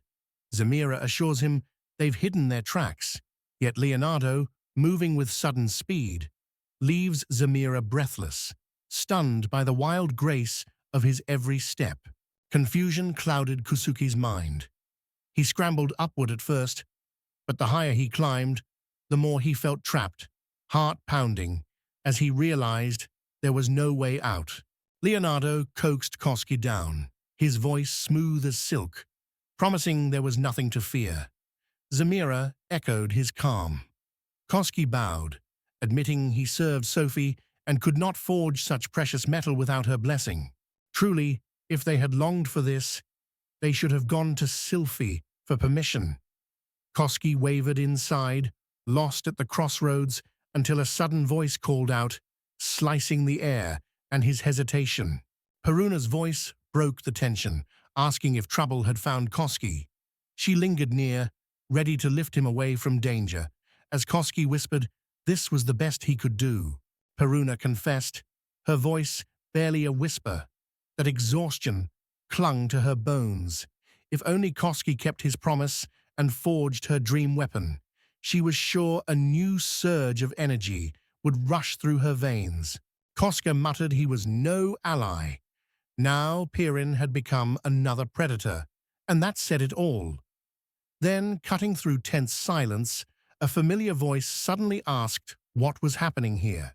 Sylphie stood there, and Koski, heart-pounding, rushed to her side, confessing in a trembling voice that everything was his fault, as Leonard offered the princess a promise to forge weapons from mithril for them. Sylphie admitted, a soft tremor in her voice, that their unbreakable spirit was awe-inspiring.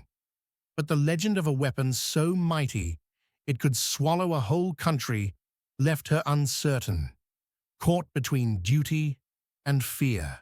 Kosuke feels his values crumble, the weight of this world reshaping him into a master powerful enough to crush nations, while Sophie gently reminds him he does not belong here. He owes nothing to their ways. Had they bothered to befriend him and offered a fair price, she was certain the scent of new forged blades would have been theirs, those very weapons they so longed for. Still, a chill crept in. Sooner or later, enemies would come for Koski. Yet whenever she couldn't watch over him, she breathed easier, trusting Dane, Leonard, and Zamira to stand guard by his side. Koska whispered how those defenders all but forced him, sweat on his brow, to forge weapons from mithril. Sylphie, her voice full of hope, wished he'd finally heed their pleas. In return, they pledged to guard him through storm or sunshine. Koski pictured the brave mariner warriors as his own steadfast protectors, their armor glinting, footsteps steady, voices promising safety. Faced with this, he chooses to forge a weapon from mithril, and Leonard voices exactly what Koski might have said, sharp-eyed and fully aware, while Peruna stands nearby, her gloom thick as a gathering storm. I've finished the weapon for the harpies, he declared, a faint scent of oil and metal still clinging to his hands. Peruno's eyes widened, voice trembling. Is it really true? Sparks crackle as the boy shapes his weapon. No one can tell if it's truly just a club. Peruna, with a furrowed brow, wonders aloud if this odd creation will aid her at all. Kuska suggests, instead of endless words, it's better to show the truth in action. He invites them to climb the wall and wait a while, the stones cool beneath their hands, the breeze whispering secrets above. As the weapon tumbled from the wall, slipped through the coastal gate, and touched the earth, a thunderous blast shook the air. Smoke swirling, dust rising, the world humming with shock. Gasps filled the air as the new weapon thundered. Leonardo marveled aloud, comparing its roar and flash to the rare explosive magic wielded only by master mages, while Zamira imagined the army's power soaring if every soldier held such force. Peruna asked the young man to let her try the weapon, the air sharp with curiosity. Kosuke replied it was a hand grenade and offered to show her again, pointing to the safety clip at the handle's end. Once removed, a metal ball appeared. With a flicker of curiosity, she wound the thread around her finger, feeling its gentle pressure and measuring the distance. Then, with a swift motion, It was time to toss it away. The grenade burst with a deafening roar. Kosuke had warned her. Once thrown, nothing could stop it, so her hands trembled with careful precision, knowing one wrong move would erase her completely. A gentle tickle danced along her legs, making her laugh. He nodded, admitting it could be exhausting, but urged her to hold on tight, never let go until her heart truly felt ready to say goodbye. With a quick leap from the wall, she exclaimed that she had landed here again, yanked out a balloon, then hurled a grenade, exploding with a deafening crack the instant it struck the ground. Spinning sharply, she declares an unexpected leap awaits ahead. Then, without a pause, she plunges from the great height, air whipping wild and the world blurring past. At the end of her leap, she halts abruptly and hurls a grenade. There's a crack, smoke, the sharp scent of gunpowder, and the log shatters, blasted to splinters by the thunderous force. Leonardo marveled aloud. It was unbelievable, he said. This force, crackling and wild, could tip the balance of any battlefield in a heartbeat. With a proud spark, Peruna announced it was all thanks to her, and that she was amazing. Kosuke, hesitating, turned to Sylphie, her thoughts swirling as she weighed the moment. Eyes distant, she apologized, lost for a moment in thought. Meanwhile, Chikira groaned, clutching her stomach. She couldn't hold out any longer, hunger twisting inside her like an aching knot. Sylphie nodded, the truth lingering in the cool dusk air. With the sun slipping away, it was time to let the day sigh to its gentle close. A whiff of dissatisfaction curled from Chikira. She wanted more, her sharp voice cutting through the air. Soon, others echoed her craving, voices rising with restless hunger. Surprise flickered in Kosuke's eyes. He'd managed to cook gizmo meat. As fragrant steam curled up, the boys asked, curiosity dancing in their voices, what he called this dish. In his world, the young man explained, they called this dish a burger. His friends took a bite, savoring the smoky aroma, and admitted it was delicious, making him beam with happiness. Leonard leaned in, savoring the aroma, asking if the roast beef was cooked just right.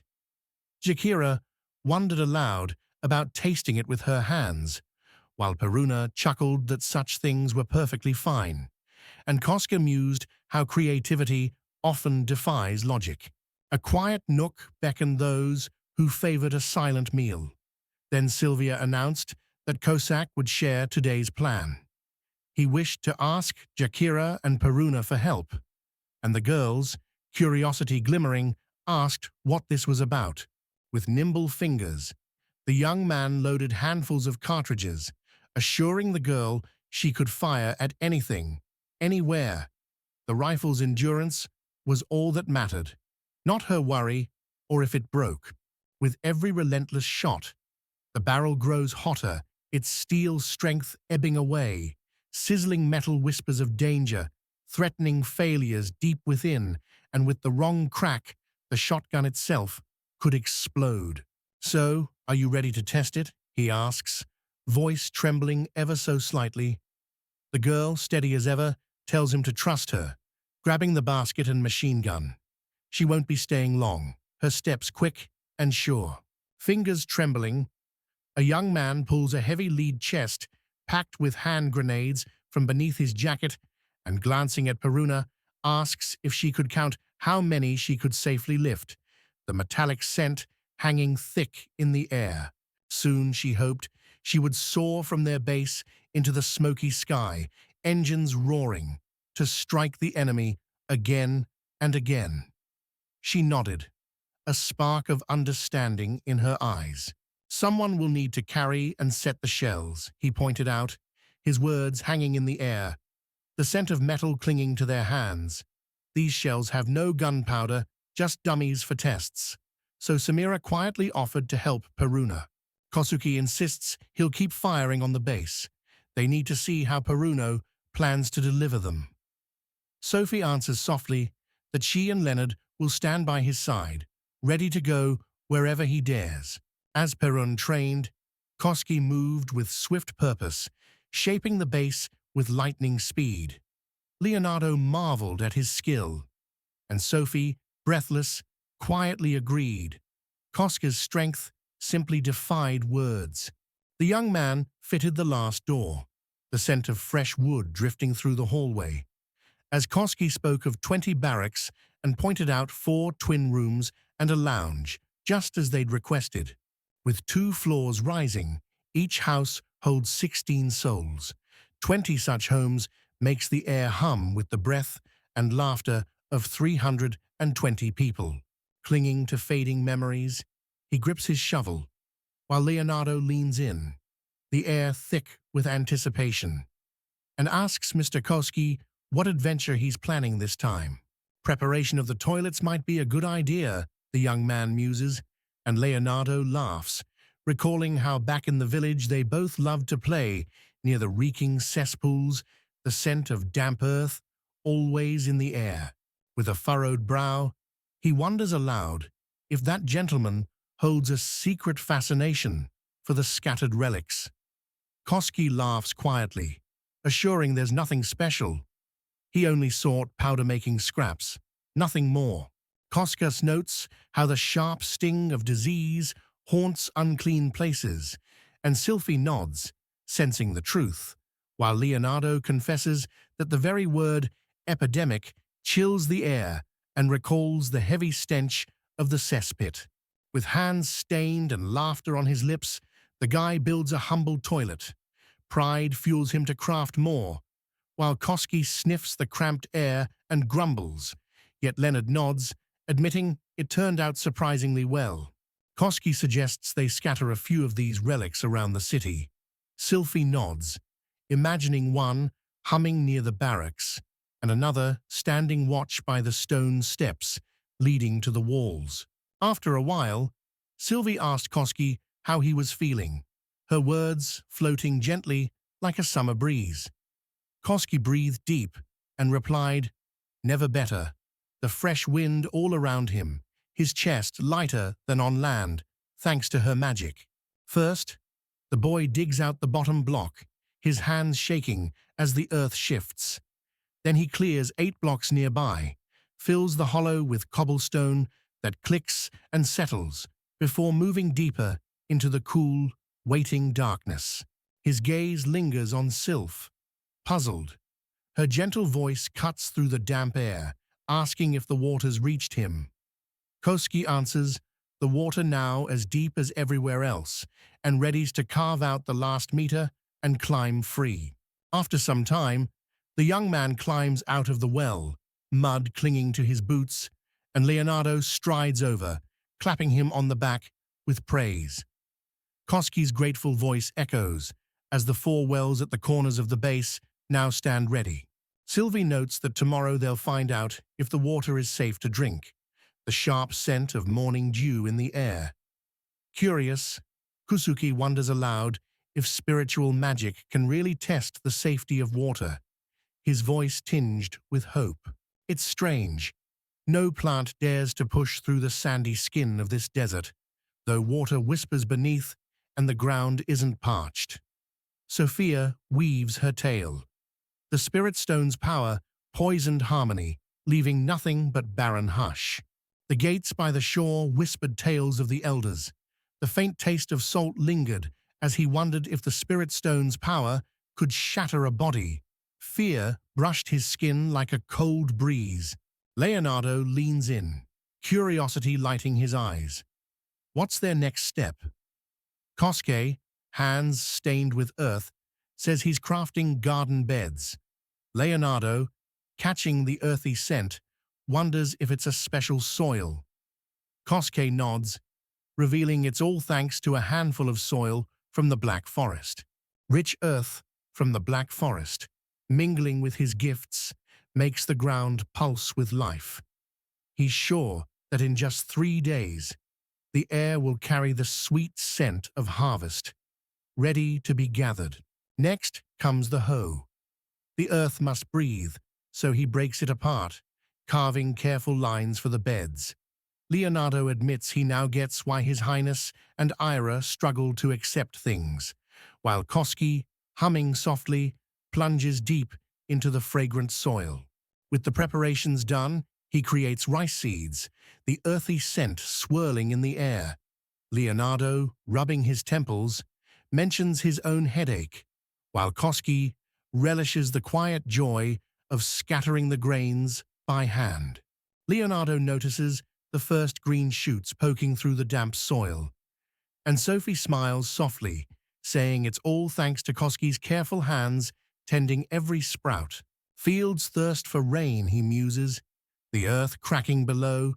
Maybe a fresh spring built from sturdy blocks would help.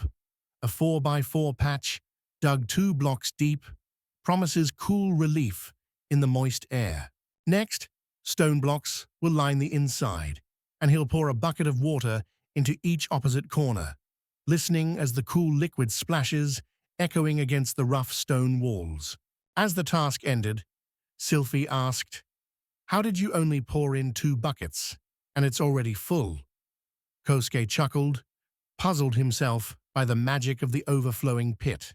Deciding to fetch water for the thirsty field, he wonders if it will be enough for now. Sylphie, watching closely, asks if the water level never drops, or maybe her eyes are playing tricks on her. Leonardo wonders if it's just a trick of the mind or some optical illusion, but Sophie shakes her head firmly. No matter what it is, she insists, "You can't call this an illusion." Kuska shrugs. It's just a well, though a strange one, with dank air curling upward. But Jakira suddenly interrupts, her voice sharp, saying she's out of bullets. Kosuke hesitated, afraid to admit he'd accidentally discovered an endless spring. Just then, Jakira's curious glance sliced the air, asking what was wrong. But Leonardo and Sylphie replied with calm smiles. Nothing special happened here. With the scent of gunpowder lingering, Jakira shared she'd fired all 500 rounds without trouble. Kosuke nodded, a quiet thrill in his voice as he called it wonderful. Jakira notes the aim still feels razor-sharp, while Kosuke wonders if 500 shots truly left no scars. Either way, the girl's best option is the new rifle glinting in her hands. The calm clings to him.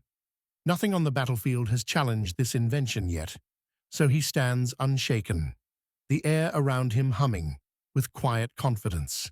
The weapon felt sharp in his grip, but he couldn't tell if its power came from his skill or some secret magic. As a test, it left him craving more answers, the mystery lingering in the air. Thunder crackles as Peruna steps forward, her eyes wide with wonder. Where did this vegetable garden spring from? And who planted these vibrant greens? She turns, puzzled, while Jakira whispers into the still air, "How did they appear so suddenly?" Kosuke asked Peruni if she had settled on the perfect weight she could lift at once. After a few tries and laughter echoing through the air, they agreed this was the load that let her carry the heaviest burden. He hefts it, feeling the weight in his arms, and asks if Peruna is sure she can handle it. "It must be at least 3 kilos, he says, with doubt flickering in his eyes. She laughs softly, says she's fine. If it's only 10 kilometers one way, she could fly forever, with that weight brushing against her back. Coast Gaze marveled at how effortless it felt to deliver shells this way. No struggle, just a quick drop onto the enemy below. With a regular hand grenade weighing 4 times less than a practice one, he imagined the main charges, packed dense with powder, almost humming in his hands, ready to roar. This won't be just a grenade, it will roar like a real bomb. 6 times stronger, Kosuke claims, promising to craft a few sizzling prototypes to test the explosive power. Turning to Sylphie, he wonders aloud about their next move. She laughs softly, the scent of warm bread on the air, and suggests they share a meal before making any big decisions. Soon, Pairs formed quietly. Lord Leonard chose to join Miss Amira, while Jaguero and Peruna, quick-footed, slipped into the night air to scout the edges of their fortifications. Kosuke would handle the weapon's design, while Sylphie watched his back, and Kosuke, voice steady and curious, asked Lady Amiru to describe exactly how she imagined her shining mithril spear. After a while, the young man rolls up his sleeves, setting up his corner with the quiet clatter of tools, the sharp tang of metal in the air, ready to focus on crafting bombs for the harpies. Fingers brushing the page, the young man studies the menu, eyes sparkling. Soon, mastery will let him craft even vague dreams into reality. The thought carries a sweet thrill of endless possibility.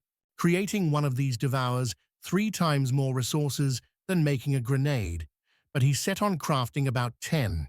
Soon, he'll build a rifle scope too.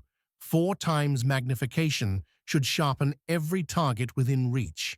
A shadow flickers across Sylphia's face. Kosuke glances over, voice gentle with concern. "What's wrong?"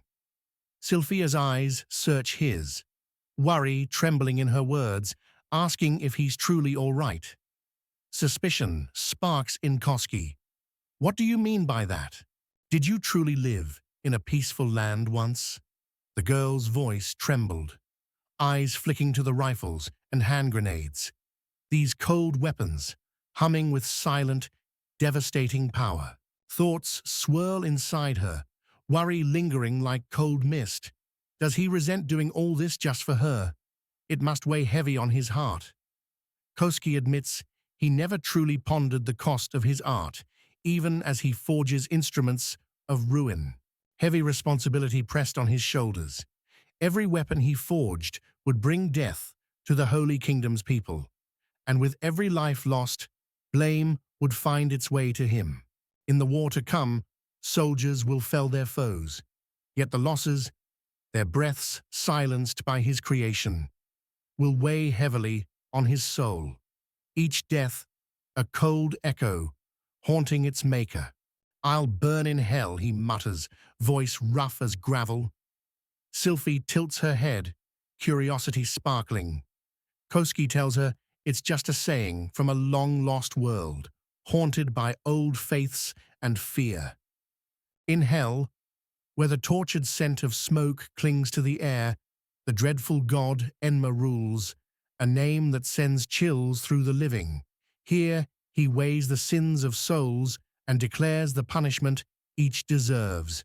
No one has ever proven hell exists, though Sylphie calls it some kind of afterlife. Here, people whisper that souls of the dead become stars in the sky. Kosuke admits the thought is strangely romantic. Hell waits for him, he's sure, but he'll face its flames by her side, blaming her for every terrible thing he's done, uncertain if this thought brings comfort, for how could he watch Sylphie burn? No matter how heavy the sin, if its burden is shared, the punishment is halved. He'll never let her face suffering alone. Kosuke shares how kindness radiates from his lady, and so, with hope flickering in his chest, he vows to fill his days with good deeds, hoping Lord Enma will not judge him too harshly.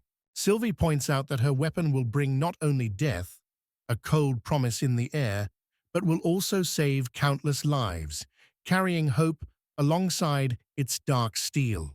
Sylphie was absolutely right. Their goal was never to wipe out the people of the Holy Kingdom, but to reclaim Marinard. Taking lives was merely a harsh means to an end, not their true desire. "Easier to finish them all than try and save a single one," Coast mutters, his breath sharp as metal. Sylphie nods, a bitter wind between them, knowing there's no sense fighting such an iron truth. Kosk thinks, only by letting Marinar's cannons thunder a few times will the sacred kingdom grasp that to resist is to pay a far higher price. Only then could they hope to find a way to save as many lives as possible. Sylphie gave a gentle nod, the hush between them filled with her quiet agreement. Koski was right. Koska senses the siege closing in, their small band gathering near the campfire, breaths mingling with cold air, knowing swift raids are their only hope. Open battle would doom them all.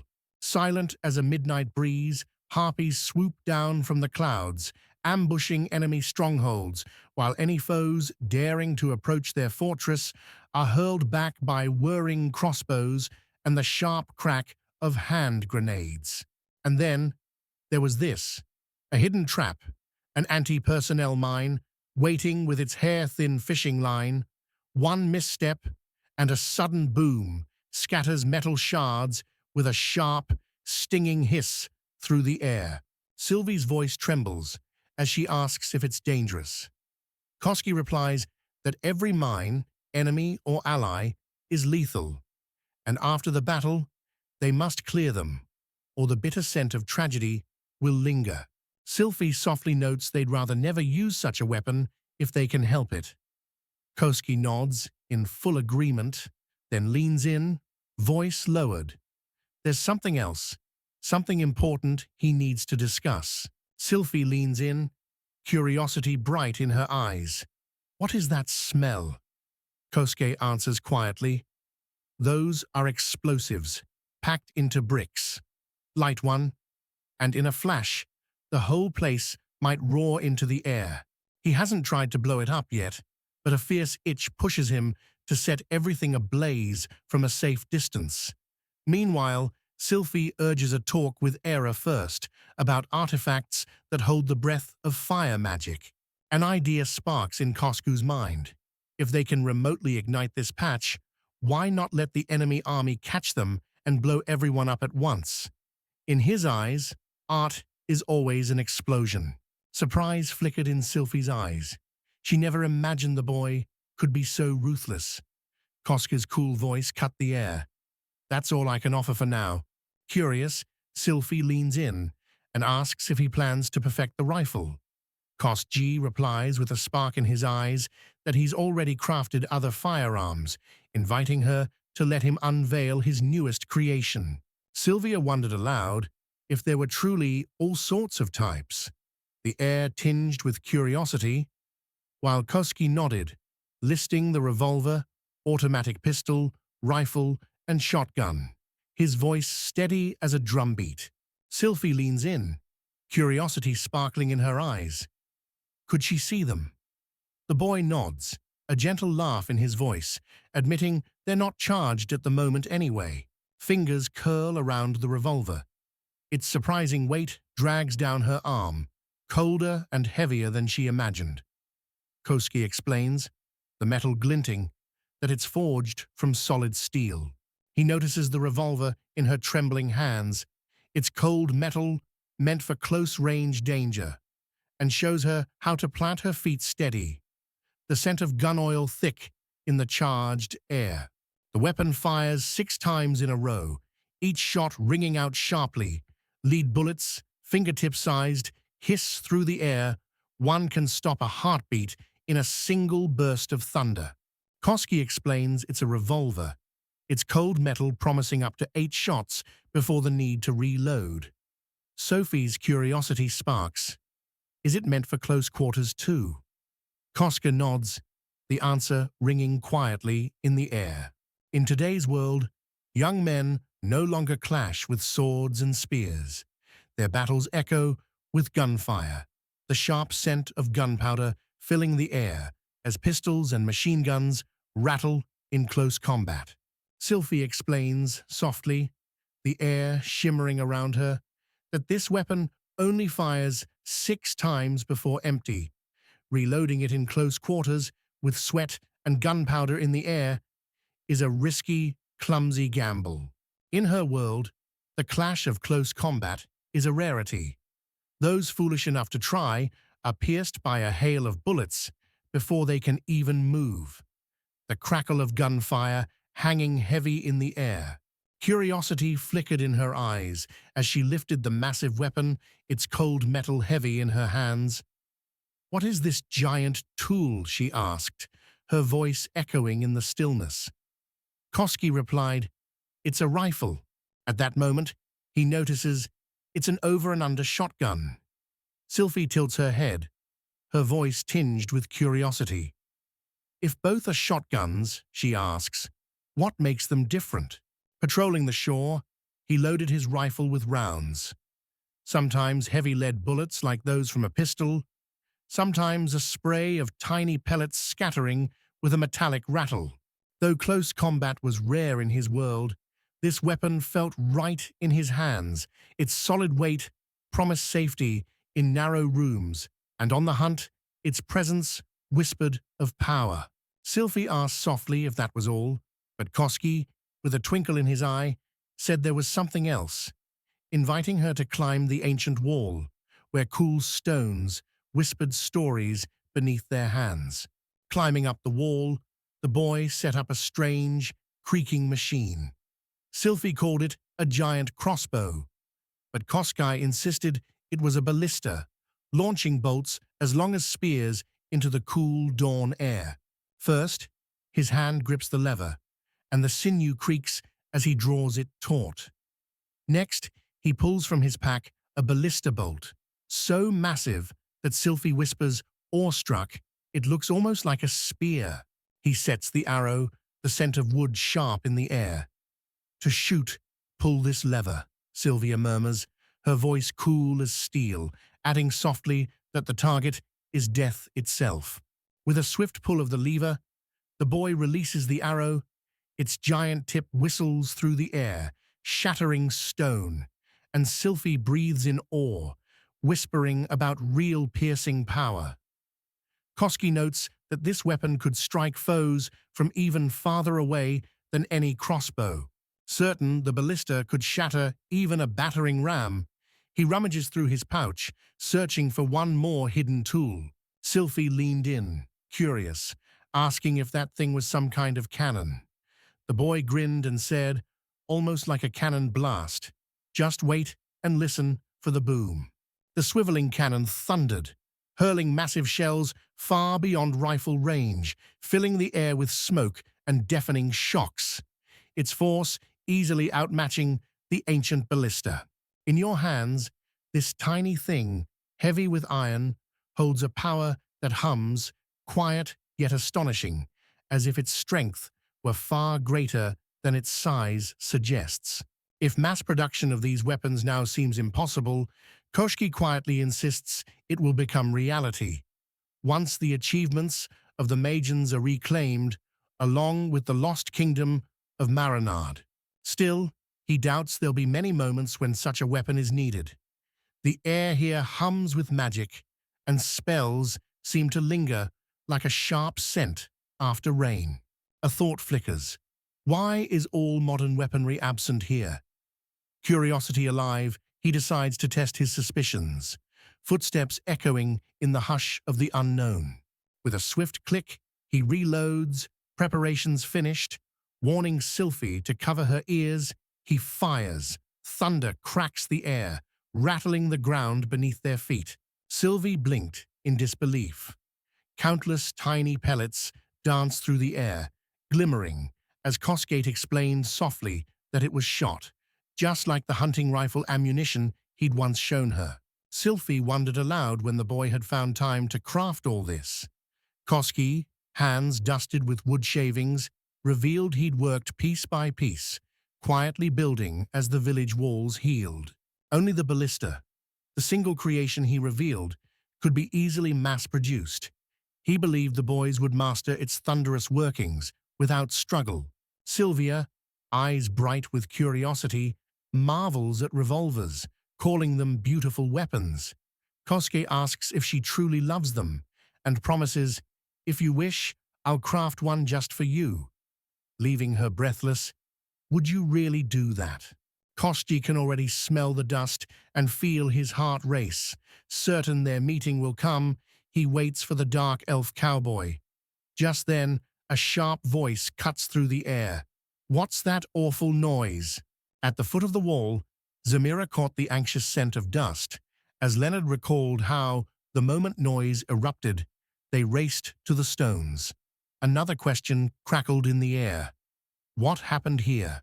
As Jakira and Peruna arrived, the tang of gunpowder still hung in the air. Koski, cheeks flushed, apologized, and explained it was the test shot of a new weapon. Sylphie, eyes alight with excitement, chimed that she'd love to witness the trial herself. All rippled through the crowd. If everyone held a weapon like his, they would be unstoppable, and even Peruna marveled at the sheer wonder of the boy's armament. Leonardo noted this weapon carried no warrior's pride, but Zamira replied that in its presence, a body honed by countless battles and any skill in arms meant nothing at all. Against people, their effect is undeniable. Her skills match anyone with a pistol, quick and precise, like a blade flashing in the dark. Leonardo grinned, inviting Koski to test his skills by firing at him. Could the boy deflect every bullet? Koski's voice wavered, double-checking if Leonardo felt truly safe, but Leonardo just waved it off, whispering, not to worry. Kusuke imagined for a moment, if somehow he managed to wound Leonardo, the scent of bandages and healing herbs would soon swirl around as his skillful hands worked their quiet magic. With the smell of gunpowder hanging heavy, the young man fired at Leonardo. But in a shimmer of steel, Leonardo's sword flashed through the air, moving so fast it blurred, making Koski doubt his own eyes. Leonardo stood like an anime hero in the storm. Leonardo boasts he can predict a bullet's path by watching the angle of the barrel and the shooter's eyes. Zamira scoffs, saying bullets seem tame compared to a martial artist's sudden blade. Jakira grins, claiming she could dodge them too. Sylphie stood firm, vowing she'd never back down, even against an armed foe. Yet the gun's sharp crack and impossible speed in close quarters overwhelmed her, leaving Kosk stunned that even Sylphie could be cornered. Doubt flickers in his eyes. Maybe he's forging the wrong weapon. Jasira's voice cuts through, soothing, promising he's done nothing wrong, while Leonardo marvels aloud. This boy's creation truly astounds. A faint worry gnaws at him. Whether the weapon ends up in their grasp or mankind's, does it even matter? Sylphie's heart stirs with fear too, picturing Sacred Kingdom hands closing around the firearm of the Keith Coasts. Dread crept over her at the thought of what lawlessness they might unleash if they won. Koski shivered, admitting the idea was terrifying, and whispered, "Never forget, a world of magic and alchemy lies ahead." That's why he can scan unknown mechanisms and substances with his spells, then recreate them through alchemy. Leonardo noticed Koski drifting deep into his thoughts, eyes distant, fingers twitching as if reaching for secrets. From the shadows, Jakiro called out that this might take ages, so Peruna had to announce to everyone, with a sigh, that he'd stay behind. Victory and the return of all lost. Koski believed strength was the key, his mind racing for a weapon fierce enough to crush the enemy, though a chill ran through him at the thought, what if the enemy claimed it as their trophy? As he quietly told Sylvia, their true goal was to save lives, not take them. A resolve born when he dreamed of reclaiming Marinade without bloodshed. His teammates' urgent voices pulled him from his thoughts. Shakira called Koski as golden dusk spilled over Omit's sands, her voice bright with news. Harvest time had come. Life pulsed here now. Wheat grains swelled fat near rushing streams where emptiness once ruled. 5 days later, the scent of earth still fresh, Koski's group returned to the elven village. Sylphia asked Melty to gather everyone. There were stories to share, voices trembling with excitement. Sophie shares the news. The first camp stands strong, its protective wall embracing quarters for over 300 soldiers. Inside, fresh wells dot the earth, their cool water promising life and relief. News of Sylphia's kin, and the families of the refugees, now trapped in the Holy Kingdom's chains, brings no surprise. Her words rise from pain and resonate with the heavy scent of sorrow. Sophie insists her trembling voice be heard. So few of them remain, so fragile, and their purpose is not to drench the sacred kingdom in blood. Their path leads to the vast Omit Desert, where camps will rise from hot sand, earth will be tamed, positions fortified, and strength gathered beneath a blazing, restless sun. Their plan pulses with ambition to slip into the kingdom of Marinar, win the trust of its people, and march with them into the Omet Desert, winds carrying their hopes as they gather new allies. The plan lingered unfinished, yet in the silent Omit Desert, they dreamed of a haven where beastfolk, elves, and the light would gather, grow stronger, multiply, and one day reclaim the lands of Marinard. Most likely, the people of the Holy Kingdom won't just sit idly by. If he dares strike, they will answer with the very weapon he himself forged, and the air bristles with the tension of coming retribution. Sylphie announces their plan to send about 50 people to Base 1, where the scent of fresh soil lingers.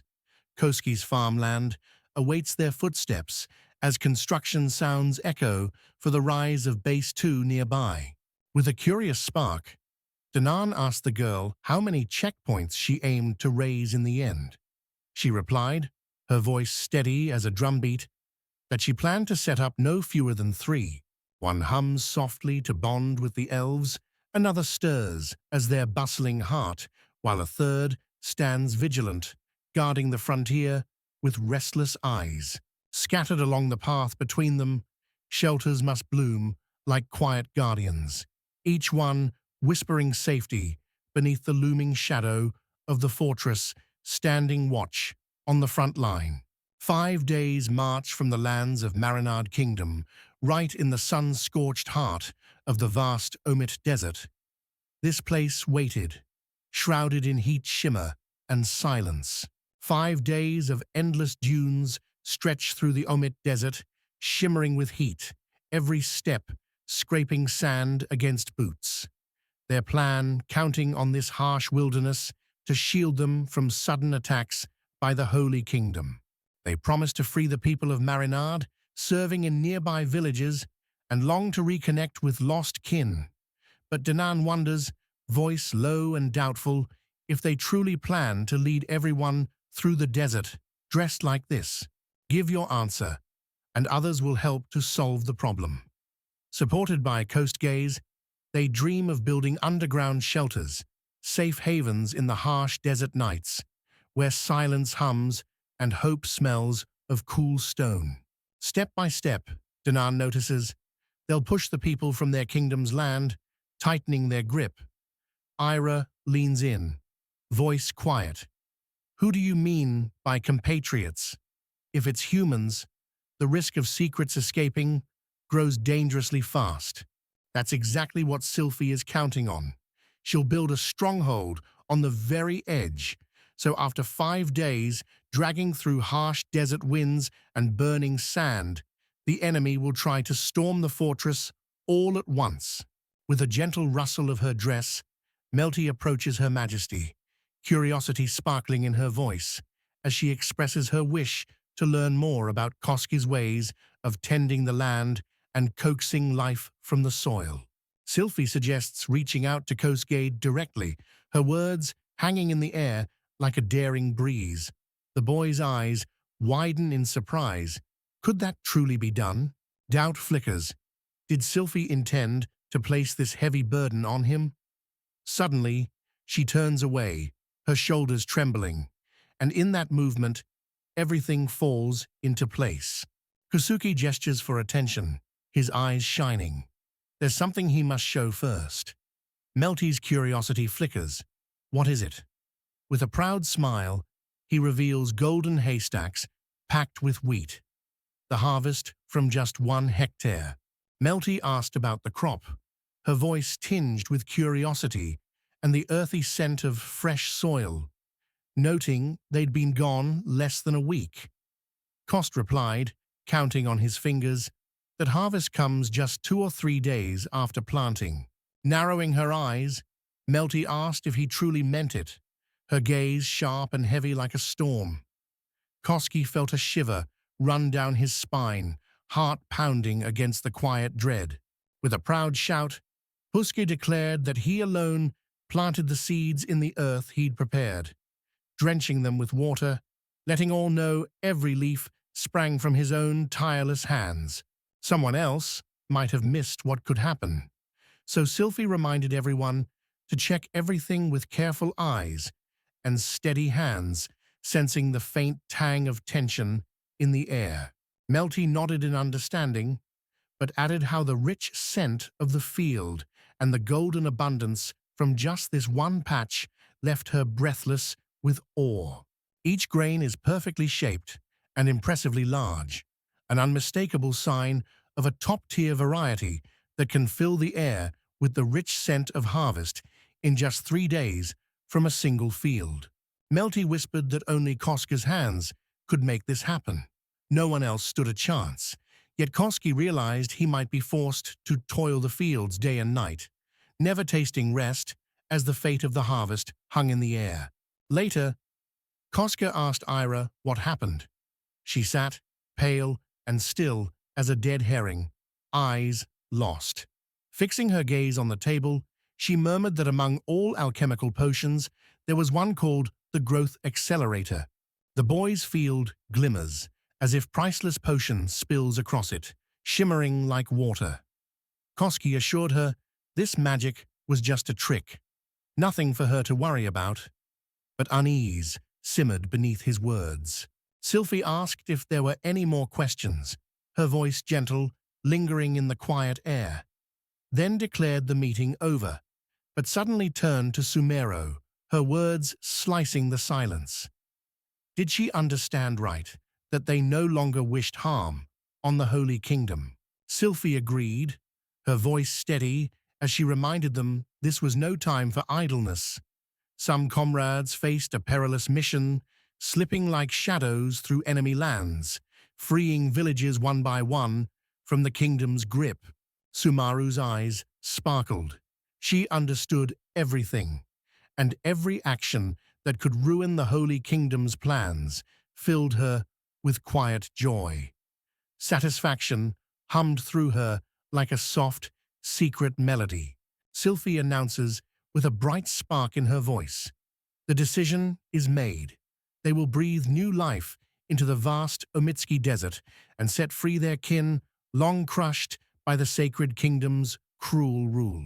At last, they would muster the strength to reclaim Marana, their breath mingling with hope as they joined forces, ready to weather every storm and carve a new dawn through a land bristling with hardships.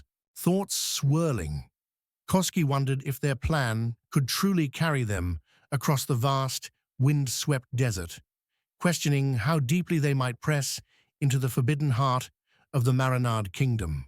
Before the Holy Kingdom uncovered their secret, every heartbeat became a race with time.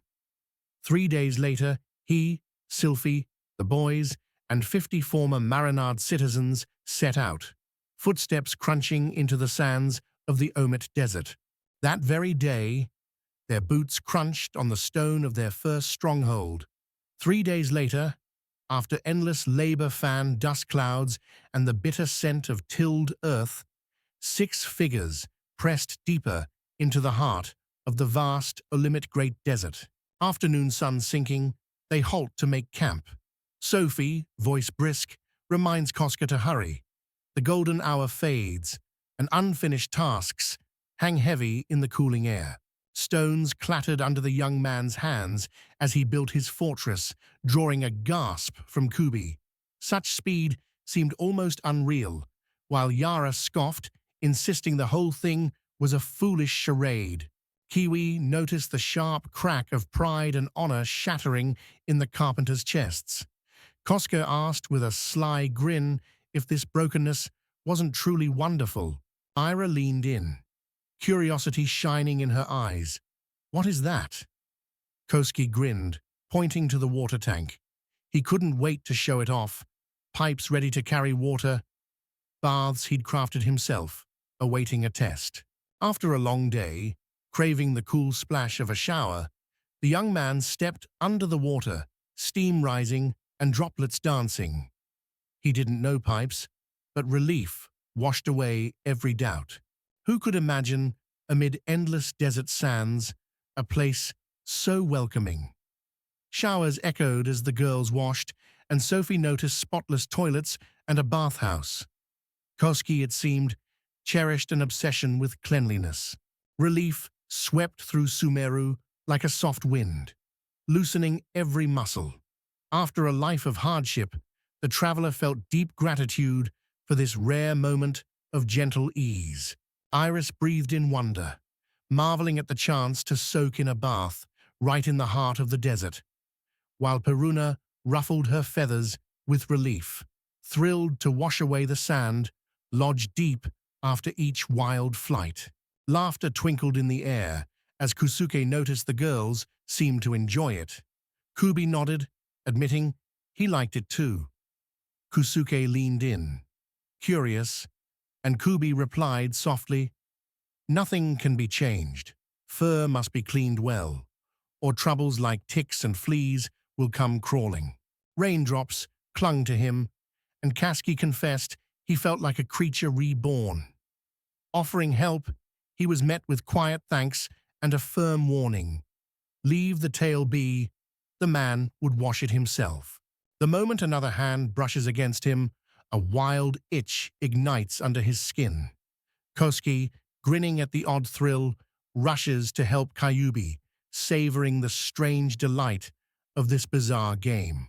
From their modest outpost, they wandered through the sun-baked desert for days, dust swirling at their heels. To Sylphie, the place smelled of promise, perfect for a stronghold to rise from the sand. Kusuke marveled at the crystal-clear view. He could spot the shelter from yesterday, shimmering in the distance.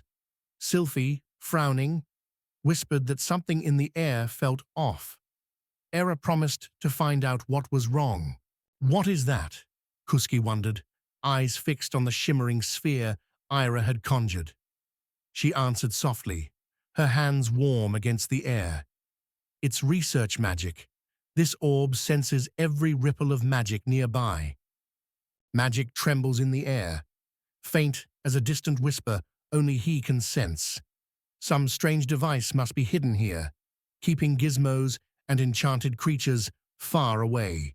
Flickering ash from the campfire caught Sumoru's eye, its scent stirring memories. Back when they fled into the Black Forest, and one rare night passed in peace, safe from gizmo attacks, she felt the hiding place must be close. Kyubi nodded, the memory ringing true as the girl spoke. The moment flickered behind his eyes, vivid as ever, while Peruna chimed in, certain she remembered every detail. But Ira shook her head, unable to summon even a trace of it. With a playful grin, Kyubi explained their Lady Iara had fainted from pushing her companion too far, while Sylphie wrinkled her nose and asked why something like this would be found here at all.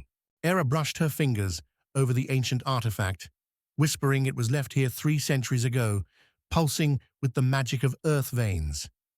Sylphie wondered aloud if it truly was an Omi relic, and Era nodded, solemn and sure.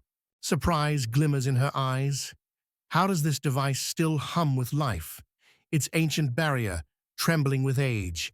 Any touch might warp its magic waves, and who knows, draw swarms of gizms from every shadow. Kusuke wonders if the girl's not exaggerating. Ira insists that even the smallest chance must not be dismissed, while Sylphie chimes in, urging them to seize control of this strange device at all costs. She leans in, her voice soft but urgent, asking Ira if she knows his exact location.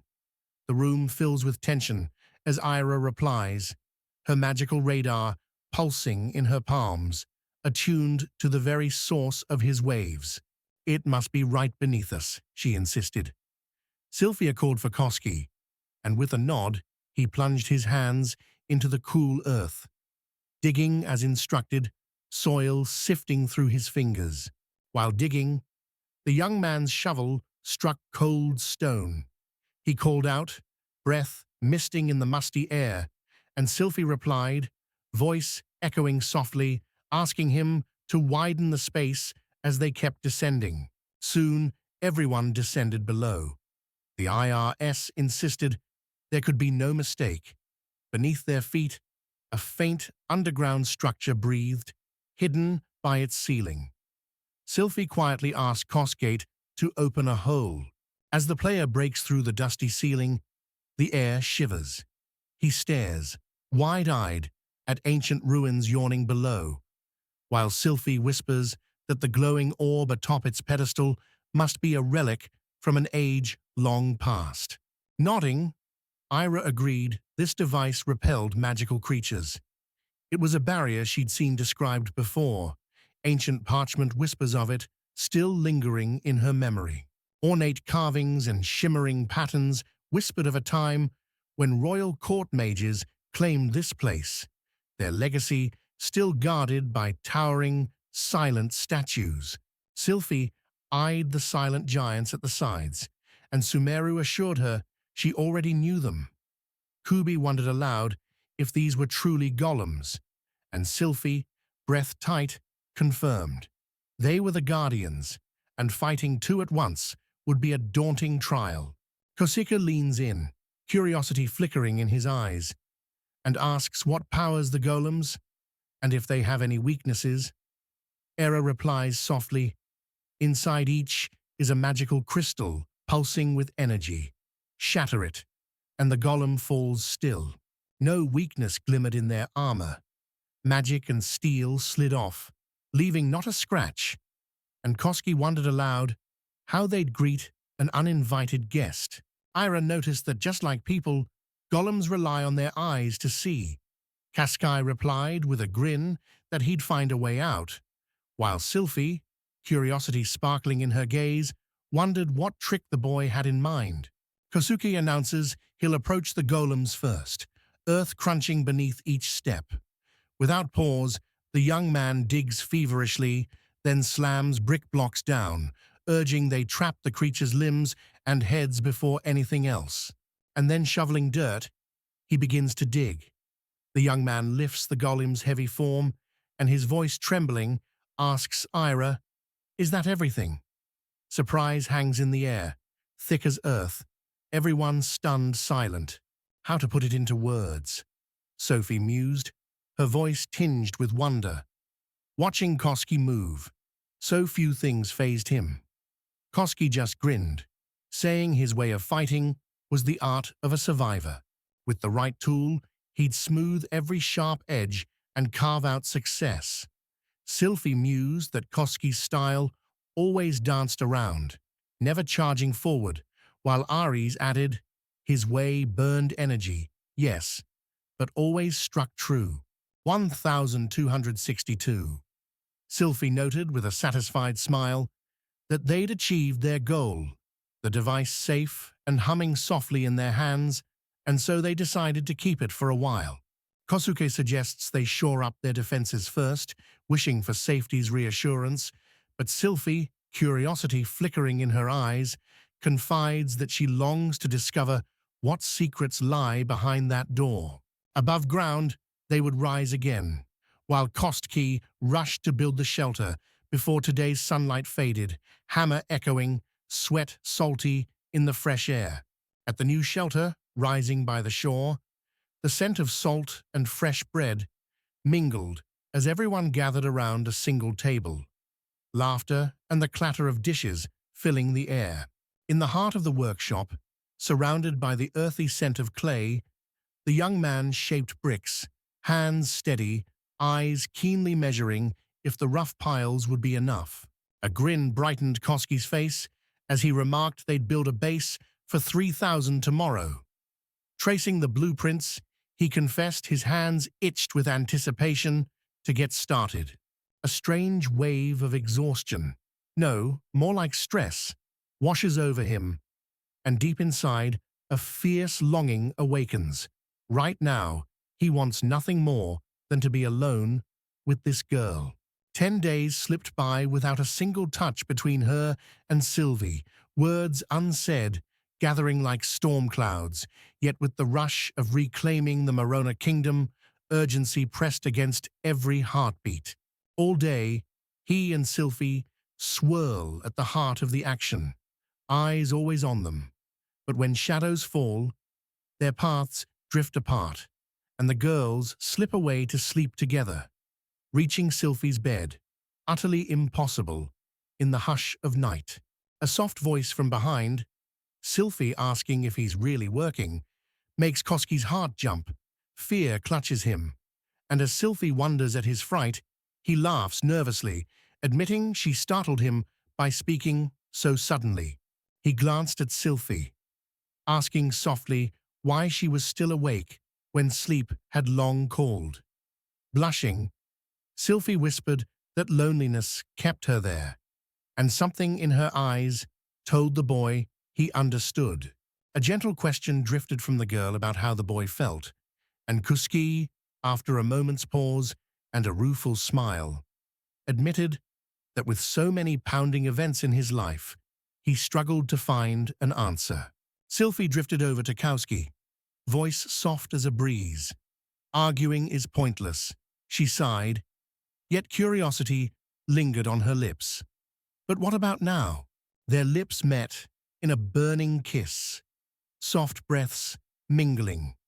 Then, with a gentle whisper from Sylvie, Sumeru's words brought freedom. Go live your life without worry. That was why Sylvie found her way to Koski. Impressions of Sumeru soared inside him like bright sparks, and a new resolve bloomed. He would create for her something she truly desired. When Sylvie finished her tasks, she glanced at him and asked if that was all. Koski, still brimming with unfinished plans, assured her that he wasn't done yet, and gently suggested she catch her breath first. Hidden in the shadows, Sumeru, Ira, Peruna, and Kubie watched with quiet smiles, warmth flickering in their eyes for Koska and Sylvie. Sumeru's gentle voice, soft as night air, urged them all to find rest. Sumeru confessed she couldn't wait for morning, eager to see the looks on their faces after everything that had happened. Her words shimmered with anticipation in the air. In the flickering torchlight of Melensburg's royal palace, a man asked what fate had befallen their kingdom and whether any steps had been taken, his voice echoing off marble columns. War-weary prayers grew louder in the empire, the man explained, as the endless battles stole more and more mages. Every bitter loss only deepened the hunger for those with magic in their veins. If their plan in the Black Forest succeeds, the scent of victory will draw even more beast girls to them. He warns, don't waste the men. Use them too. Let no opportunity slip away. If everything goes as planned, this man may soon hear the Cardinal's red hat calling. He talks about the rising demand for pets and muses aloud about how he'll lead this venture, his voice alive with quiet excitement. Fingers drumming on the worn table, the man pauses, then confides. Lately, near the Omiti Desert, gizmo attacks have erupted. Border villages may soon lie in ruins from these monsters. With a sharp nod, the man says he understands the order. Breaks over, he growls, turning back to the beast girls with icy disdain. Pathetic creatures, he spits. The Archbishop himself stands before you to drive out the evil lodged in your bones. Sinful screams tore from their throats, the air filled with the sharp scent of fear as the girls shuddered, and then came a storm of heart-wrenching cries that ripped through the night. Please, let me go, the young man pleaded, voice trembling with fear, sweat beading on his brow. He couldn't face death, terrified that exhaustion would drag him down into the cold earth. Melty laughed, marveling at the sheer vastness around them. So much space, it felt as if the land had already been gently sliced into building plots, waiting in the golden dusk. She'd sketched plans just like these for the base. Koski paled with fear and whirled to flee, but Melty's sharp voice rang out, ordering him to halt as she commanded others to catch him. 5 steps. He barely made one before the beastmen loomed, overwhelming him. The question gnawed at him. Why did their bodies move with such savage, impossible strength?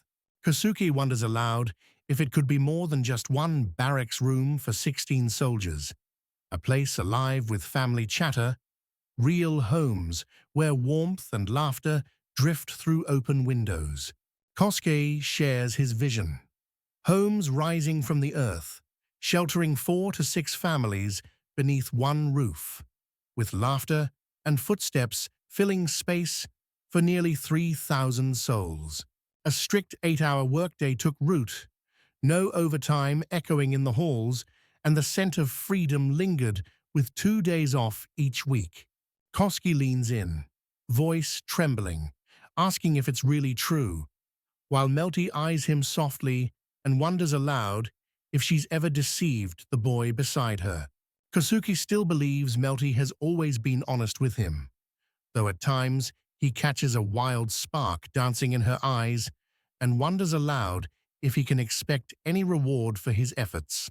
Melty asks softly if he truly thinks Her Majesty is someone who'd make others work without reward. Kosuke realizes, with a bitter taste, that Melty never meant to thank him at all. Sylvie nods, warm trust in her eyes. Yes, they truly rely on the boy and his gifts. If he ever needs help, anything at all, she promises in a soft voice to give it, no matter what. With a gentle smile, Kosuke leans in and asks if the girl truly said what he thinks he heard. His eyes light up as he grins again, savoring her answer.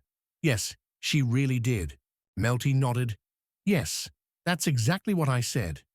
Her Majesty esteems her workers and rewards them justly for every drop of effort. Kosuke, with a playful grin, wondered aloud what reward he should dare to ask for. Eyes lingering on Melty, Kosuke whispered that Sylvie would do anything for him, a truth more dazzling than any dream he ever dared to have. With a sly smile curling on her lips, Sylvie promises she'll do anything. She never breaks her word. Turning, she fixes Melty with a sparkling gaze, a faint scent of rain clinging to her hair. Leaning closer, she asked if the girl was ready for whatever might come.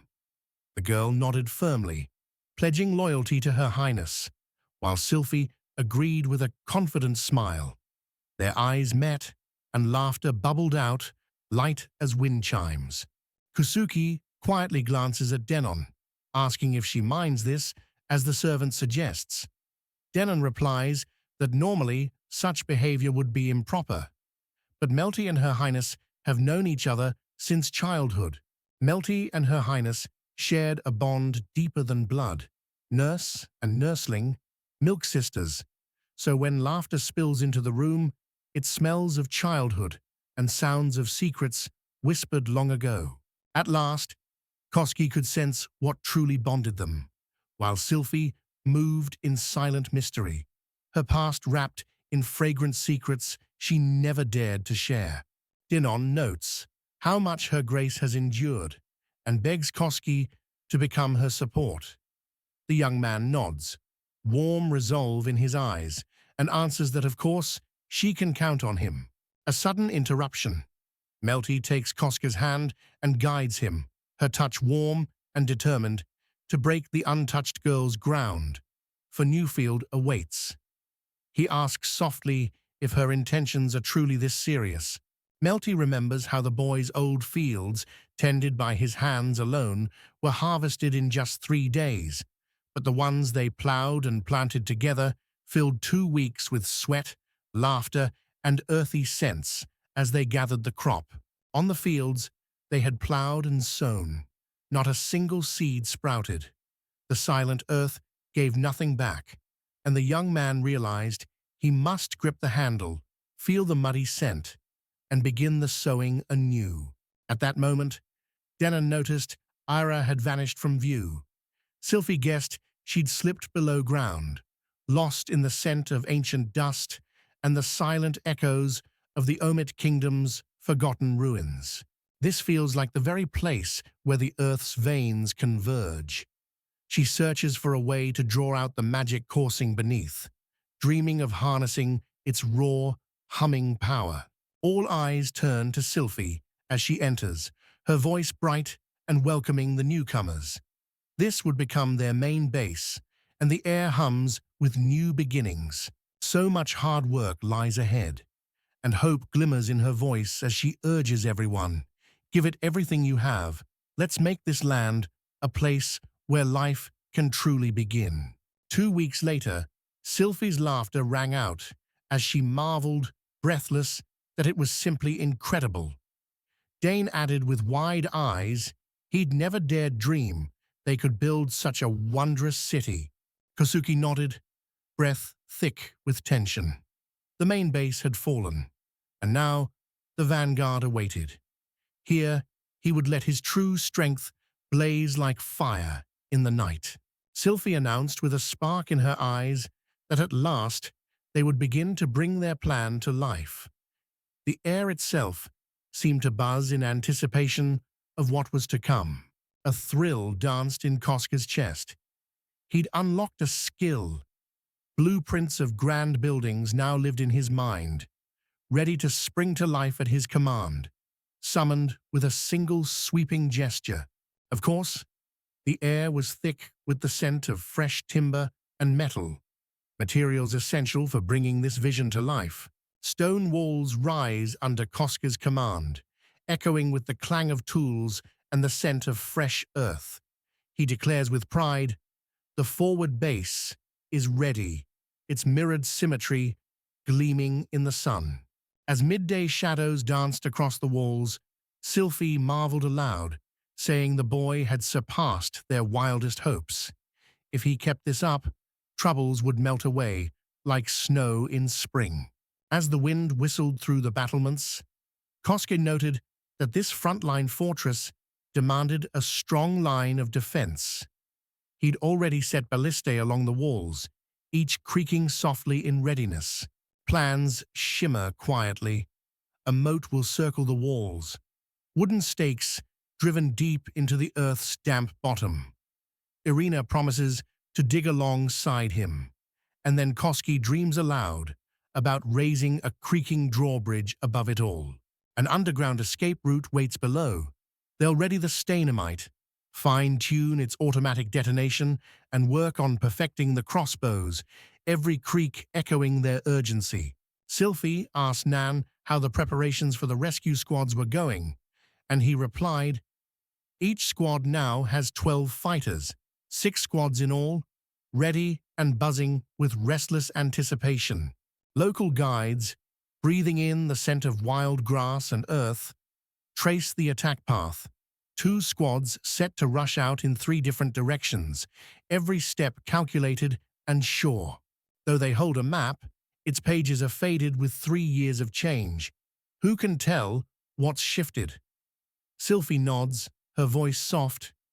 Gathering news is the heartbeat of the liberation squads. So much hope rests on them. Amid the murmurs and shuffling feet, she lifted her voice, the scent of fresh timber lingering. Thanks to Kosuke's power, the frontline base stood firm, and now her words carried the hope they had built. Soon, their first missions awaited, so everyone redoubled their efforts in training. Sweat beading, heartbeats thundering, a sharp scent of anticipation hanging thick in the air. One evening, days later, strangers began to drift into the man's home. Psycho later confessed, his heart pounded with fear. He couldn't fathom his fate if those 2 hadn't come just in time. Laughter danced between Kosuke and Kyubi, while Sykes recalled how, on his way to the barracks, cold hands grabbed him from the darkness, almost pulling him into the unknown. Leonardo glances over, voice soft as falling leaves. Better not let the boy out of sight, not even for a heartbeat. Kubi nods, shivering, admitting even he sometimes feels chills run down his spine. Indy, from the Blue Demon clan, observes with a soft sigh that there's nothing to be done. Not everyone lives here, and for some, it's always courting season. QB quietly reminds her their feelings deserve to be considered too. Dwelling on the past, Danan admits it's hard to imagine what lies ahead. Leonardo softly suggests they consider the mood in the air, as Koski quietly asks if someone is truly hunting them. Beach jokers strutted, certain that sporty local girls circled them. Glancing their way, brushes of sun-warmed skin and shy, salty smiles lighting up every laugh. Kosuke admitted with a sigh, mixing with the salty air, that such troubles were new to him. Indy replied sharply that it was all because he now served the princess. Perhaps both Ira and Melty have already turned their curious gaze toward him, though he still doubts Sumeru, while Helda and Peruna show no sign of caring. Kyubi murmured that everyone understands, so no one dares to draw near. Kosuke bursts out, baffled, claiming he's hearing this for the first time, prompting everyone around him to wonder, wide-eyed, if he truly is so blind. Leonardo notes, the girls have 1,000 stories ready to spill, while Kosuke claims his time with Sylphie benefited only him, his voice tinged with regret, as laughter and secrets swirl in the air. Danans insists Kosuke is irreplaceable. Elder of the Black Forest called him a miracle fallen from the god's world, so worry has no place in his heart. Leonardo says there's no reason to fear attacks either, peace humming softly around them. Still, they were desperately short on people. Unless they slipped into the kingdom soon and brought back reinforcements, the crazies would be in real danger. Kosuke wondered aloud why they couldn't all just try to find common ground. Danan warns that if they agree, the scent of their scarce food won't reach everyone. If they say yes, Kosuke will be forced to move closer to Ira. Kosuke whispers that only Sylphie brings him true happiness. Leonardo nods, the scent of old wine swirling, and muses that a true gentleman embraces every woman who truly deserves his heart. Curiosity flickers in Hubei's eyes as she speaks of Leonardo, but the man's voice softens, echoing through the quiet room. His heart belongs forever to his late wife. Eager to shift the air, he asks how the underground shelter is coming along. Almost done with the shelter, he announces, the scent of packed bread lingering in the air, canteens and clinking ammunition at his feet. Every last thing gathered, ready for what's coming. Curiosity sparks in Hubie's eyes. What will happen next? Denon promises an announcement in just a few days, the tension humming in the air, as Sykes asks Kosuke about the food, hunger grumbling between them. Energy bars appear in the boy's hands, nutty, sweet scents swirling in the air as everyone leans in for a taste. Hubie breathes in dried fruits. Leonardo tucks a few away, while Syke marvels at their crumbly promise. A sudden knock drummed at the door. Era had arrived, breathless with purpose.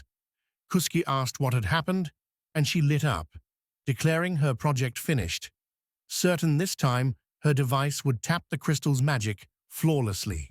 Kosuke sighs. The problem lingers. He wonders if the picture can enter his database. Ira answers with warmth in her voice, certain he'll make it work. Soft fingers wrap around his hand, and she calls him to follow. Kosuke remembers whispers of Era and Melty's curiosity, and warmth blooms across his cheeks, burning brighter with every heartbeat. Lost in thought, the young man wonders what draws him to Irie so deeply. Chasing her as golden leaves dance in autumn air, he realizes worries are pointless. Contentment glows gently in their relationship, light as spring rain. At the dawn-lit briefing, Sylphie revealed the mission's true purpose, her words sharp and hopeful as she wished every squad luck. The room filled with quiet anticipation and the soft rustle of shifting gear. She notices the scent of fresh earth as the Liberation Party breathes life into its mission. Ideas once whispered now pulsing into reality, every heartbeat a vital step forward. Softly, Croskett wondered aloud if joining them had been the right choice. Sylphie, eyes shining, assured him his skills had made the mission unfold even better than anyone had hoped. Danon replies softly that using his powers would be a rare exception. The team must earn their own scars and wisdom this time. Sylphie notes there are others who can carry the mission of liberation. Kostgame must pour his soul into what only he can do. Heart pounding, hands trembling, the scent of singular purpose thick in the air. Sylvie insists his safety matters more than her own. A bittersweet truth that means no matter how fiercely he yearns to charge to the front, they simply cannot allow themselves that risk. Ira breathes in the sharp scent of steel, nodding that thanks to Kuska, their gear is perfect. Peruna's quiet words float on the air. Now Kuska must trust them and wait, his duty to guard the place where they all hope to return. The workshop door creaks as a young man steps in, rolling up his sleeves. But before he can begin, a girl with snake-like grace interrupts, her voice hissing softly that she's borrowed his ideas and built a lever crossbow. Kasuki lines up for a test shot, claiming it's just a matter of a steady hand. The weapon fires with a sharp crack, and he notes that with this new reloader, shots will come thick and fast. A sudden spark. What if a golem-shaped mechanism were attached to the crossbow? Era replies with a dry chuckle. Too small, obviously impossible, but for a ballista, that obstacle would simply vanish. Kozek shrugs, uncertain. So much depends on the purpose, he thinks. But if Gallum just needs to pull a bowstring taut, the task is simple. No struggle in the quiet air. Curiosity sparkled in Kat's eyes as she asked about the golem core. Psyche replied, "It's a blend of mithril and copper, like that heating artifact the boy built at the main base. Warmth hidden in forged metal." With a spark in his eye, Kuski says he can register the design in his own name, letting him shape it with his own hands, the scent of fresh materials filling the workshop. IRS members exchange glances. To them, Koski's perspective seems worlds apart, yet the hum of simplified golems promises a powerful new weapon for their arsenal. Sykes wonders aloud, what if the golem drew magic straight from the archer's hands? Ira reminds him, the golem only needs to pull the bowstring, so the mana used would be just a breath, barely there. At last, Kusuiki declares the plan set. 5 days of tense waiting, now every heartbeat trembling with the promise, it is time to act. Gripping the levers, the shooter feels magic surge into the ballista's heart. The golem's hand draws the string taut, power humming. Just aim, breathe in the scent of oiled wood, and press the levers. Koska notes how this golden pallistich can live on its own, a true masterpiece, gleaming with the breath of the craftsman's hands. Selphie claims that given her constant lack of hands, this is quite an achievement. She managed to involve everyone, her joy bubbling over like the scent of sweet spring rain. Suddenly, Peruna burst in, breathless with urgent news. The tap of her boots echoed as she announced that a squad of 12, led by Jakira, was heading here with 37 freed people, expected at the base the day after tomorrow. With a quick sweep of his dark hair, the boy's cloak fluttered up as he threw his arms out, and Koski, steady hands holding the fabric to his chest, adjusted it, smiling with quiet certainty. Everything was under control. A dark-haired girl with one eye blinked in surprise at the boy, sniffing the fresh linen of the white robe before asking what it was for. Hands buried in his pockets, he calmly told her that doctors wear white coats, while a horned girl glanced their way and announced the freed people had arrived, her voice echoing against the tiled walls as she asked if everything was ready. With calm assurance, the woman by the shore promised he could count on her. Around their gate, the air buzzed with people, names, and hometowns rolling off tongues as they waited for fresh clothes, the scent of medicine drifting from the tent behind them. Clutching his injured arm, the wolf boy limped to the horned girl, his face twisted in pain as he whispered his arm was broken. She smiled, nodding at Koski, who was quietly inspecting vials, wondering if he had enough potion. With a bright grin, Coast K turned to them and announced their very first patient. Wonderful news, while the wolf boy wavered on his feet, letting out a low, trembling moan. Suddenly, with a trembling finger pointed at Koski, he cried out in terror that this was a man, that there were people here. Panic swept the crowd, and wide-eyed stares locked onto Koski, mouths agape, the air thick with fear. From the first step inside, a sharp sense of trickery pricked them, and they wondered, hearts thumping, why they had been brought here. The horned girl's gentle voice soothed. Though Koski was human, he stood with them, yet a bittersweet ache flickered in Koski's chest. Memories returning of that tense night in the elven village, the air thick with unease. High-pitched cries for Mama filled the air, others shouting to be freed and cursing the man's name as the Cyclops girl and the girl with horns moved among them, trying to calm the chaos. Koski stood in the heart of a storm. Soon, a kaleidoscope of strange beings drifted off, their voices echoing with certainty that life would be sweeter at the heart of the square. Soft lamplight flickered in the office as the elven girl, seated at her desk, thanked the figure at the doorway and gently asked if everyone was unharmed. Nearby, a burly man hovered protectively. Voices at the entrance replied, relief in every word, that all 12 members of the 5th squad were safe. Eyes narrowed in focus, the girl asked softly what would happen next, while a strong man beside her watched them closely, his silent presence heavy in the quiet air. At the entrance, a stern creature blocked the way. The girl pressed her hand to her chest, the air thick with tension, realizing slipping into the kingdom's embrace would be no simple feat. Memories of hiding in the prickly bushes flickered as she realized the Gizmo attack, just as foretold, had struck inside the kingdom.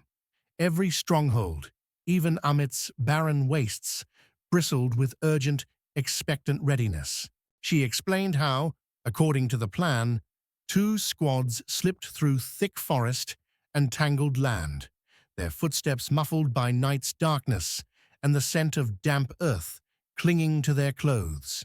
Every word hung in the air as the elf listened, green eyes intent. She nodded, understanding, and softly asked if other villages lay near, recalling old memories and quietly adding, "These lands are not what you imagine." Memory swept her back to that hilltop, the scent of wild grass all around, as she told how life on scattered farms below lingered unchanged, quiet as before the world had ever known colonizers. Later, with a furrowed brow and a sigh heavy as iron, she added that the Holy Kingdom's true aim seemed clear: to command the minds of its people with prized salt and shimmering stone, a quiet grip tightening. As the memory of countless animals toiling in the earth stirred within her, she noted that while peasants worked like beasts, hunger was not forced upon them, for harsh laws might have stained their name across distant lands. With a sigh, she admitted ordinary people were still crushed by the boots of the army. Taxes soared to dizzying heights, and the scent of lost freedom filled the air as every road was chained tight. Her mind echoed with the whispers of workers, their wide-eyed fear watching cruelty unfold. She remembered, if one dared to resist, merciless punishment awaited their trembling loved ones. Eyes locked, the elf girl and the sturdy young man beside her trembled with indignation, their anger crackling in the air like a sudden storm between them. Then the girl whispered, voices trembling, that they were being forced into the faith of the Holy Kingdom, pressed to embrace Adal's teachings as the scent of incense clung to the heavy air. That night, she whispered, they wiped out every soldier and whisked the villagers away, staging a bandit raid. The crossbows, she said, sang death in the dark and left no echo behind. Thoughts swirling like autumn leaves, she announced that Lord Leonard's troops were marching toward 2 more villages deep within the kingdom, planning to unite their forces in support of this mission. Confidence radiated from her as she explained. The rescued townsfolk had been watched so closely. City secrets slipped past them like whispers in the night. With a gentle sigh, the elf folded her hands, eyes closed in silent understanding, then lifted one slender finger into the scented air and asked if anyone had ideas that might help them. The girl and the lizard locked eyes, silent and thoughtful. Then her voice rang out clear and sure. Yes, that's exactly right. And we'll need a few things, no doubt about it. With a trace of puzzlement and a hint of displeasure, the elf girl drifted closer, her steps light as whispers, asking what he was doing and where this strange white garment had come from, a faint scent of moss in the air. Perched on Cusket's shoulders, a tiny wolf cub tangled its paws in his hair, giggling for more cookies. Other children swarmed around, pleading for treats, while Cusket remained calm as soft rain. The one-eyed girl murmured about a strange nostalgia clinging to her, and the blonde mused, maybe that's just how hate feels. Koski gently lifted the child from his shoulders, setting tiny feet softly on the earth. With an angry jab of his finger, he accused the elven girl. Chaos reigned the day those villagers arrived.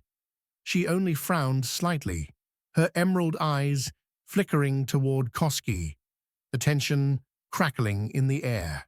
Memories of the past came alive as Kosgeis shared how the freed ones recoiled in panic at the sight of him. Melodies and others whispered soothing words, but fear clung to them, hands refusing his healing touch, until after one trembling soul allowed his wounds to be healed. The air changed, and trust began to bloom. Koska smiled with quiet pleasure, hoping the freed ones would remember him next time. The girl with horns admitted, a little sheepishly, they'd almost forgotten Koski was human, and the elf confessed it hadn't been easy here. Koska's face grew solemn as he asked her about the reports. The elf smiled with quiet satisfaction, her voice a soft promise that later she would tell him everything. Breaking into a smile and flashing 2 fingers, she spoke of urgent matters. 2 requests had arrived from the front, and now Kobo and the workshop crew had to spring into action. Curiosity flickered in Koska's gaze, and the one-eyed girls, a gentle confusion lingering between them as they watched her intently, hearts fluttering, eyes searching for answers in every move she made. As they reached the workshop, the air thick with the scent of old wood and metal, they huddled by the cluttered table, voices low, marveling at cooking without fire and talking to friends far away, hidden from enemy ears. Around a small table, the scent of warm bread drifting between them, they debated how a good meal could lift spirits, how words could build bridges, frustrated by how tricky it all truly was. With a suspicious glance, the monkey boy eyed Koske, catching the tempting aroma of food that could still be made, though the air between them grew tense. Koske allowed a subtle smile and agreed, hinting at his secret plans. Eventually, he mentioned we could order just one dish at a time, warmth in his voice as he asked if we'd like something hot, the aroma of spices lingering in the air. Glasses glinting, the girl suggested inventing a compact portable burner, but the dark-haired one crossed her arms and shot back, asking if they wanted a cauldron shield too. Koski grumbled, unimpressed, calling it a poor plan. "What will fuel the warmer?" asked the man nicknamed Monkey, raising a hairy hand and tilting his head. The hooded girl met his eyes and calmly replied, "Magic from the user, or enchanted stones, if you have them." With just one bright eye and a shy hope, the girl tugged gently at Koska's sleeve, her voice trembling, as she asked if his wisdom held any answers. Her question left Koski quietly unsettled. Stroking his chin, Kashi mused that perhaps food could be warmed by the hiss and steam of quicklime meeting water.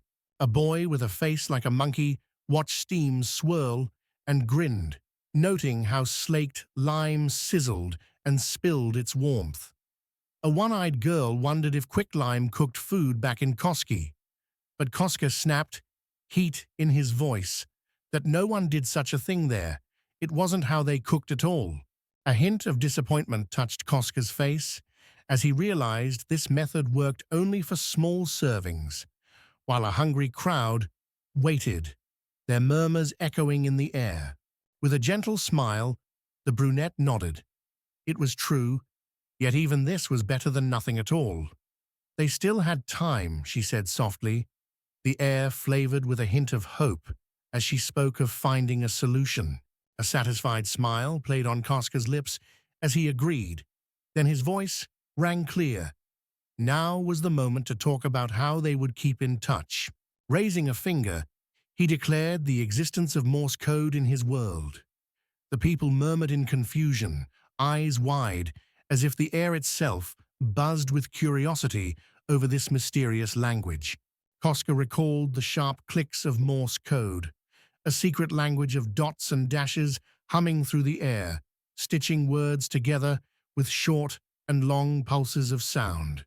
As far as he remembered, the device at the main base would shimmer with magical waves from time to time, scattering demons and sending hidden messages humming through the air. An uncertain smile flickered as he murmured his hope. If only they could cast their voices upon that magical wave, it would be nothing less than a miracle, shimmering in the crisp, expectant air. A flicker of surprise crossed his face as nearby whispers swirled. Others eagerly debated the use of the golem core, planning magical scans and tuning airborne waves like adjusting the hum of a hidden song. With bright eyes, they turned to Koski, exclaiming that GOM technology made it all possible. They promised to perfect signal transmission, perhaps even forge a secret code, and Koski's face lit up in pure amazement. After his words rang out, agreeing that the idea sparkled with promise and work should begin at once, everyone nodded with eager smiles, the air humming with shared excitement. Night rolled in, moon bold and bright among 1,000 glittering stars, casting silver above, while deep, endless darkness swallowed the earth below. The next day, golden sunlight flooded the earth, warming every stone. As the freed ones waved farewell with laughter, Kosuke and the others watched, smiles bright under the gentle sky.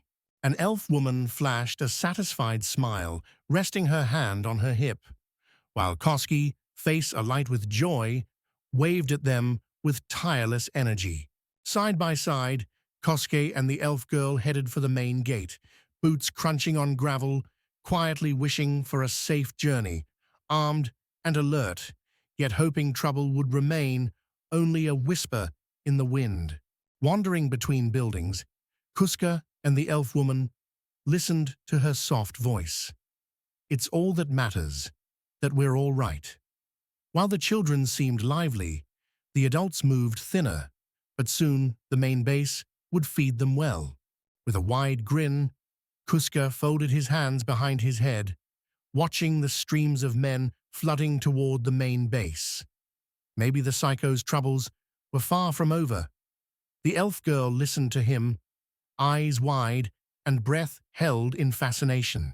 Her brows knitted in annoyance, a sharp sigh escaping as she demanded with open irritation exactly what he meant by that. The elf woman leaned against the desk, her voice trembling as she wondered what might have happened if she and Kubeya hadn't been there. Kusuke, sunk into the soft couch, replied gently, understanding her worry. Men were indeed scarce. Arms crossed on her chest, the elf allowed a faint, fragrant smile to flicker. Yes, she agreed. Trouble clouded the air. Koska's tone sharpened as he stressed, now is no time for jokes. Eyes averted, a nervous smile flickered as he admitted that men face their own struggles. Just then, the elven girl whispered softly to Koski, drawing his curious gaze with the scent of her words lingering in the air. Her cheeks flushed and her brow furrowed at the memory of days spent on the front line apart. Then, with a tentative tilt of her head, she asked if Kuski cared for other girls. Kuski glanced at her, surprise flickering in his eyes. Lifting his head, he admitted every girl was enchanting, and it would be a lie to say others didn't catch his eye. Meanwhile, the elf girl's fists clenched tight as blazing outrage flared in her eyes, fixed on Koski. A gentle smile flickered across his lips as he realized Sylphie would always be his number one. He couldn't imagine loving anyone more, even as sunlight warmed the air and laughter echoed in his heart. Kuska's words lingered in the air as the blonde flushed so fiercely it seemed her blush could ignite the room. Tracing slow circles on the table, her voice trembling with doubt and longing, she wondered if she truly lacked femininity. Her eyes drifted away, sadness flickering in the air, cheeks and ears still glowing warm. She quietly confessed she never saw beauty in herself. Koska frowned, puzzlement flickering in his eyes as he asked her what she meant. The faint scent of rain hung in the air, and the girl's uncertain glance trembled. What happened? With a sly smile, he reached out to her, noticing her confusion, dancing in plain sight. If Ira and Melty had heard those words, madness would have flared. So he offered to show her just how wrong she was. Swiftly shielding herself with her arms, she snapped, demanding what he meant, forbidding him from coming any closer, while Koski let out a sly, wicked laugh. Sylvie pleaded desperately for him to stop, her voice trembling in the heavy air, but Kusuke tore away her clothes and pressed her onto the table. He declared, loud and wild, that he'd prove her grace and beauty. She begged him, broken, not to do this. After a while, Kusuke wiped sweat from his brow with a weary sigh, as Sylphie shifted in her soft, short dress, its fluff barely skimming her shape, awkward in her own skin, while Kusuke grinned, teasing that she looked adorable. With a firm grip, he pulled her outside, insisting she must face everyone. Panic quickened her breath as she begged to return, whispering she couldn't let them see her like this. Melty, Hauska called out, his voice ringing loud, as Sylphie, anxious and flustered, clung to his sleeve, trying to quiet him. Nearby, Melty caught sight of them, a curious note in her voice as she asked if anyone had called her. Kusuke tightened his hold around Sylphie's waist and called out to Melty again, making her tense with wary anticipation. Warm hands grasped the elf girl, spinning her gently toward Melty. Sophie flushed a deep pink as Melty's fiery gaze lingered, declaring how well the blush suited her. Sophie's brow furrowed, suspicion flickering in her eyes. Sylphie pushed Kusuke aside and ran off.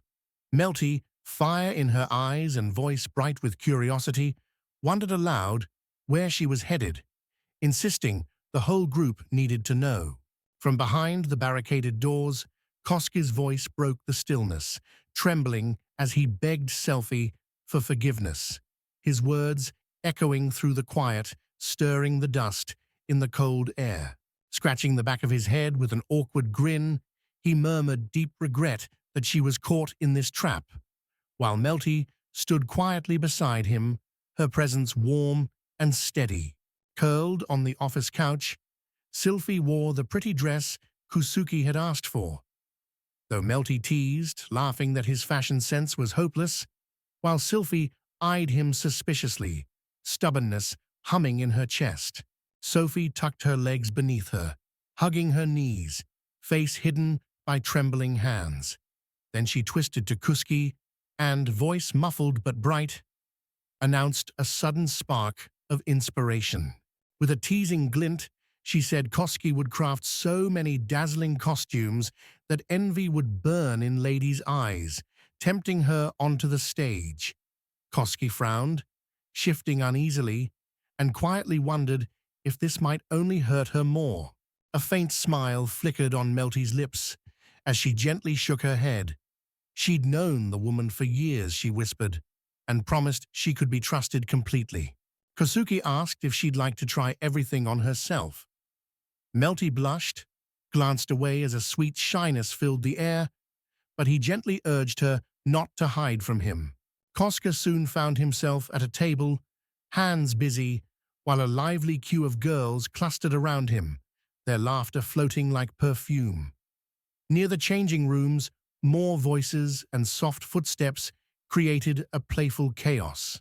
Croce, humming softly, bent over his sewing machine when a shimmering panel flickered before him. He picked a setting and, in a heartbeat, a new outfit materialized in his inventory. He passed it to the girl, her sweet smile and heartfelt thanks lingering like spring perfume in the air. Voices buzzed around the fitting room as a crowd of girls pressed in, perfume lingering in the air, and someone's sharp whisper cut through the noise. Her dress was all wrong. In a slim skirt and fitted jacket, Melty wore a gentle smile, her steps light.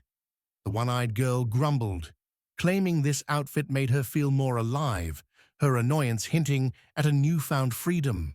Koska gently placed his hand on her waist and, with curiosity in his eyes, asked what she thought. She frowned and replied, the scent of her frustration lingering. She never asked to be dressed like a child. Koska offered her another dress, and she agreed to change. Soon, she stepped out in a sweet gown, cheeks softly blushing, coquettishly bending one leg, and a hint of vanilla lingering in the air. Laughter fluttered as the girls appeared, wrapped in dazzling dresses, some bold, some swirling short skirts. Koski, cheeks flushed and lips parted in awe, couldn't tear his eyes away. With a gentle smile, Melty slipped her arms around Koski's, watching his curious eyes searching the window. Maybe he'd catch a secret glimpse. Koski flushed, uneasy warmth creeping up his neck. Koska glanced toward the window, leaning in as cool air brushed his cheeks. Far off, Sophie gazed through a cracked window, her eyes simmering with quiet fury, and Koski sensed he needed just a moment more. With a graceful sweep, Melty rested her hand on her chest, leaned forward, and a playful smile sparkled on her lips as she wondered aloud if she should slip into something even more dazzling.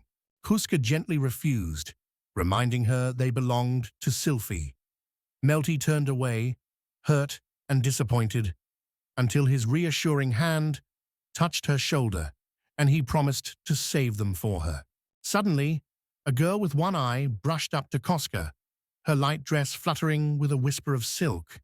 She said she'd already changed, while other girls in dazzling dresses gathered close, laughter drifting around like perfume. Kosuke flashed a satisfied smile and gave a thumbs up. The girls' faces bloomed with laughter, cheeks turning rosy as if painted by the warm sun. Melty glided toward Koskate in a new dress that hugged her figure, cheeks blooming with a shy blush. Her eyes sparkled as she asked, soft as a whisper, what he thought of her look. With a playful smile, she glided to Koska, remarking how wonderfully comfortable her dress felt, her hands settling gracefully on her waist, while Koski shot her a shy, uncertain glance. A burst of footsteps, then someone called out to Koski, a smile in their voice, as they teased how much fun he seemed to have. Heat flared in his eyes as he realized, with a rush, that they were right. Shy and silent, the girl averted her gaze, hiding her hands behind her back. A faint scent of rain lingered as Kuski waited, patient and content to watch her gentle movements.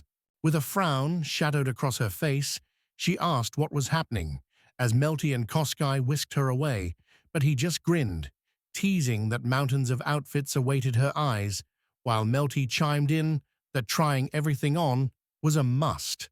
With a wide, playful grin, Kosuke asked if she'd seen all those dazzling outfits, his voice light as spring rain, promising her softly there was nothing to fear here.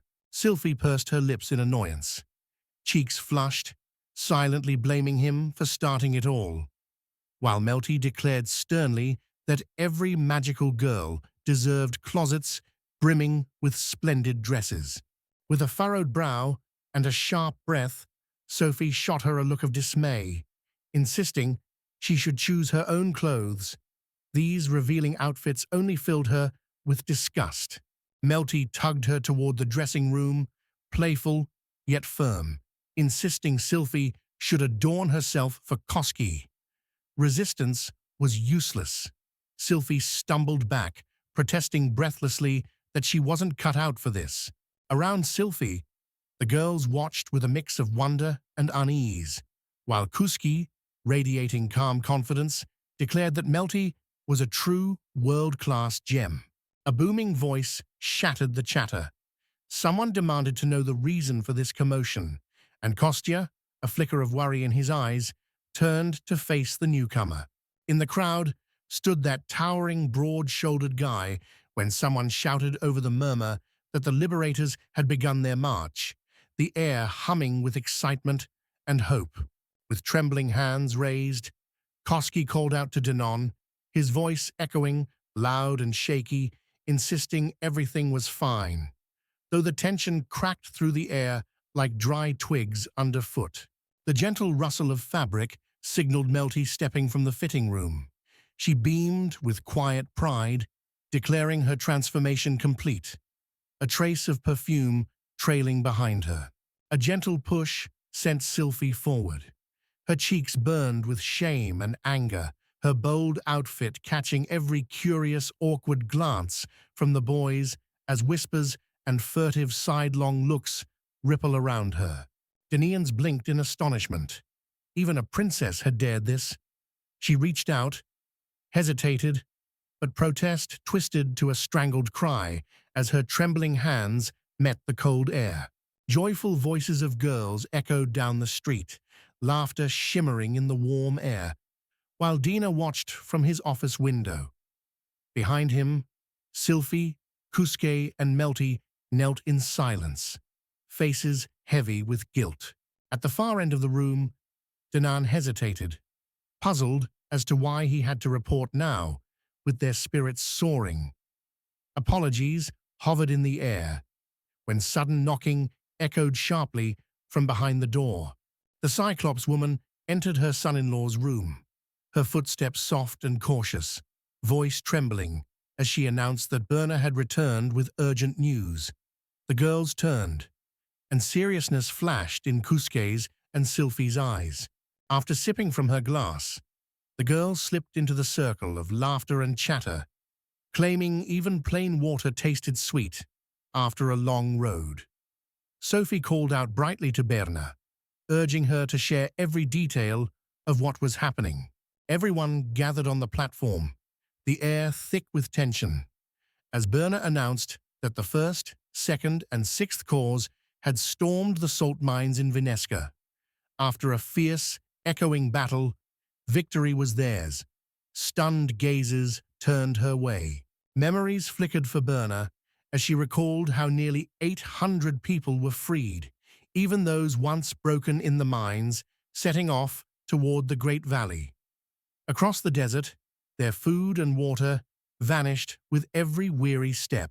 Sylphie stood frozen, breath catching at the sight, and softly asked Bernie what these people planned to do. Kuski, realizing their crowd neared 800, covered his eyes in thought as Denon strained to recall their buildings. Birna shared the plan.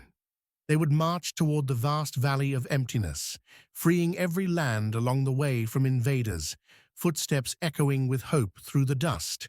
Byrne frowned, voice steady as a mountain, and declared they'd reach the nearest shelter in about a week, the words curling through the damp air like a promise against the cold. Kuski gripped his chin, lost in thought, then noted how their numbers kept growing. Danan shot him a warning look, saying with current supply methods, they'd never meet all the needs in time. Sylphia grabbed her own chin, turned away, and slipped into silent reflection, her mind whirring as distant voices faded and the air grew thick with worry. Stepping forward, she suggested starting the supply run from the main base. The plan was to leave a small stash at the outpost for Cosgate, while Melty would orchestrate the careful distribution, dust swirling at her boots. Fingers tracing dusty maps, she plotted their route, her voice steady, as she promised he'd only need to hold on until they reached the welcoming shelter in Marinard Kingdom. Sophie entrusted them with a message for headquarters, a whisper of urgency in her voice. Danin tapped his chest and promised, with a spark in his eye, to deliver it himself. Sophie leaned in, curiosity shimmering in her eyes, and asked Berna to tell her about the Liberation Army. With a steady, almost ceremonial nod, Berna promised she would. Her eyes shifted to Koske and the Harpies. She smiled and declared it was their turn now. Koske offered a faint smile and nodded, while the Harpies bristled, shifting their talons with restless anticipation. Hands shot up as voices promised to begin preparations at once, eager to set out before the faintest blush of dawn touched the silent world. Harpies soared swiftly, slicing through a whirl of wings, sharp cries echoing under the towering, enormous moon above. Kusuki surged ahead, grinning wide as he boasted his new technique now let him keep pace with Sylvia without a hint of exhaustion. She glanced at him, expression cool, while Harpies swept overhead in a rush of beating wings. Wings rustled as one Harpy swooped down to their level, the smell of wild air clinging to her feathers, her voice sharp. She reported 2 gizms spotted ahead, eyes fixed on the road ahead. Sylvie's voice rang with quiet certainty. This was their path. Without a flicker of doubt, Kusuke asked her to trust him, his words warm as a promise, carried on a gentle breeze.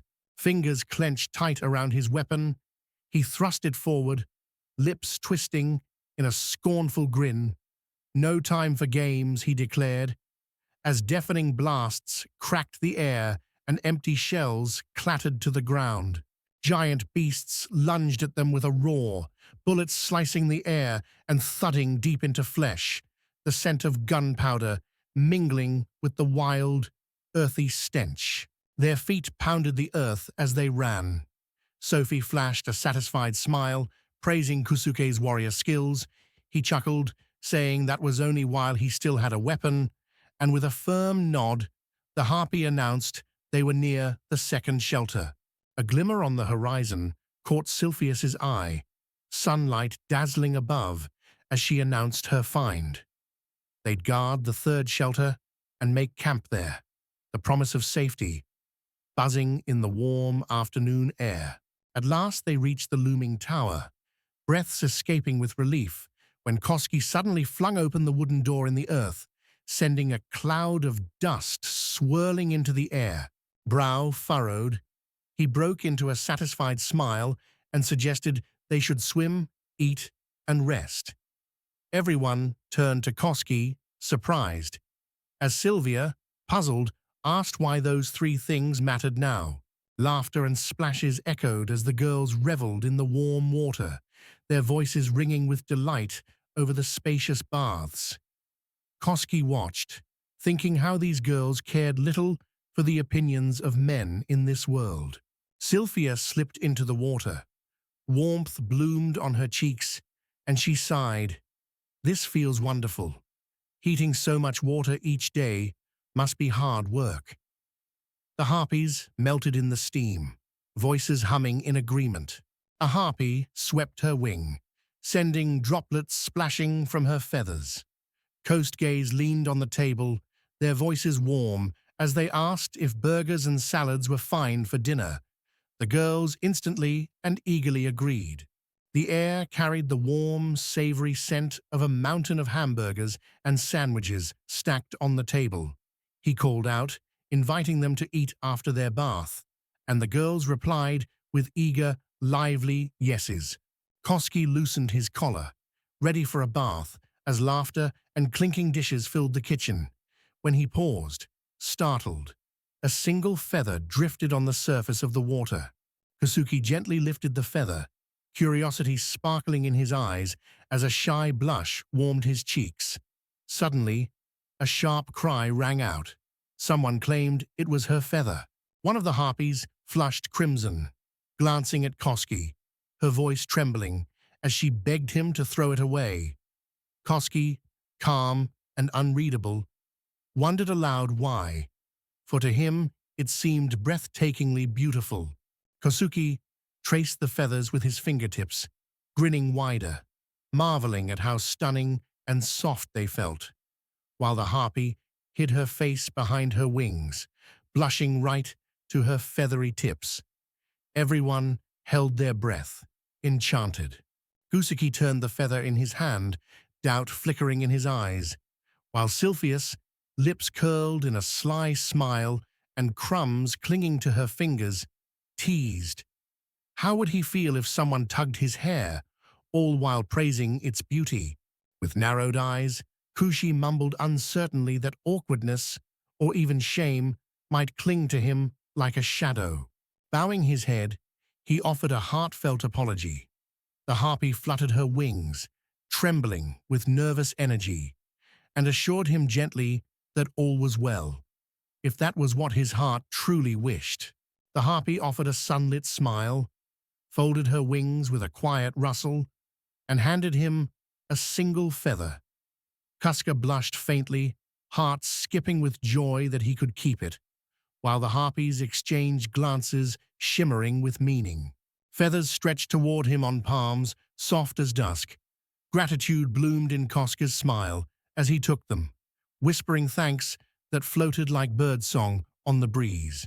5 feathers, each wildly different, quivered in his hand as he stared in awe, mouth ajar. Spotting Fronte's plume, he wondered aloud if it was some rare treasure, carrying a secret name.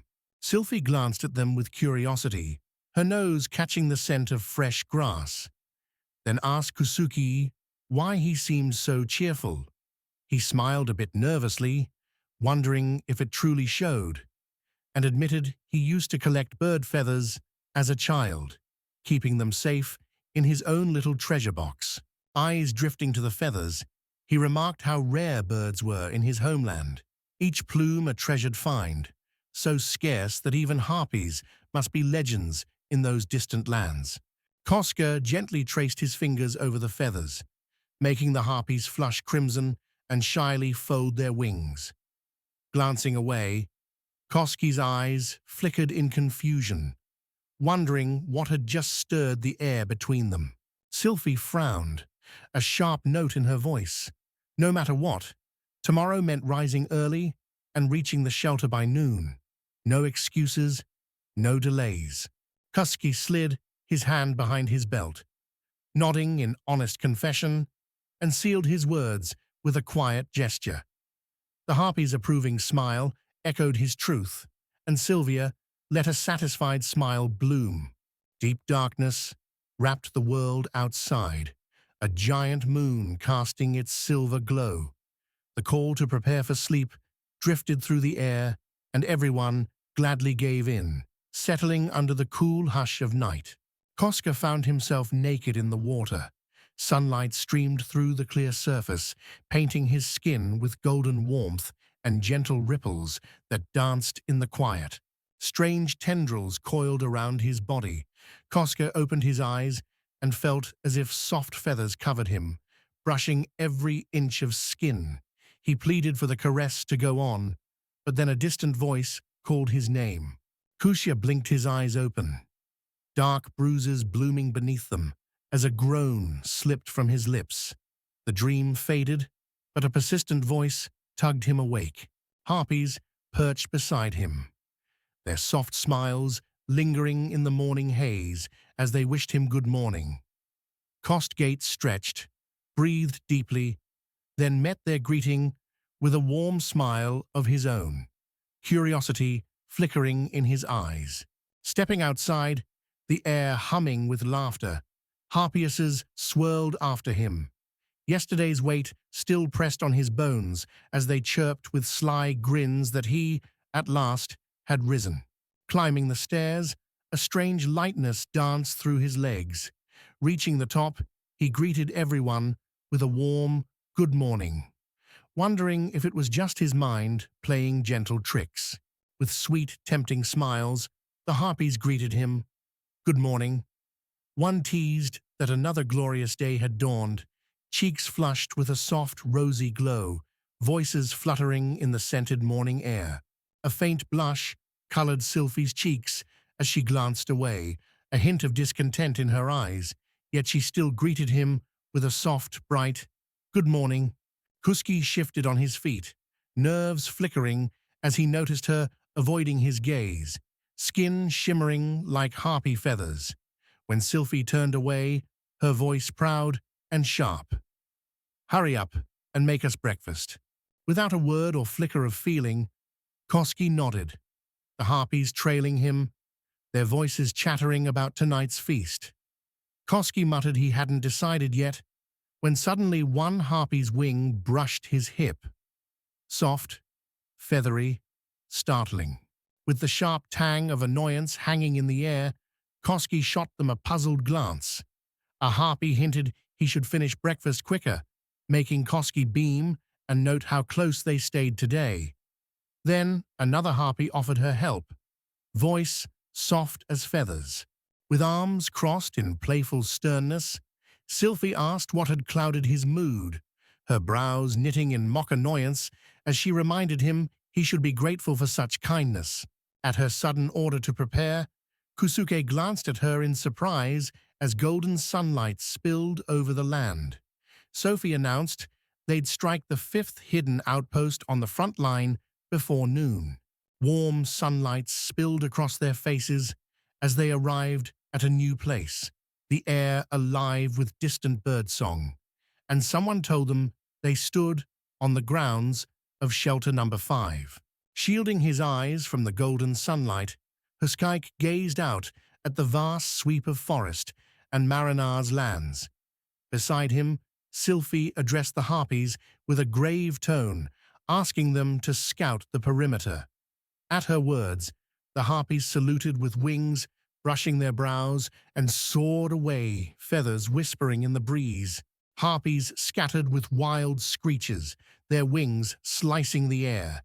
Kosuke imagined the echo of hammers and shouted, "Let's build a fortress here!" Sylphie's voice was the wind, steady, certain. "Yes, we must." With a swift rise of her hand and a call to action, a block of material shimmered into existence, hanging before her in the hush of anticipation. After some time, dormitories, warehouses, and wells sprouted up. Kosaska worked fiercely, shovel flashing, digging tunnels for escape, while the sharp scent of dynamite filled the air, his traps ready for any attack. Massive walls now towered all around. Kusuke announced with pride that the walls stood complete, and the fort's construction had finally reached its end, echoing triumph through the fresh stone air. Harpy soared above the towering structure, wings cutting through the air, unable to hide her astonishment. The fortress already rose in full glory. Inside, near colossal beds, the rest gathered as Koski mused aloud that planting seeds now would bring harvest in just 3 days. With a pleased nod and a grin, Goose remarked this would keep them fed for days. Sylphie looked at him in awe. His skill never stopped amazing her, and admiration sparkled in her eyes. With a deep sigh, she finally agreed, confessing that they had found shelter at last, a place to linger for a while. Instantly, Koski's hands dug into the earth, sowing seeds into fresh, hopeful soil. Kosuke turned to the others. After a quiet exchange, they all nodded, firm voices ringing out. Yes, they would take on the challenge together. 5 days had slipped by since then.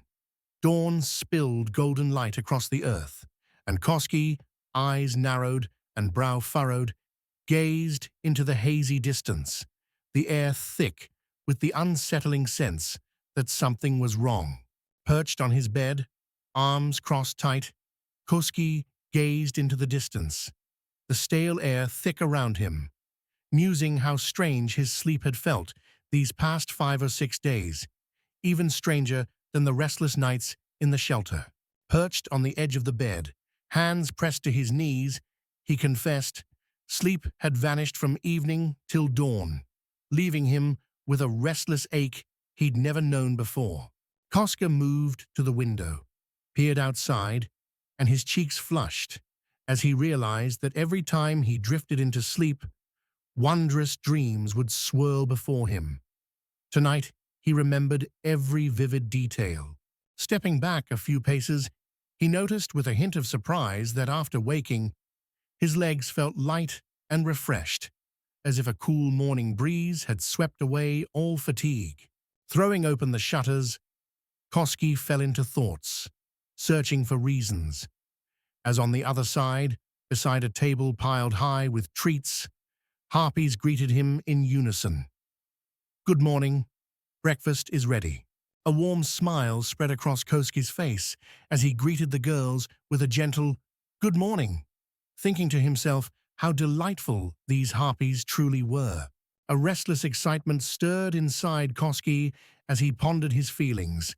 Harpies, their smiles bewitching, sang out the promise of another splendid day and invited him to their feast. He accepted, no hesitation in his step. With a warm, honeyed smile, Kosuke glanced across the table at Sylphie and greeted her. "Good morning," his voice soft as sunlight spilling through an open window. Warm bread crackled in Sylphie's mouth, her cheeks flushed. Turning away, she rested a hand on her waist and mumbled a reluctant, "Good morning," while Kosuke frowned, lips tight, puzzling over her refusal to meet his gaze. Kosuke stepped out of his room, thoughts swirling. Did she suspect anything? Maybe it was time to breathe in courage and ask Sylphie directly, the questions sizzling on his tongue. Emerging onto the street, he moved toward the table, thoughts soaring as he planned to ask her in private. Above, the sky's heart fluttered like bird wings, just as she declared, clear and bold, her readiness to give her report. The ground's pulsing rhythm stilled, announcing the rearguard had left the fourth shelter. Koski watched intently, ears tuned, as the beat whispered Captain Jagira's plan. They'd reach the front by noon. Glass in hand, the harpy sipped noisily, while the fresh tang of the drink floated upward. Sylphie, hands planted on her hips, announced with pride that they were ready, as Kosuke grinned with quiet relief. "Looks like we made it just in time." Koska's smirk faded, leaving only a flicker of surprise as the harpy's message rang out, echoing through the air loud enough to ripple the silence. With a gasp-worthy rush, she soared skyward, all eyes locked on her, as she cried out that the Holy Kingdom's army was chasing the liberation force, the cavalry already near. Unease shadowed Kuski and Sylphie's faces. Rustling leaves and pounding feet filled the forest path as a swarm from one community raced ahead, chased relentlessly by snarling pursuers with blazing, hostile eyes behind them. Wings slicing the cool air, a harpy flew above, her brow furrowed and worry flickering in her eyes, calling out that Sir Leonard needed the strength of the skies beside him. A sly smile danced on Sylphie's lips as she frowned in thought, agreeing with the harpy.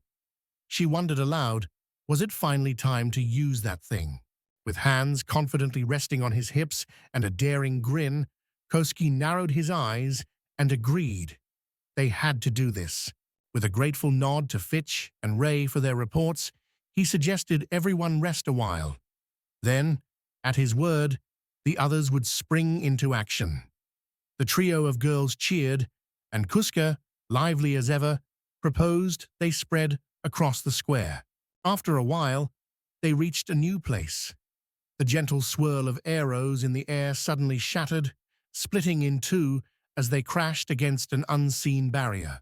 Amidst the thunder of hoofbeats, a man stood tall beside his fellow riders, their arms drawing and loosing arrows in a relentless, whistling rain.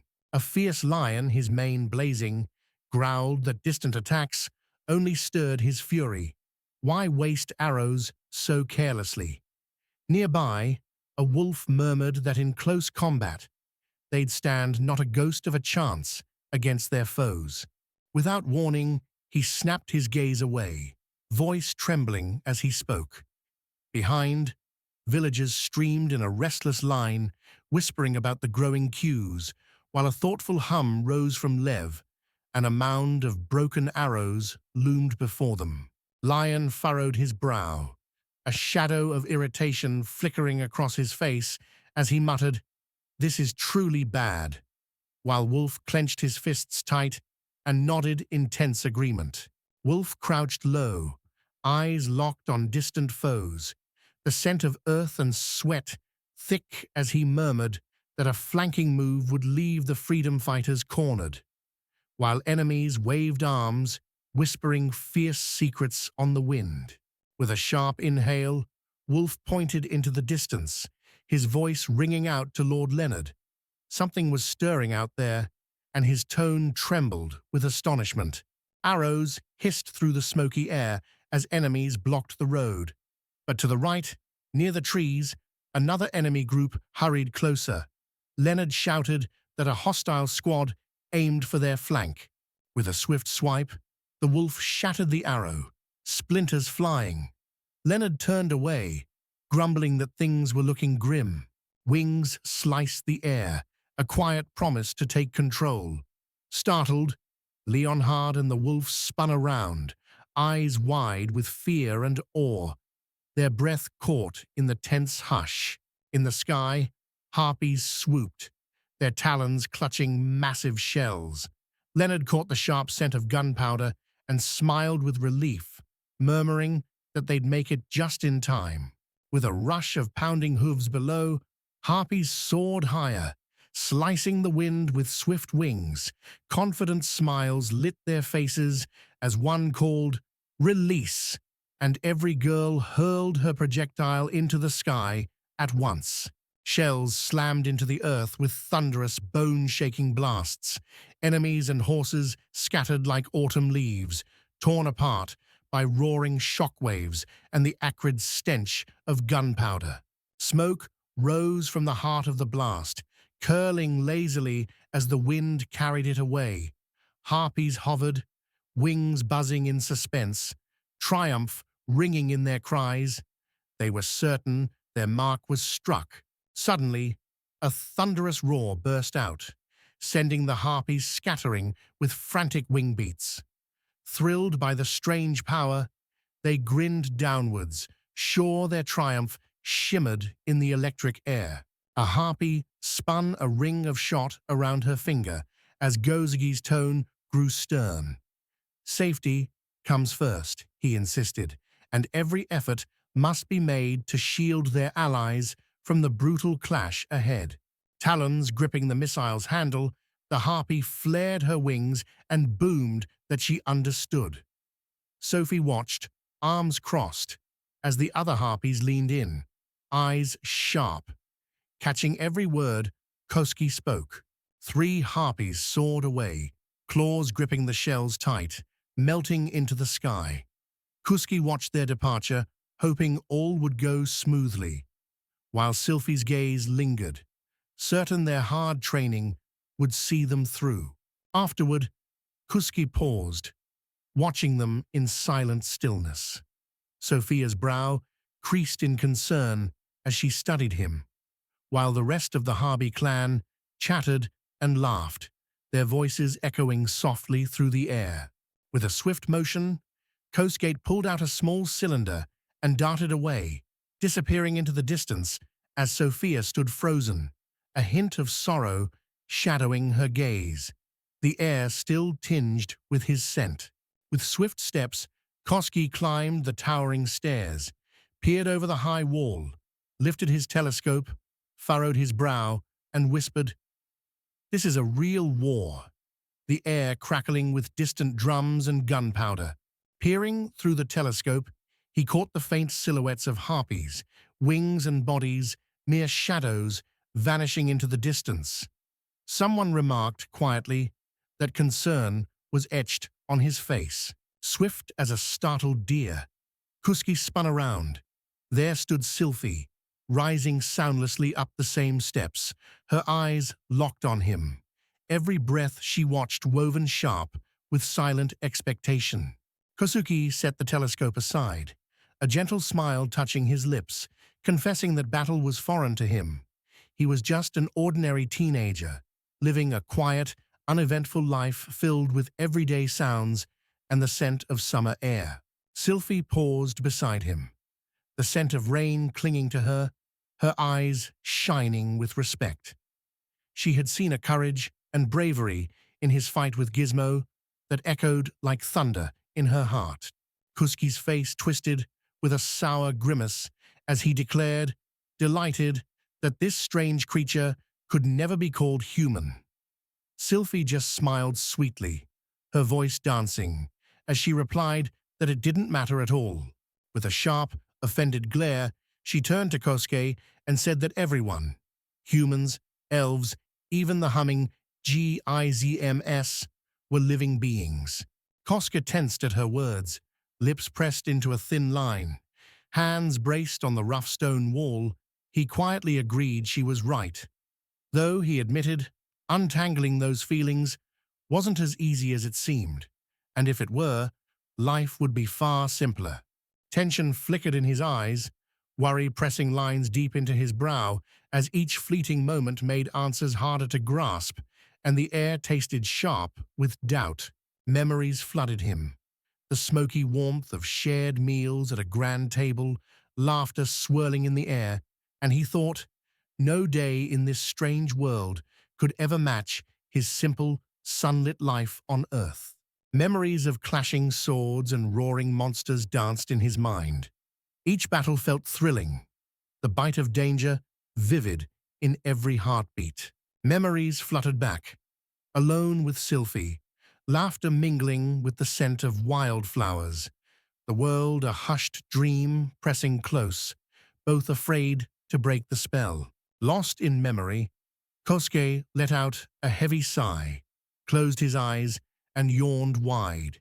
His thoughts circled a different worry, refusing to let go, trapped like a moth fluttering at a lamp. A dark-haired boy turned away, eyes drifting to the shadows, sorrow pooling in his chest as he realized he had pushed patience past its breaking point. Sylphie drifted closer, fingertips brushing the air between them, arms opening to circle his waist as her anxious voice called out. Kusuke turned, eyes searching hers, confusion flickering in his gaze.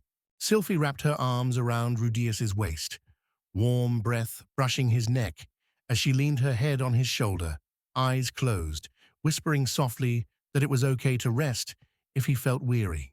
Sylphie's arms stayed tight around Kusky as he blinked in surprise, her words swirling softly. He'd always helped them. They always counted on him, and he'd never let them down. Leaning her cheek against Kusk's shoulder, Sylvie wrapped him in a gentle embrace, her eyes hidden from worry, promising softly he would never fight in this war against his will, and vowing she'd never let that happen.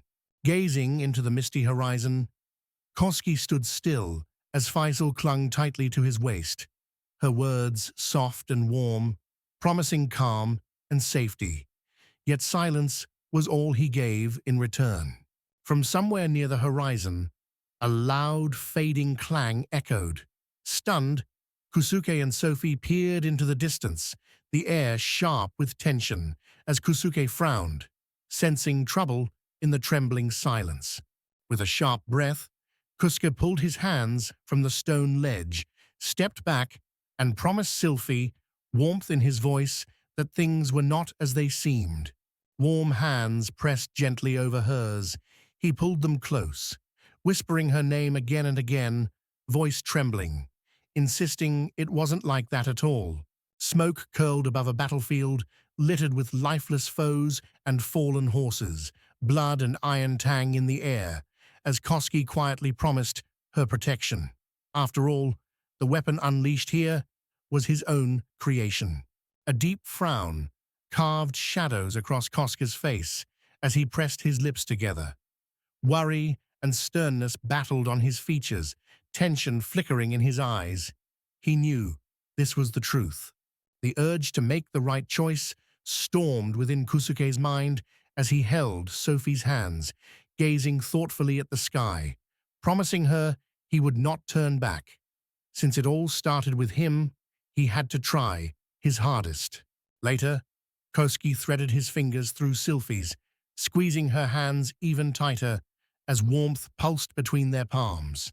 Sylphie pressed close, her face alight with a genuine smile and the soft scent of rain in her hair. She murmured that nothing could stop her now. She was ready to walk through fire to end this war.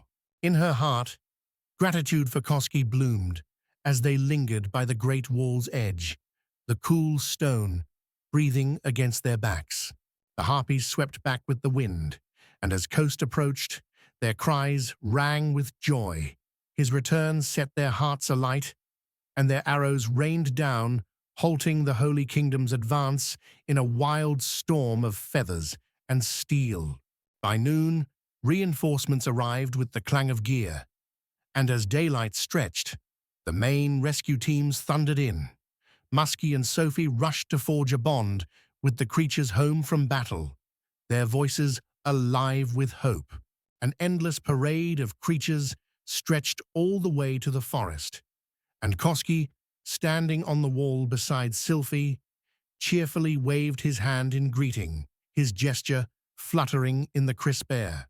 Night draped the town in velvet darkness, pierced only by lanterns casting golden pools in narrow alleys, where footsteps echoed softly as people trickled in until the small hours.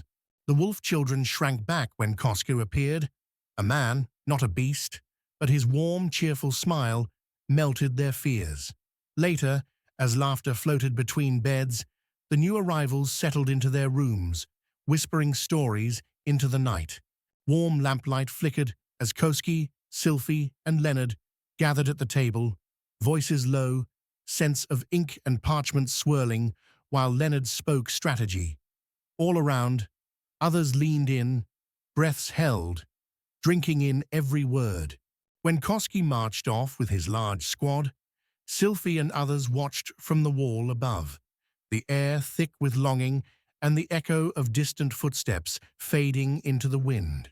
3 squads of liberation forces set out every other day, while Sylphie stayed behind with half the warriors in a makeshift fortress, keeping watch. Torchlight flickered as Kuzgi roamed lonely corridors, the air thick with dust and echoes, building the shelter further. For several days, life flowed gently. Sunlit laughter echoed.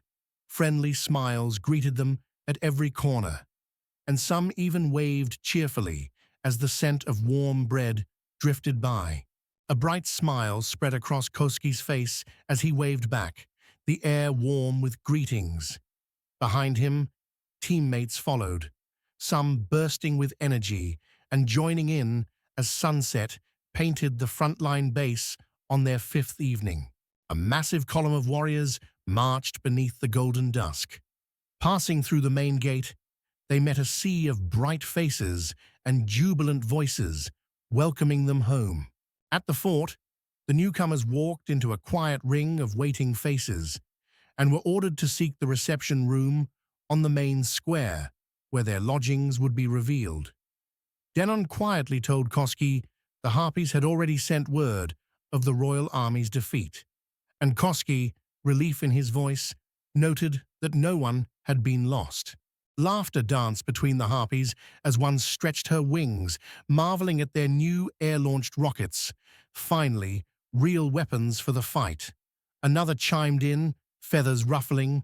No one could call them toilet birds now. A deep frown cut across Denon's face as he turned to Koski, voice low and edged with concern, asking if the shelter's expansion was truly finished. A satisfied smile played on Koskati's lips as pride warmed his chest. Remembering his work, he declared everything was running perfectly and added with quiet triumph they had doubled capacity to 1,000 people. Denan rested his hand on Koska's shoulder, offered a warm smile, and voiced his thanks, insisting Koska must now rest.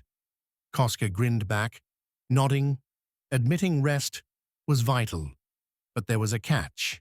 Gazing away, the boy calmly shared that by tomorrow he would leave for the temporary fort. His voice steady as dusk, purpose clear as he spoke of duties and quiet preparations awaiting him there. Warmth and tenderness shimmered in Nan's gaze as she searched Koska's eyes, an unspoken apology lingering. Koska, calm and steady, assured Dine with a quiet voice that everything was under control. No need for worry. Suddenly, someone yanked Koski's sleeve. He gasped, the chill of surprise shivering down his spine, and spun around, wide-eyed, searching for the hand that pulled him. A girl with dark hair and a single eye offered a warm, genuine smile, her voice gentle, as she promised there was something in Kosuke he simply had to see. Kosuke stood puzzled, unable to grasp the conversation, yet her steady stance caught his attention like a scent of rain in dry air. A bright grin lit up Kosuke's face as he suggested they see what surprise awaited him. Denon's tone grew serious, warning that exhaustion might dull his reaction. But the one-eyed girl gently promised there was no need for worry. With a mischievous glint, the one-eyed girl announced that everything was ready in the workshop. The scent of iron and oil beckoned them forward, and together they hurried through echoing corridors toward her lair. Shoes splashing through puddles, raincoats brushing, the narrow alley hugged them close. From behind, a girl's voice drifted to Koski. She said his presence made the night hers, fear gone. He nodded softly, understanding every word. Soon, the group reached the workshop door. Laughter and hurried footsteps echoed as the girls ahead suggested Koski wait a moment. They needed to prepare the room, and Koski nodded calmly, the scent of wood shavings in the air. The girls hurried inside the workshop, laughter trailing behind them like the scent of sawdust, while Koski and the monkey lingered by the doorway, catching the cool, restless breeze. Curiosity flickered in Kostya's eyes as he glanced at the monkey. "What's in there?" he asked. But the monkey just flashed a wide grin, laughter shimmering in the air. "You'll have to wait to find out." Laughter carried on the breeze as the girls called Koski over, their eyes alight. Everything was ready, and curiosity sparked in him as he glanced their way, catching hints of sweet perfume and distant giggles. The girls beckoned Koski inside. At the door, he confessed he'd be shocked if they were only half finished. The one-eyed girl teased that maybe he should wonder if they were the real thing, and her friend laughed in agreement. A one-eyed girl offered a gentle smile, her voice a soft breeze as she urged him to look closer. Koski stared back, eyebrows drawn tight in confusion and surprise. With sly smiles blooming on their faces, the girls turned their backs to him. Tiny backpacks perched on their shoulders, swaying as they giggled softly. On the shore, Kay glanced at those backpacks, an odd sight that left him both puzzled and uneasy, the salty air thick with questions. Was this truly a school bag, and why all the fuss swirling around it?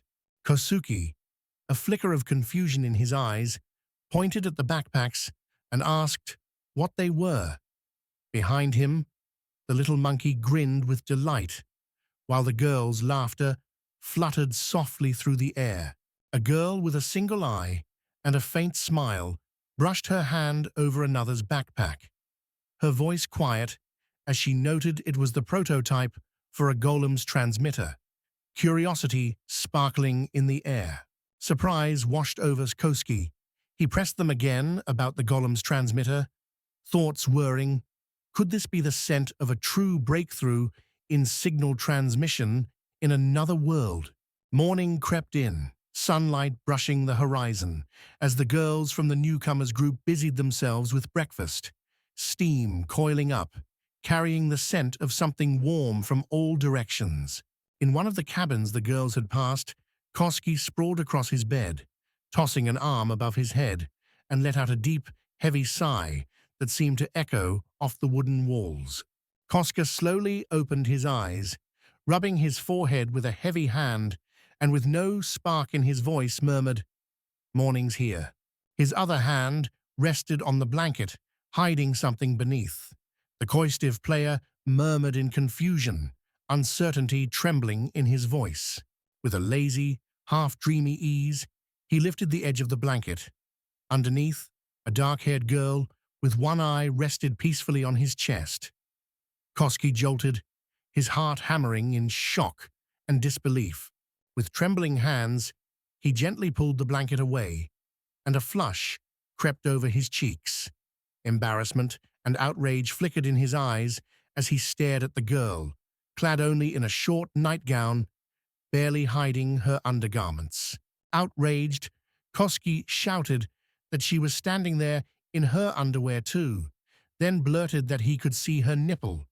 His voice rang with honest surprise at what on earth she was doing here. Koska sat down, pressing trembling hands to his brow, eyes fixed ahead. With a nervous whisper, he noticed how close they were, as if nothing had happened, yet memory, cold and sharp, dragged him back to last night.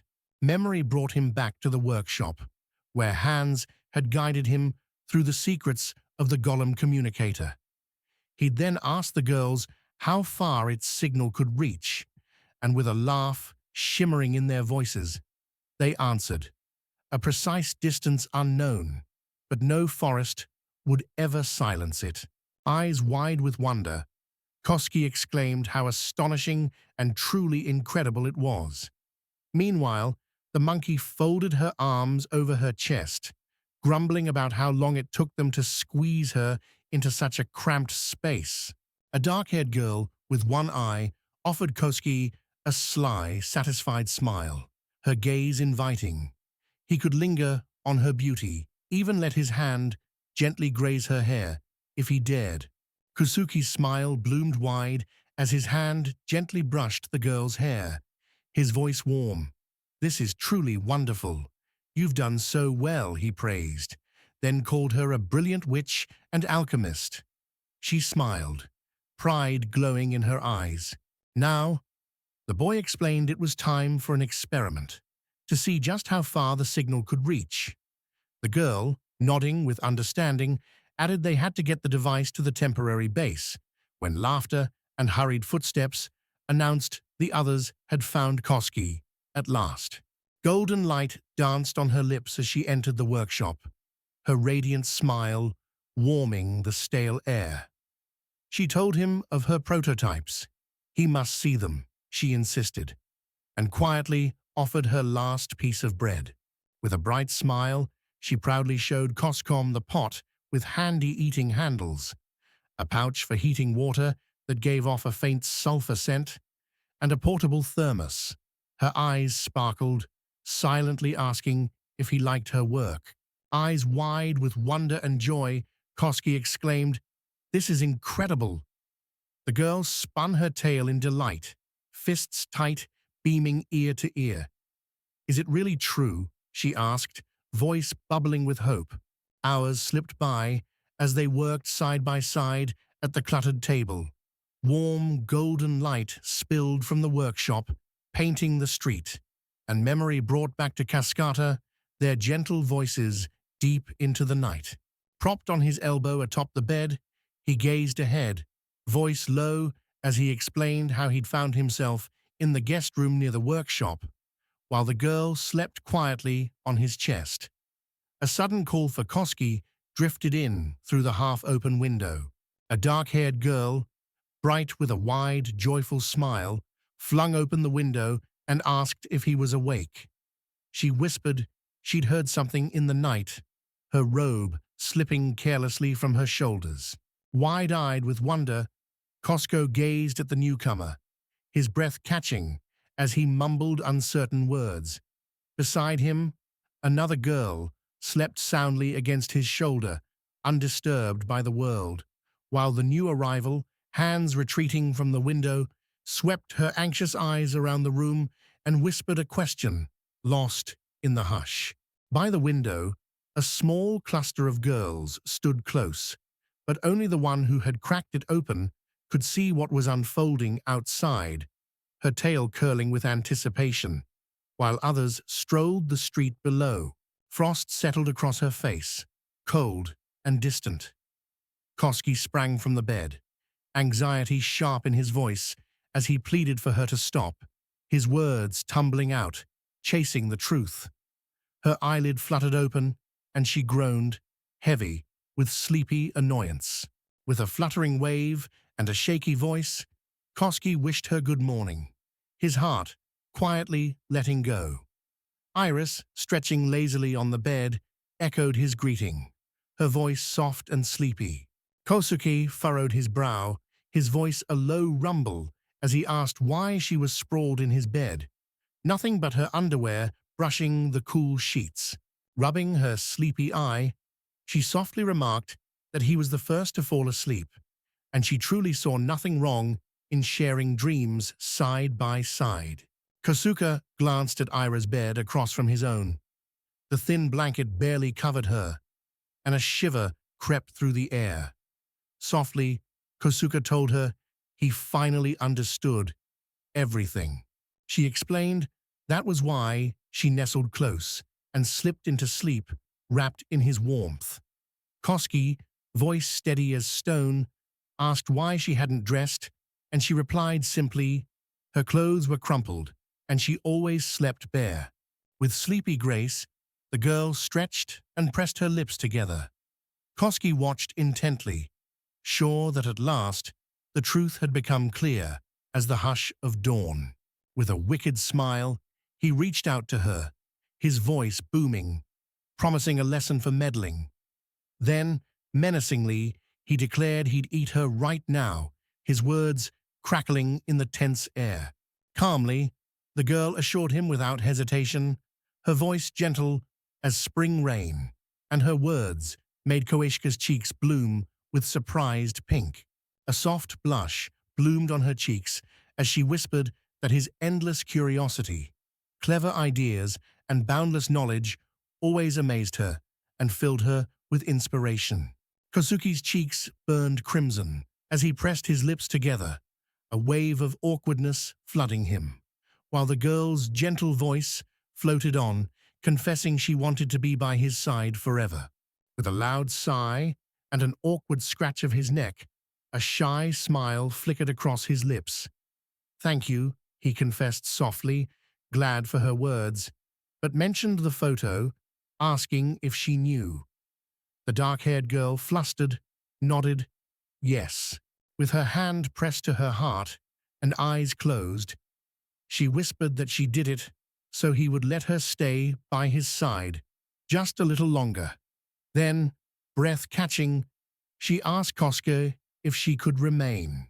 Kosuke averted his eyes, voice steady as he told her, "You definitely can." Yet unease still coiled inside him. Relations between men and women in this world always left him out of place, for he was not from here. With a gentle lift of his finger, Kosuke suggested friendship first. The girl blinked at him, hazy-eyed and puzzled, murmuring if they'd ever been friends before. Awkwardness prickled in the air as Kosuke stammered, "Of course, always friends." With an awkward gesture, the young man raised his finger again, nerves fluttering in the air, and softly apologized, admitting his words crossed a line. He hoped she could be more a friend than a lover. Calm shimmered in her eyes as she whispered, "It's not what it seems. Just tell me if you accept me," she asked gently, then with a secret smile, confessed she didn't even know the taste of the word doubt. With a nervous scratch to the back of his head and a rosy flush blooming on his cheeks, Kosuke mumbled that she shouldn't rush. Better to discuss it with Sylphie first, and promised he'd talk to her himself later. Ira agreed quietly, her voice calm as a soft breeze. With a smile, Ira closed her eyes, hands pressed to her heart, picturing a weekly schedule for the girls. The order must be sacred, she decided, and she had no wish at all to break this golden rule. Fingertips raking through his hair, Kosuke searched for words, then sighed with relief, and told the dark-haired girl he was grateful she respected the rules, thanking her for avoiding a heated quarrel and suggesting they get dressed for breakfast. Quietly, she agreed. Soon, I rose from the bed and began to dress. Kosuke remembered how happiness lit up the girl's face. He felt he'd done everything right, and with eyes squeezed shut, he listened to the gentle rustle of her clothes. Sunlight danced on the walls as Ira, now dressed, smoothed her skirt. Behind her, Kosuke rose quietly from the tangled sheets, his mind swirling with how he would ever explain this to Sylpha.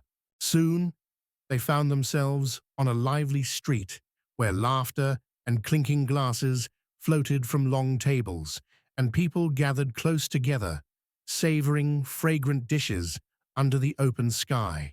Suddenly, one of the harpies froze mid-flight, wings trembling, staring wide-eyed at something unseen.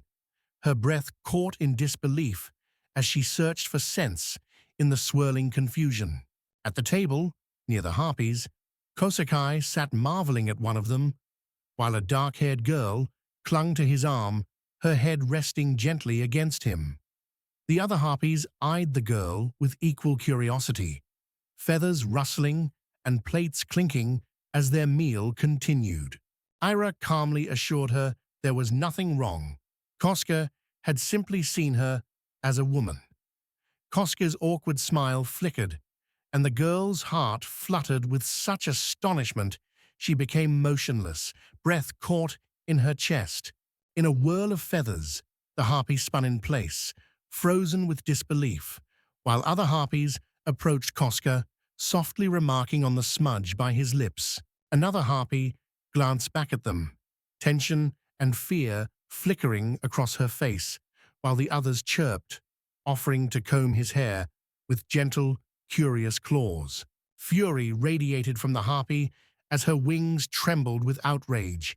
One gently wiped the boy's mouth with careful claws, another smoothed his tangled hair, while Kosuke sat perfectly still. Era, lost and anxious, watched the storm unfurl in the harpy's glare. Her body shivered, yet she gathered her strength and managed a gentle smile. Eyes shut tight, she whispered that he seemed to get along with harpies remarkably well. With a bright smile and a joyful, easy tone, Kosuke told her They'd been together for ages, sharing countless moments to truly understand each other. As the girls finished, Kusuke added how deeply caring harpies were. Turning away, the girl sat on the earth, wings drooping, sadness wafting from her as she whispered that even the new harpies had found her, her voice trembling with confusion, while Koski watched in mute bewilderment. Danon approached them, while Koski rose quietly and shared that he'd recently been at the square. There he'd seen a harpy crouched on the ground, feathers askew, eyes dark with sorrow, as if calamity had struck. Koski greeted her softly, "Good morning," and gently asked what had happened. With morning warmth in his voice, Denon greeted Koski, his gaze sharpening as he recalled yesterday's unasked question. Did Koski plan to return to the fray? Calm and steady, Koski confirmed his resolve to go back.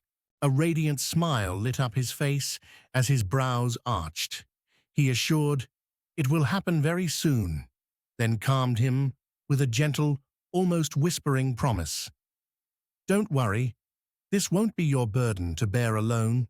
I'll choose my companions myself," he declared, and at once the harpy crouched on the ground stiffened, her lips pressed tight, eyes wide with startled confusion.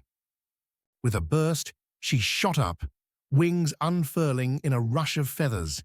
Her voice rang out, bright with excitement, declaring she would be the one to join him.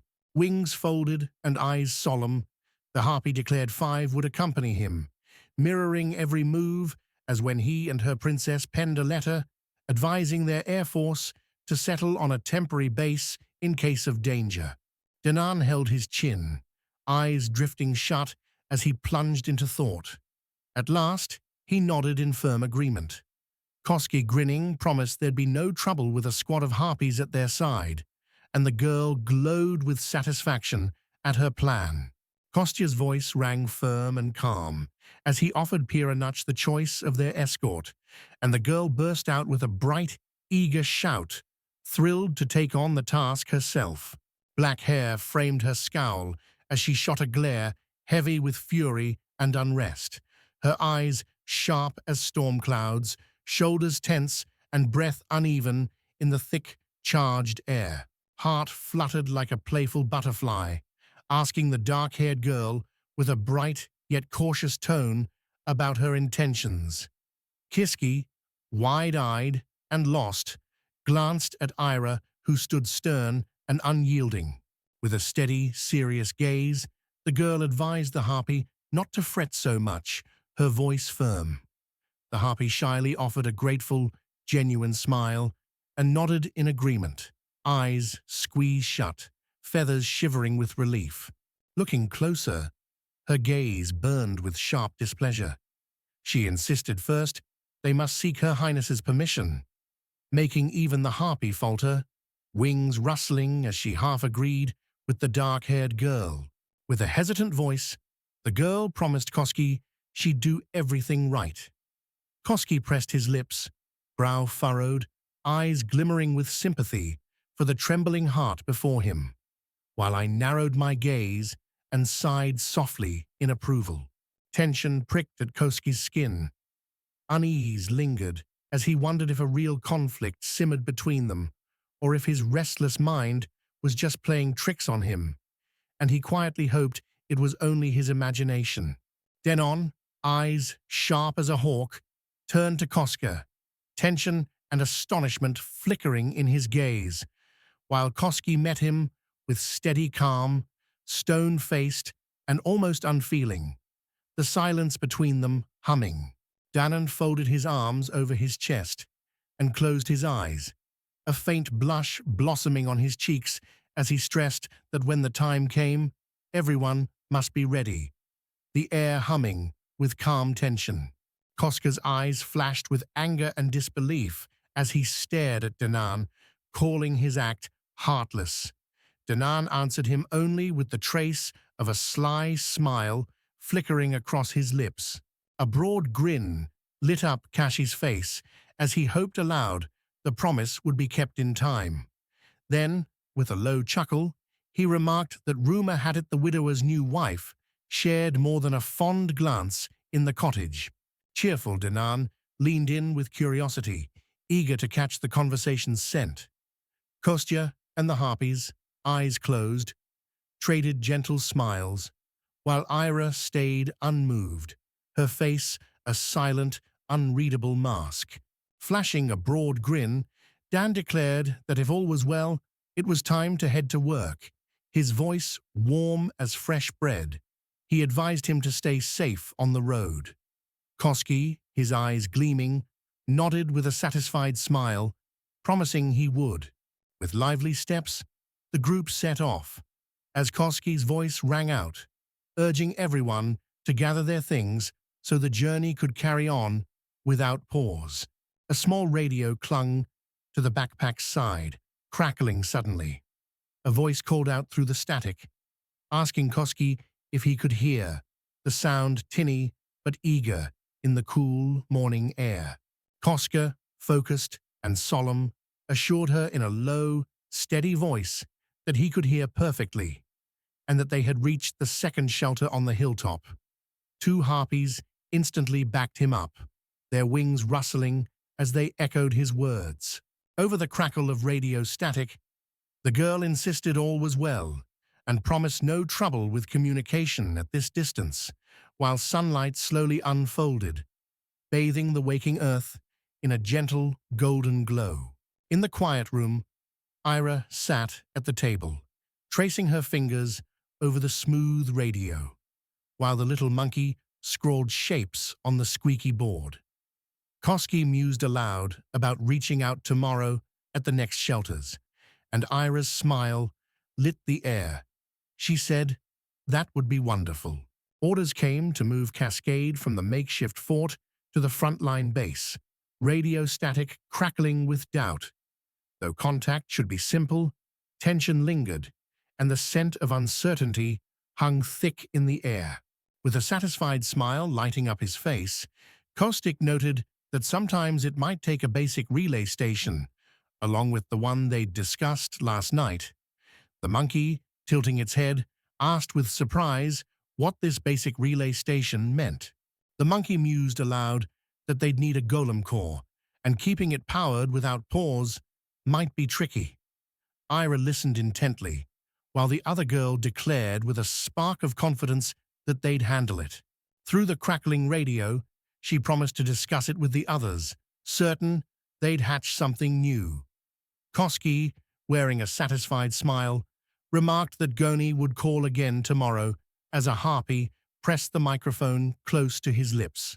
A dark-haired girl wished Koski good night through the crackling microphone, then softly confessed her love. Koski blushed to his roots, embarrassed, frowning shyly in wonder at the radio. Hesitation tangled his tongue as he fumbled for words, but finally he simply thanked her. Lifting his fist to his lips and coughing softly, the sound echoing in the quiet air. Suddenly, he buried his face in his hands and shook his head, mumbling how shame flooded him whenever someone spoke so directly. Koski sighed loudly, sadness coloring the air, while harpies exchanged worried, uneasy glances. With a gentle smile, the painter beside Koski asked if he'd confessed his fondness to her too. Koski, trembling, replied he wouldn't dare, while Aya hummed softly nearby, her gaze lingering thoughtfully on him. From the right, Tak smiled and shared that everyone liked him, but Koski's body wouldn't stop trembling. Nervously, he begged them to stop talking like that. Puski kept shaking his head in disbelief as the harpies flashed him bright, open smiles. Two more swooped in, wings rustling, reporting their scouting found no trace of enemies nearby. With wide eyes, one of the returned harpies glanced at Koski and asked if something was wrong. Koski, nerves flickering in his chest, shook his hands gently and promised, "It's fine. Truly, nothing's happened." Wings rustled as more harpies landed nearby.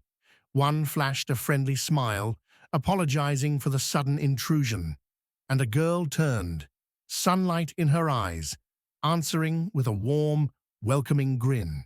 Shadows of ebony hair slipped into Perna's world, declaring with a spark in her voice how glad she was to see her. Another figure spread her wings wide with a laughing smile. Finally, they met. Perna spun around, joy lighting her face as she welcomed the girls. Laughter danced among the harpies as they chatted, while Koski, flashing an awkward grin, thanked the girls for their scouting. He couldn't help but savor the rare comfort of rest in such a strange, hidden haven. Night crept in, draping the sky in black velvet scattered with stars. A giant torch blazed above their shelter, casting golden light, as Koski suggested they start dinner, and the girls chimed in with eager agreement. Soon, dinner filled the air with rich scents. Sandwiches appeared on the table, as Puski told the girls how crisp the vegetables tasted and how the sauce made the meat sing. One harpy couldn't resist reaching for seconds. Laughter mingled with the aroma of roasted herbs as everyone gathered around the table, savoring the feast and diving into lively conversations, some voices rising in cheerful debates. Surprise flickered in Kostya's eyes as he counted the 17 harpies swirling overhead, their wings rustling the tense air, and he admitted he'd never guessed so many crowded their ranks. Sunlit hair flowing, the harpy woman flashed a dazzling smile as she told Koska how they flitted from the L hut to a fortress just to keep in touch, their rare meetings all the sweeter for the longing in between. A harpy flashed a wide grin at Koski, asking if he and Ray wanted to swim too, as Koski swallowed his last bite and Perna sighed beside him, whispering sadly that she had lost again. With a gentle calm and a hint of confusion, Kuska explained to the harpy, "Of course we can swim." Her voice soft as a ripple, her certainty drifting like mist over cool water. Every harpy watched Koski intently, some stunned, others grinning with pure delight, as wings rustled and sharp eyes sparkled. Shifting nervously, Koski managed a shaky smile and wondered aloud why they all stared at him. Not far from their table, a massive tub stood, steaming softly. Koski asked the girls if they knew the water would be hot, and one harpy, eyes wide and cheeks flushed, wondered aloud if this really was a bath. With a sweep of Koski's hands, water danced into the tub, swirling and splashing. One harpy breathed in the warm steam and sighed, delighting in its comfort. Her sisters chimed in, laughter bubbling to life. Steam curled from the filled tub as Koski rested a hand on his hip, flashing a pleased smile and announcing to the girls, "You go first," inviting their surprised glances toward the steaming bath. With her raven hair gleaming and a steely look, the girl told Koski she'd lead the way. They'd follow.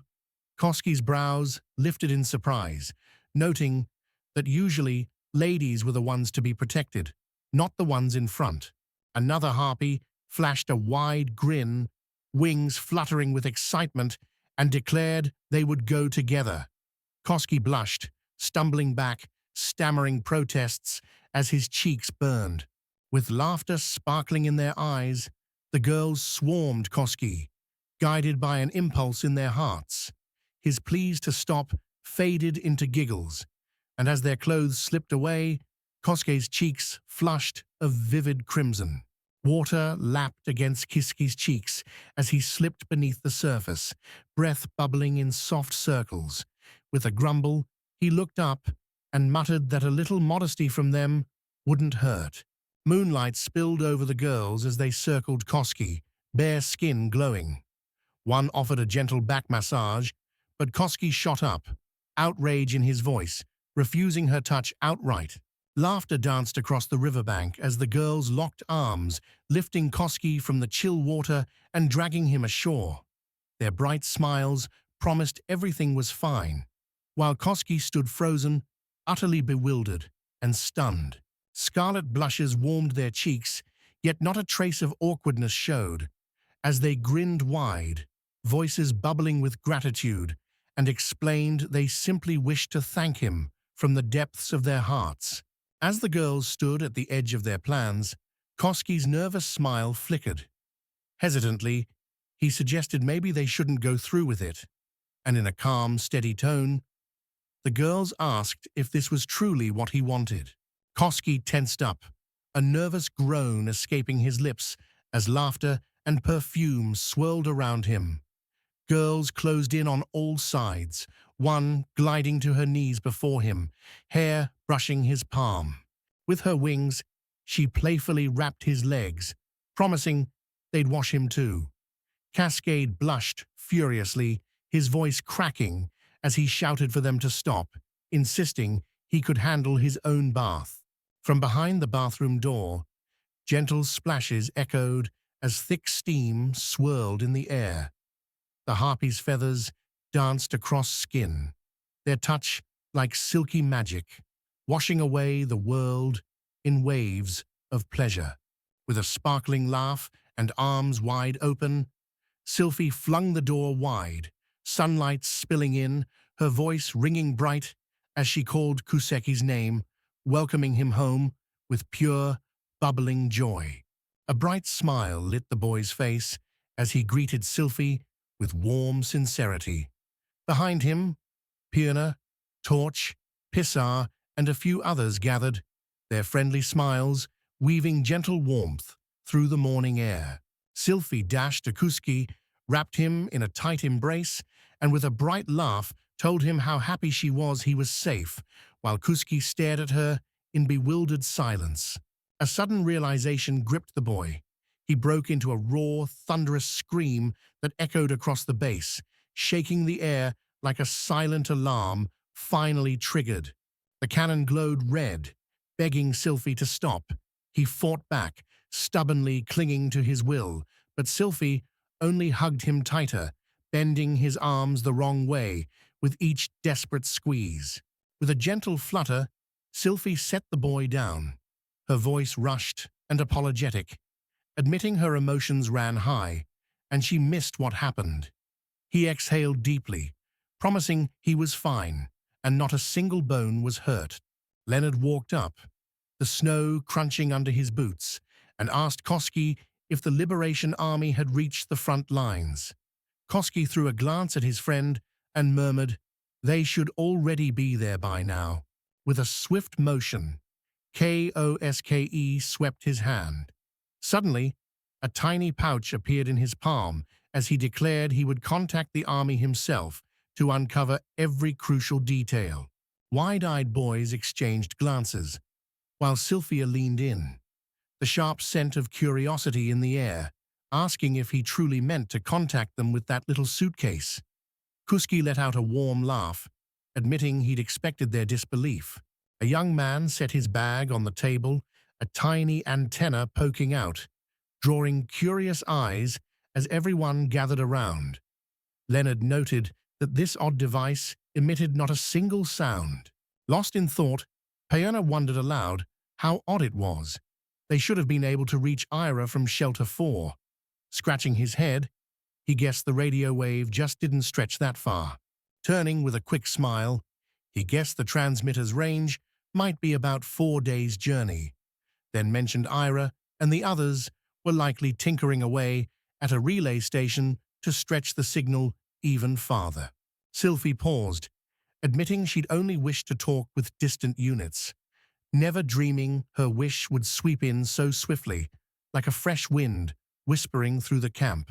A crooked smile appeared on Leonard's lips as he admitted he could hardly imagine such a thing.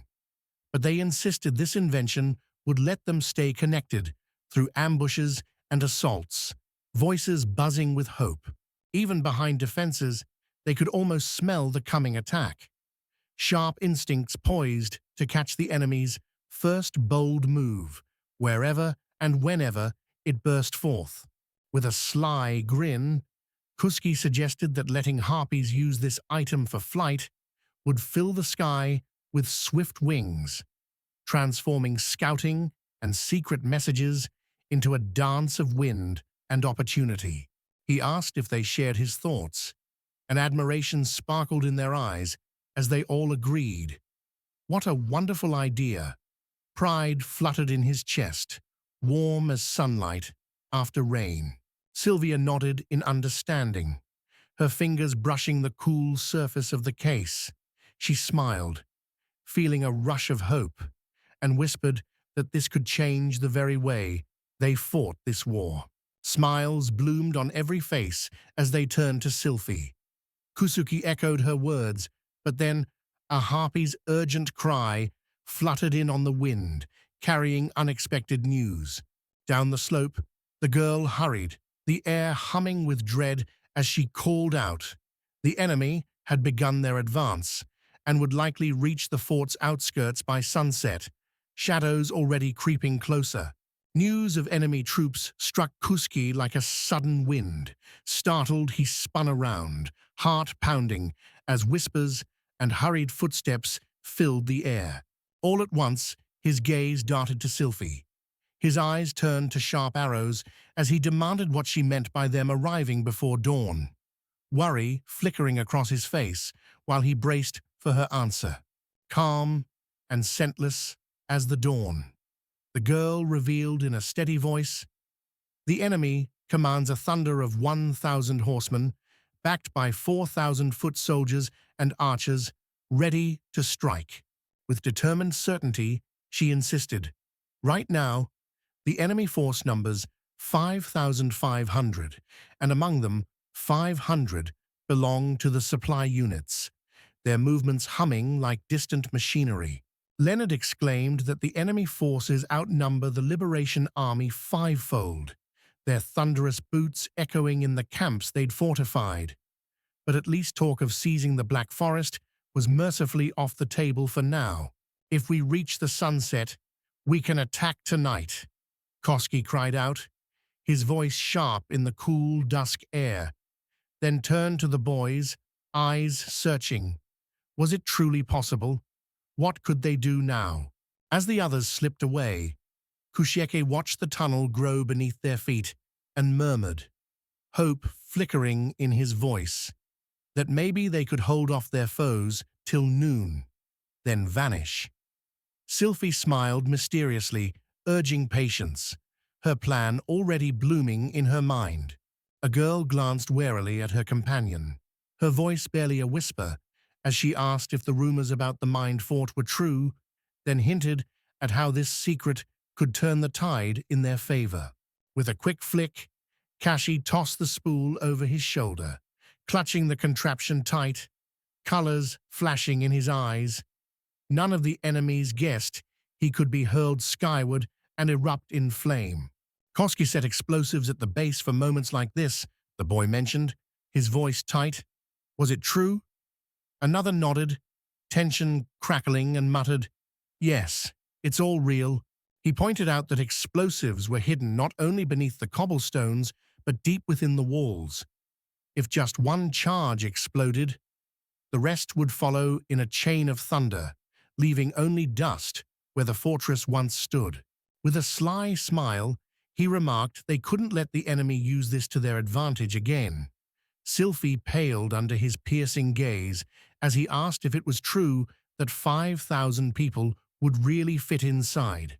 Spinning in the brisk air, Sylphie gazed down at the fortress from above, her voice drifting. "Some supplies will stay in those storerooms, so it looks like we were forced to flee in haste." She added that the plan was to set a watchtower on the rocky slope, then blow everything up at the perfect moment, when the boom would echo strongest through the valley. Sylphie soared upward, her eyes sparkling as clarity dawned. Turning to Kuska, she called his name and asked him to dig the hole right here, and the boy, touching his forehead, declared with brave resolve it would be done. As soon as the boy followed the order, the whole group scrambled upward, and Sylphie insisted on knowing if they were in sight.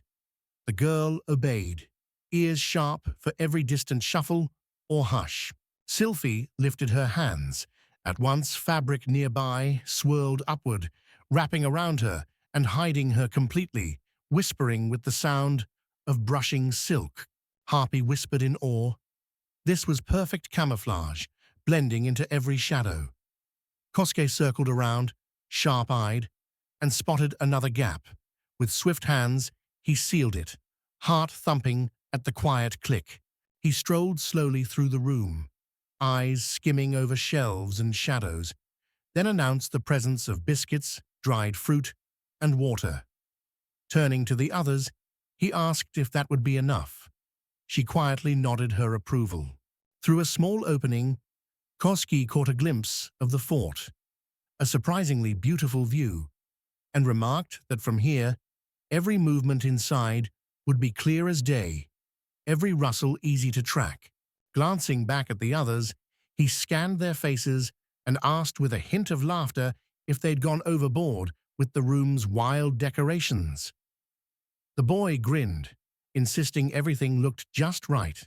Kosuke pulled out a massive device, calling it a detonator. The metal smelled sharp in his hands as he explained. First lift the lever, take it off safety, then press down, and the roar of the explosion will follow. Curiosity sparkled in their eyes as the boys circled the object, murmuring that they finally understood. Now, holding their breath, they waited eagerly, hearts thrumming for what would happen next. Boots scraped against sun-warmed stone as the boys reached the cliff's edge, eyes flickering over their distant fort. Kosuke's voice broke the hush, asking if all was ready, and Sylphie breathed out. Yes, every task within their grasp, now done. Sophie's voice suddenly danced through the air to Peony, Torch, and Pisa. Harpies snapped their heads toward her, eyes shining with wild hunger, breath held tight as they waited for her next word. Urgency in her voice. The girl insisted they stay put, eyes sharp on the ticking bomb, ready to detonate it at the perfect moment. She entrusted them with this mission. Perun, Torch, and Pissar nodded in tense agreement.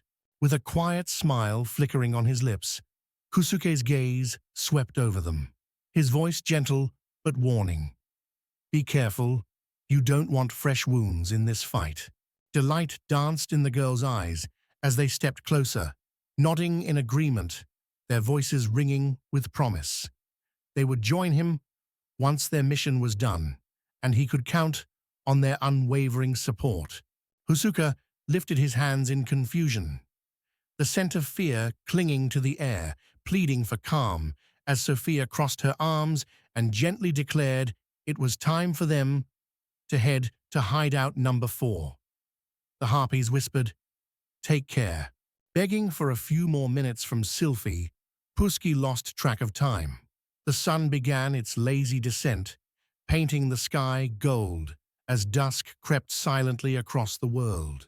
Muffled shouts of confusion spilled from the suitcase.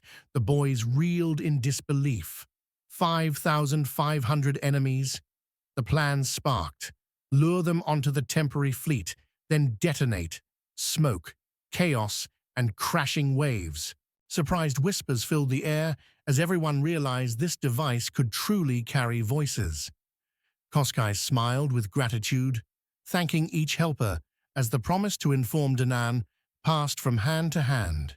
His smile faded as he quietly remarked, "They must have left the temporary fleet by now."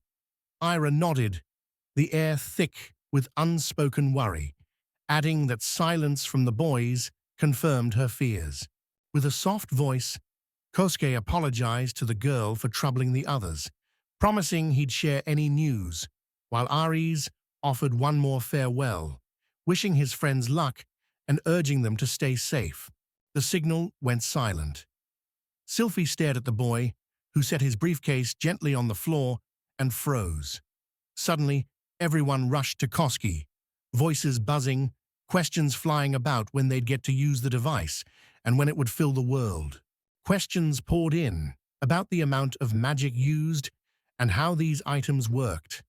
Koski, overwhelmed by the restless chatter, asked everyone to speak one at a time and to save technical questions for the workshop masters. For a few moments, Leonard lingered in thought, then announced he would go first. Everyone shrank back, eyes shifting to the noble, who only grinned foolishly and asked when it was time to start cooking dinner. He wouldn't say no to a steak. From the corner, Koski called out, puzzled about how dinner related to the case. It was supposed to be about communications. When someone suggested postponing the talk, disappointment hung in the air, leaving the boys deflated and silent. Beneath the hush of late night, everyone slowly gathered in the dining room, drawn by the promise of supper, the boys quietly realizing 7 long days had slipped by since their arrival here. With a gentle voice, Sylphie asked Koske how he was feeling about it. He replied warmly that he felt fine and thanked her softly for caring, his gratitude lingering in the quiet air. A sudden thought flickered. He shared it with Sylphie. As soon as they reached the fort, Era swept him into her workshop, proudly showing off the communicator, the air thick with metal and oil, and poured him a strong drink. Kusuki flashed a wide grin, pointing out the bright smile lighting up her face. Sophie burst into laughter, admitting with a twinkle that yes, it truly was her. Settling beside her, Kusuki quietly tapped the communicator, and Sylvia caught the scent of warm metal. Both found it astonishingly useful, and with closed eyes, he murmured about the endless ways it could change their world. Sylvia crossed her legs, her lips blooming into a gentle smile as she listened. Catching that look, the boy glanced her way, as if to say she already understood everything. Taking a sip of her drink, Sylphie confessed that Ira had already shared the news. At that, with a thoughtful breath, Kusuke took the floor, admitting this idea had haunted him since their last talk.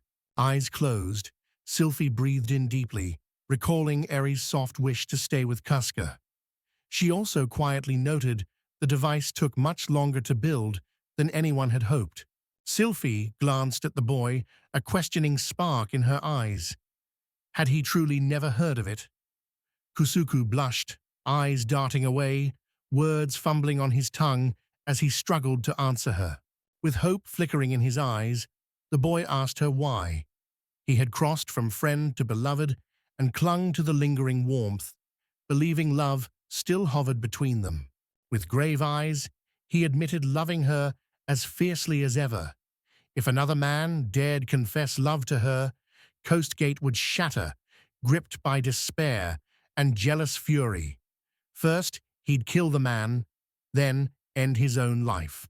Sylvie giggled, catching the scent of warmth between them, her laughter swirling in the air as the boy met her gaze in silent awe.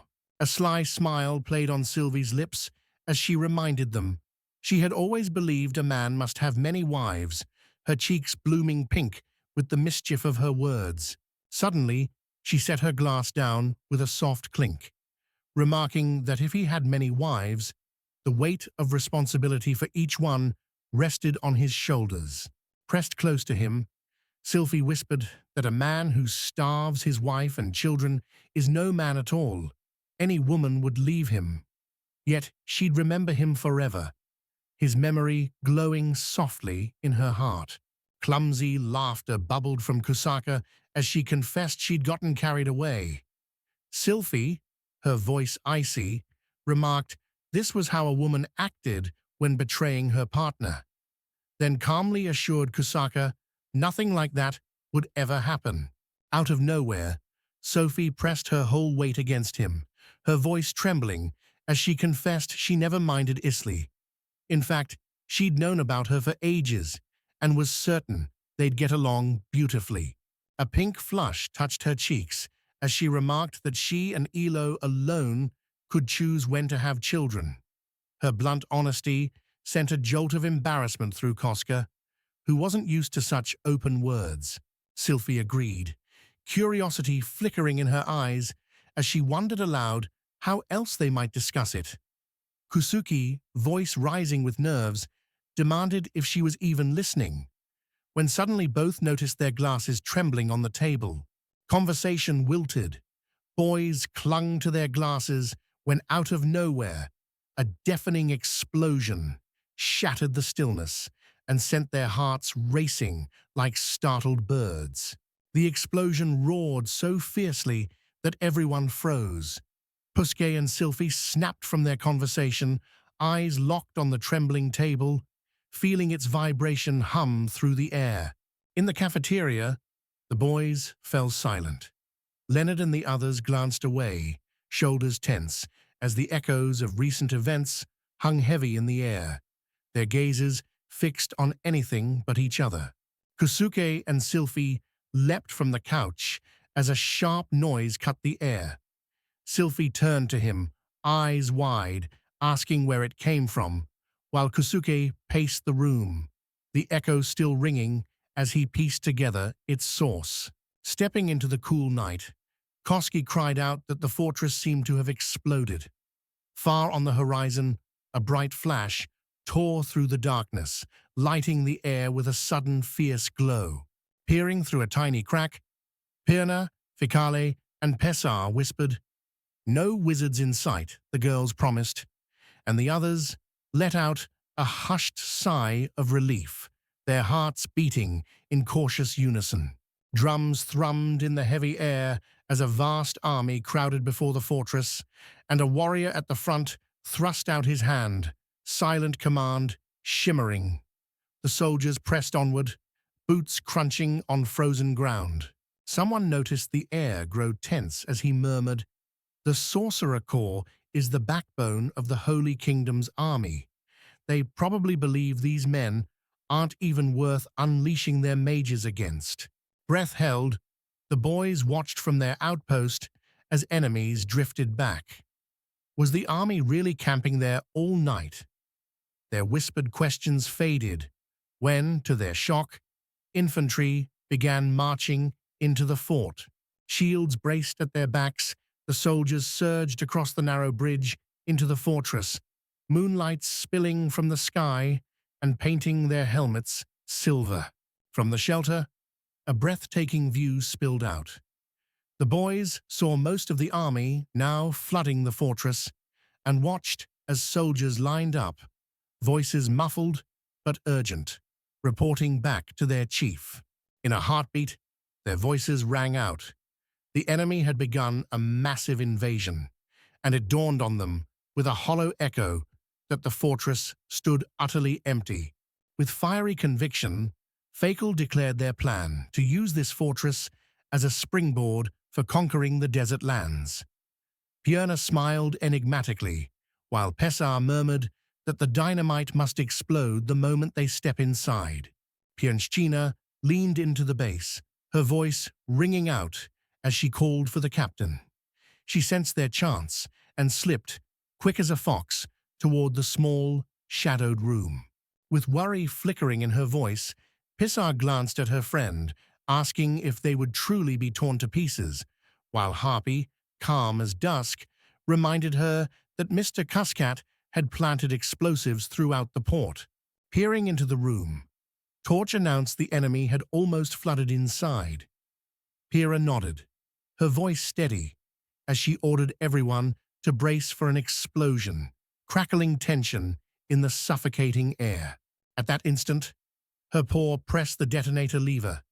She tugged hard, breath ragged, muscles trembling, shouting for all to hear that she was about to blow everything to pieces. A blinding flash swept across the sky, washing everything in fierce white. Sylphia and Kusuke stood apart, watching the explosion, thunder even from the farthest edge of the endless desert, the air quivering with heat and awe. A heavy sigh escaped Kusuke. He never imagined the shockwave would reach so far. He realized Perna and her team had likely set off dynamite, as even from here, Sylphie saw the blast's fierce force shimmer in the distance. A sudden, ringing call from the princess and Kostya snapped the boys' attention. Edging closer to the hilltop, they peeked down, where boys shouted of a distant glow and echo. Uncertainty flickered in their hearts, curiosity burning bright.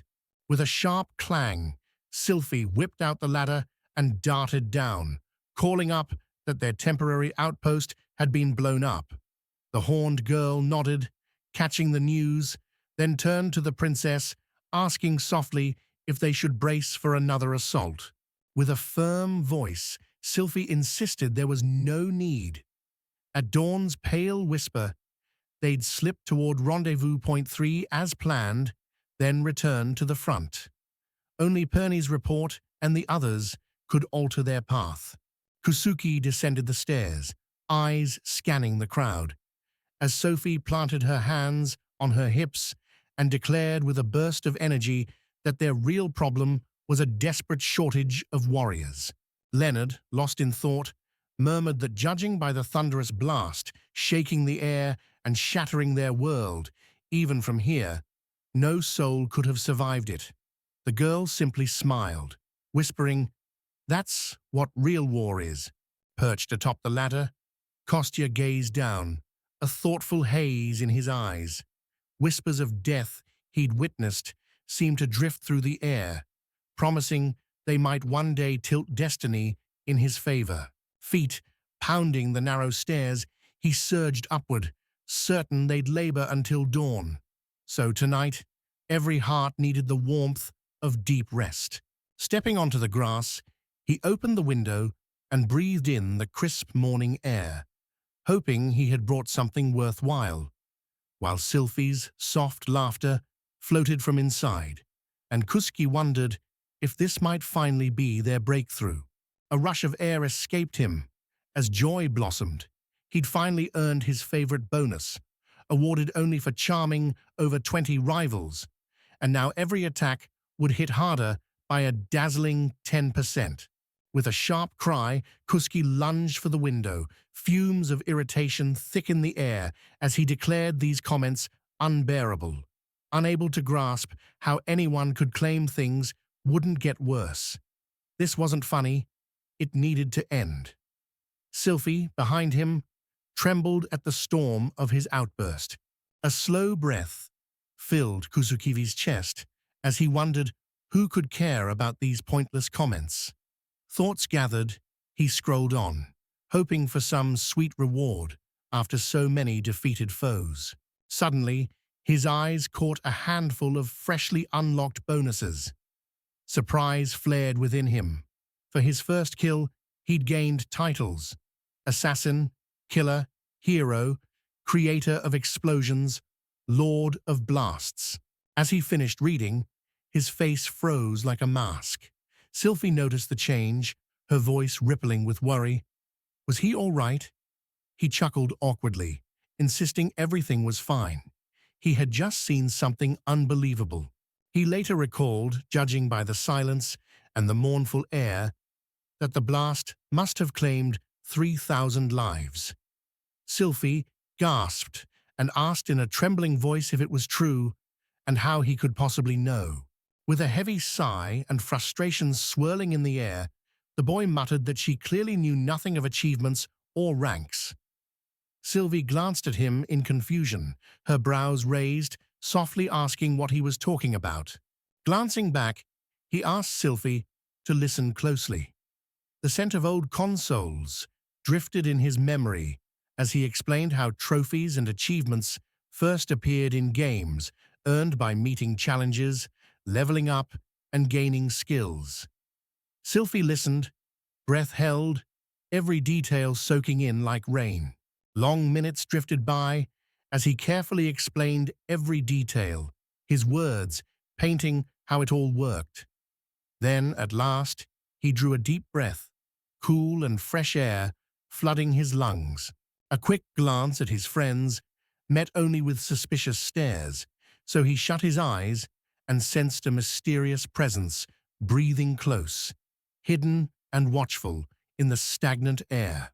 He promised that if he met certain challenges, a new title would be his, along with a surge of fresh power humming beneath his skin. Sophie glanced at him, eyes full of questions. Did this mean Kusuke could gain new powers based on what he did? Kusuke sighed again, a hint of relief in his voice that at last they'd understood him. With each enemy and demon he conquered, treasures of achievement fell into his hands. Only through these battles could his power sharpen and his spirit grow sharper still.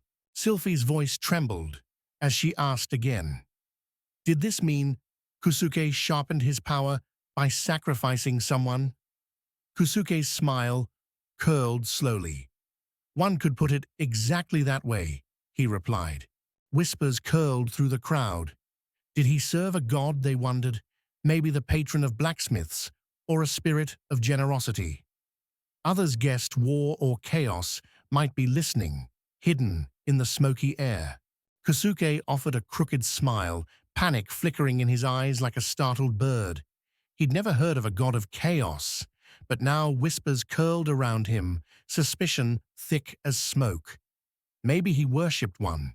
With a sharp clap, Sylphie called everyone to stop pestering Koski, insisting it was time for rest. The room fell awkwardly quiet as unasked questions hummed in the air. As evening shadows stretched long, a crowd gathered at shelter number 3. Perna, Fakel, and Pessar arrived, the air humming with chatter and gratitude as people encircled Perna, their voices warm, eager for every detail of the operation. Swooping down, the girls landed amid a flurry of feathers. Perna, eyes sparkling, described the mighty blast that leveled the fort, her words buzzing with excitement, while the other harpies nodded eagerly behind her. In 1895, a mighty blast tore through the makeshift fort, sending trembling shockwaves that rattled the air. Even the harpies, hidden in their shelter, gasped, feathers bristling in awe at the scene. Pessa's eyes sparkled with awe she could not hide, while Torch turned to Pernod, voice low and urgent, asking what to do next. Their opponents tried to slip away, but every move led to hopeless dead ends. With a whispered command, Pernaluk turned to the group, her voice low. Tonight, we scout under darkness, she urged, eyes shining.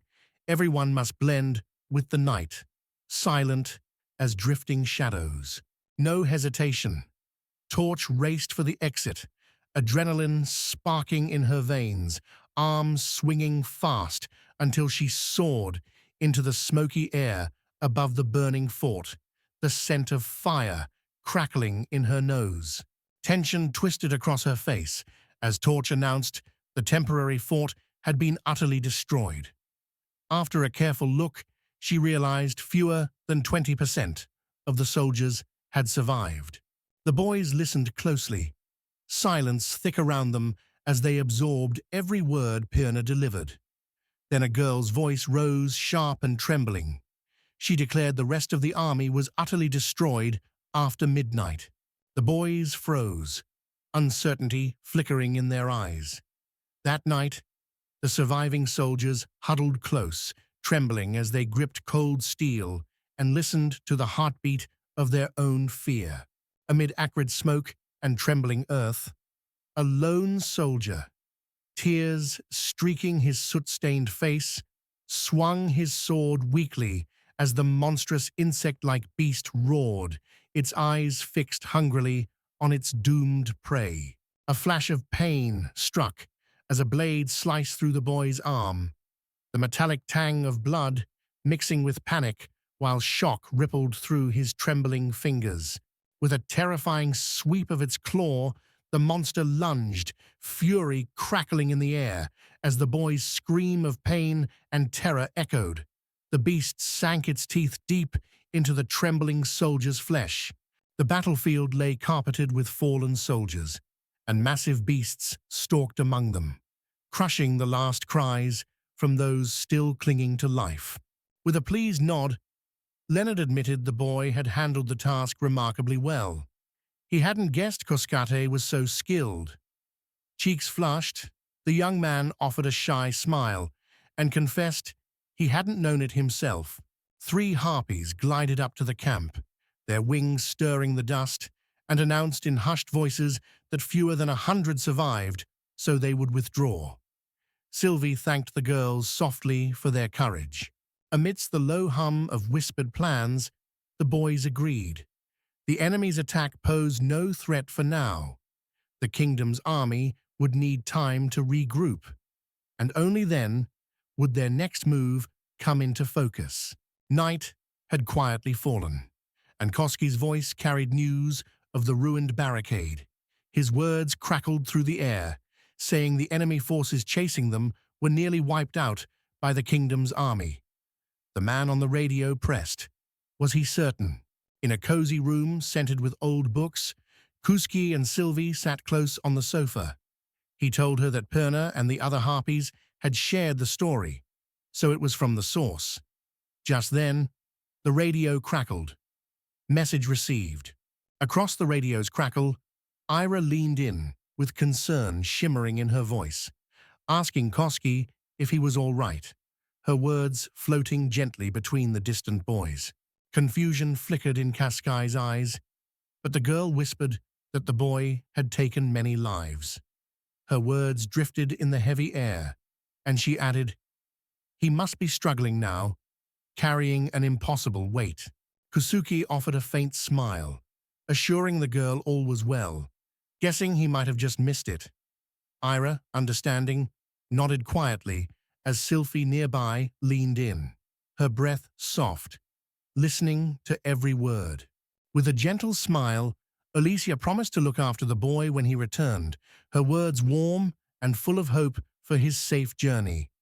Koski, cheeks flushed, admitted he'd always be there if needed.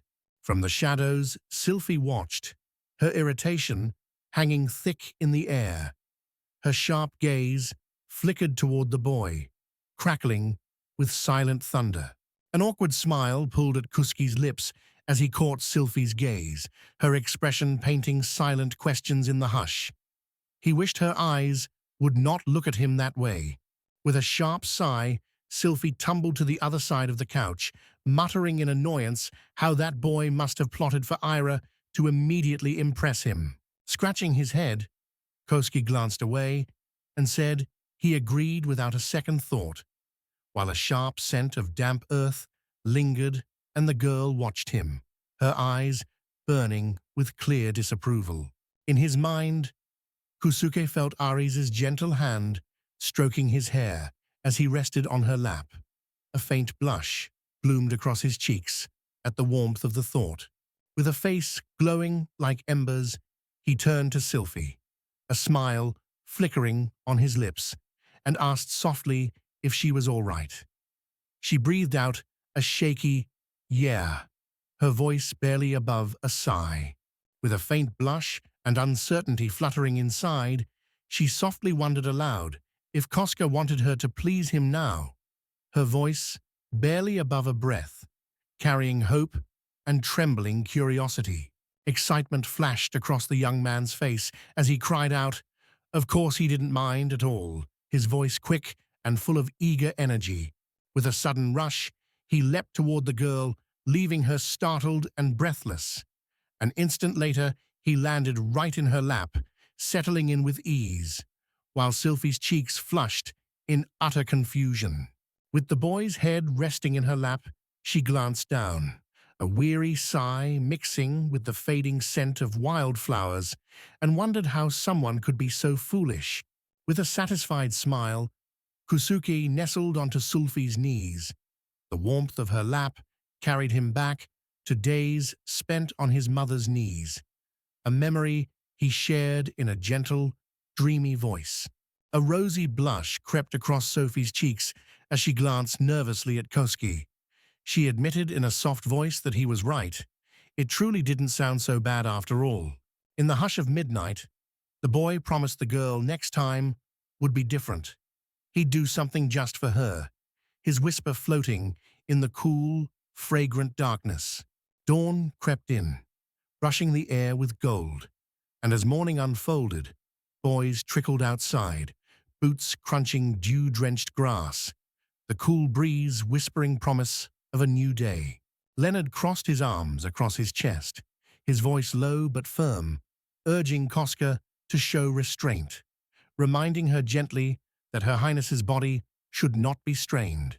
With a shy shuffle, the boy assured Leonardo that for the girl, this was no burden at all. His words trailed behind a hopeful smile, light as a spring breeze.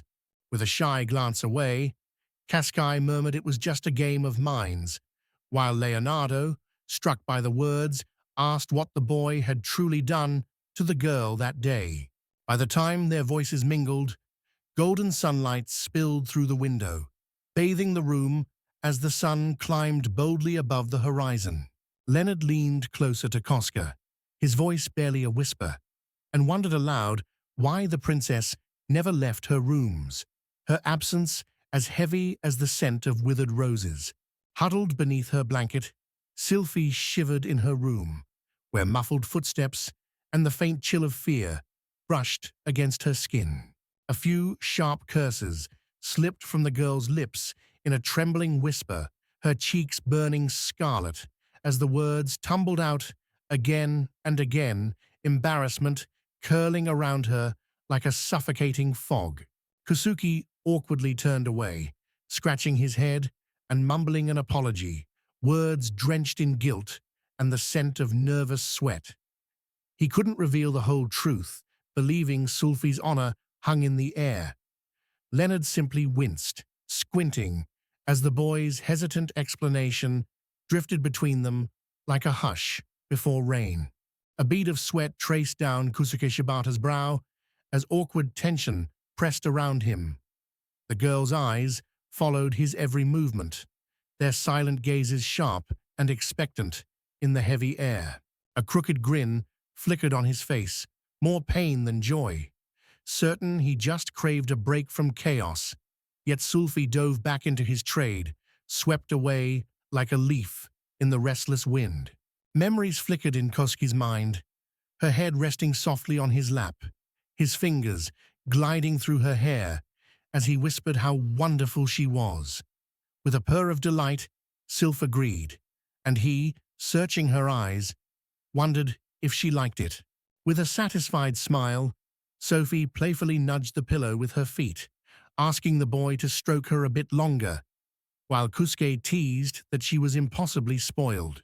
With a wide grin, Koski closed his eyes and spoke words the girl had only ever dreamed of, his voice soft as a summer breeze, carrying promises through the air. Rolling onto her back, cheeks aflame, she glanced at him with a shy smile and teased, "If you don't hurry and stroke me, my selfie will be soaked in tears. So come on, don't make me wait." Rising with the girl, Kuski gently brushed his hand over her hair. She beamed, purring with delight, then whispered how lovely Sylphie was, and Kuski's heart warmed at those words. Memories of last night flickered in his mind, but he pushed them away, knowing he could never share just how alive they'd felt. Just then, Sylphie drifted down the creaking stairs, another girl's gentle voice urging her onward. Serious-faced, Sylphie stepped warily onto the ground, a flutter of anxious voices circling her, girls asking about Her Highness's health. But she only stared ahead, lips sealed, wrapped in silent resolve. Boots whispering on the grass, a girl with pointed ears quietly stepped beside another, her voice soft as dusk. "How is Sylphie?" While Koski and Leonard watched from the shadows, breath held in quiet suspense. Relief washed over Leonard as he drank in the faint scent of summer grass, finally relaxing now that the girl was safe. Meanwhile, Koski rubbed his face wearily and quietly announced they'd soon dismantle the temporary shelter. After the conversation, Coast heads upstairs, his footsteps echoing as he begins to dismantle the living space, dust swirling in the air and old floorboards creaking beneath his boots. Hammers clinked when suddenly something odd caught the craftsman's eye. He froze mid-step, turning back to study the strange detail, heart thumping in his chest. Pasuki saw Sylphie standing among a circle of girls, their faces knit with concern, voices low and hushed. He wondered if they were quietly pressing her for answers. With the sharp scent of ice in the air, the girls rushed to the boy stacking blocks, ice axe in hand, apologizing to Costco for making him wait. He joked that their secret talks must finally be over. Bright laughter danced on the girls' faces as they turned to the boy, promising him Koski was blameless.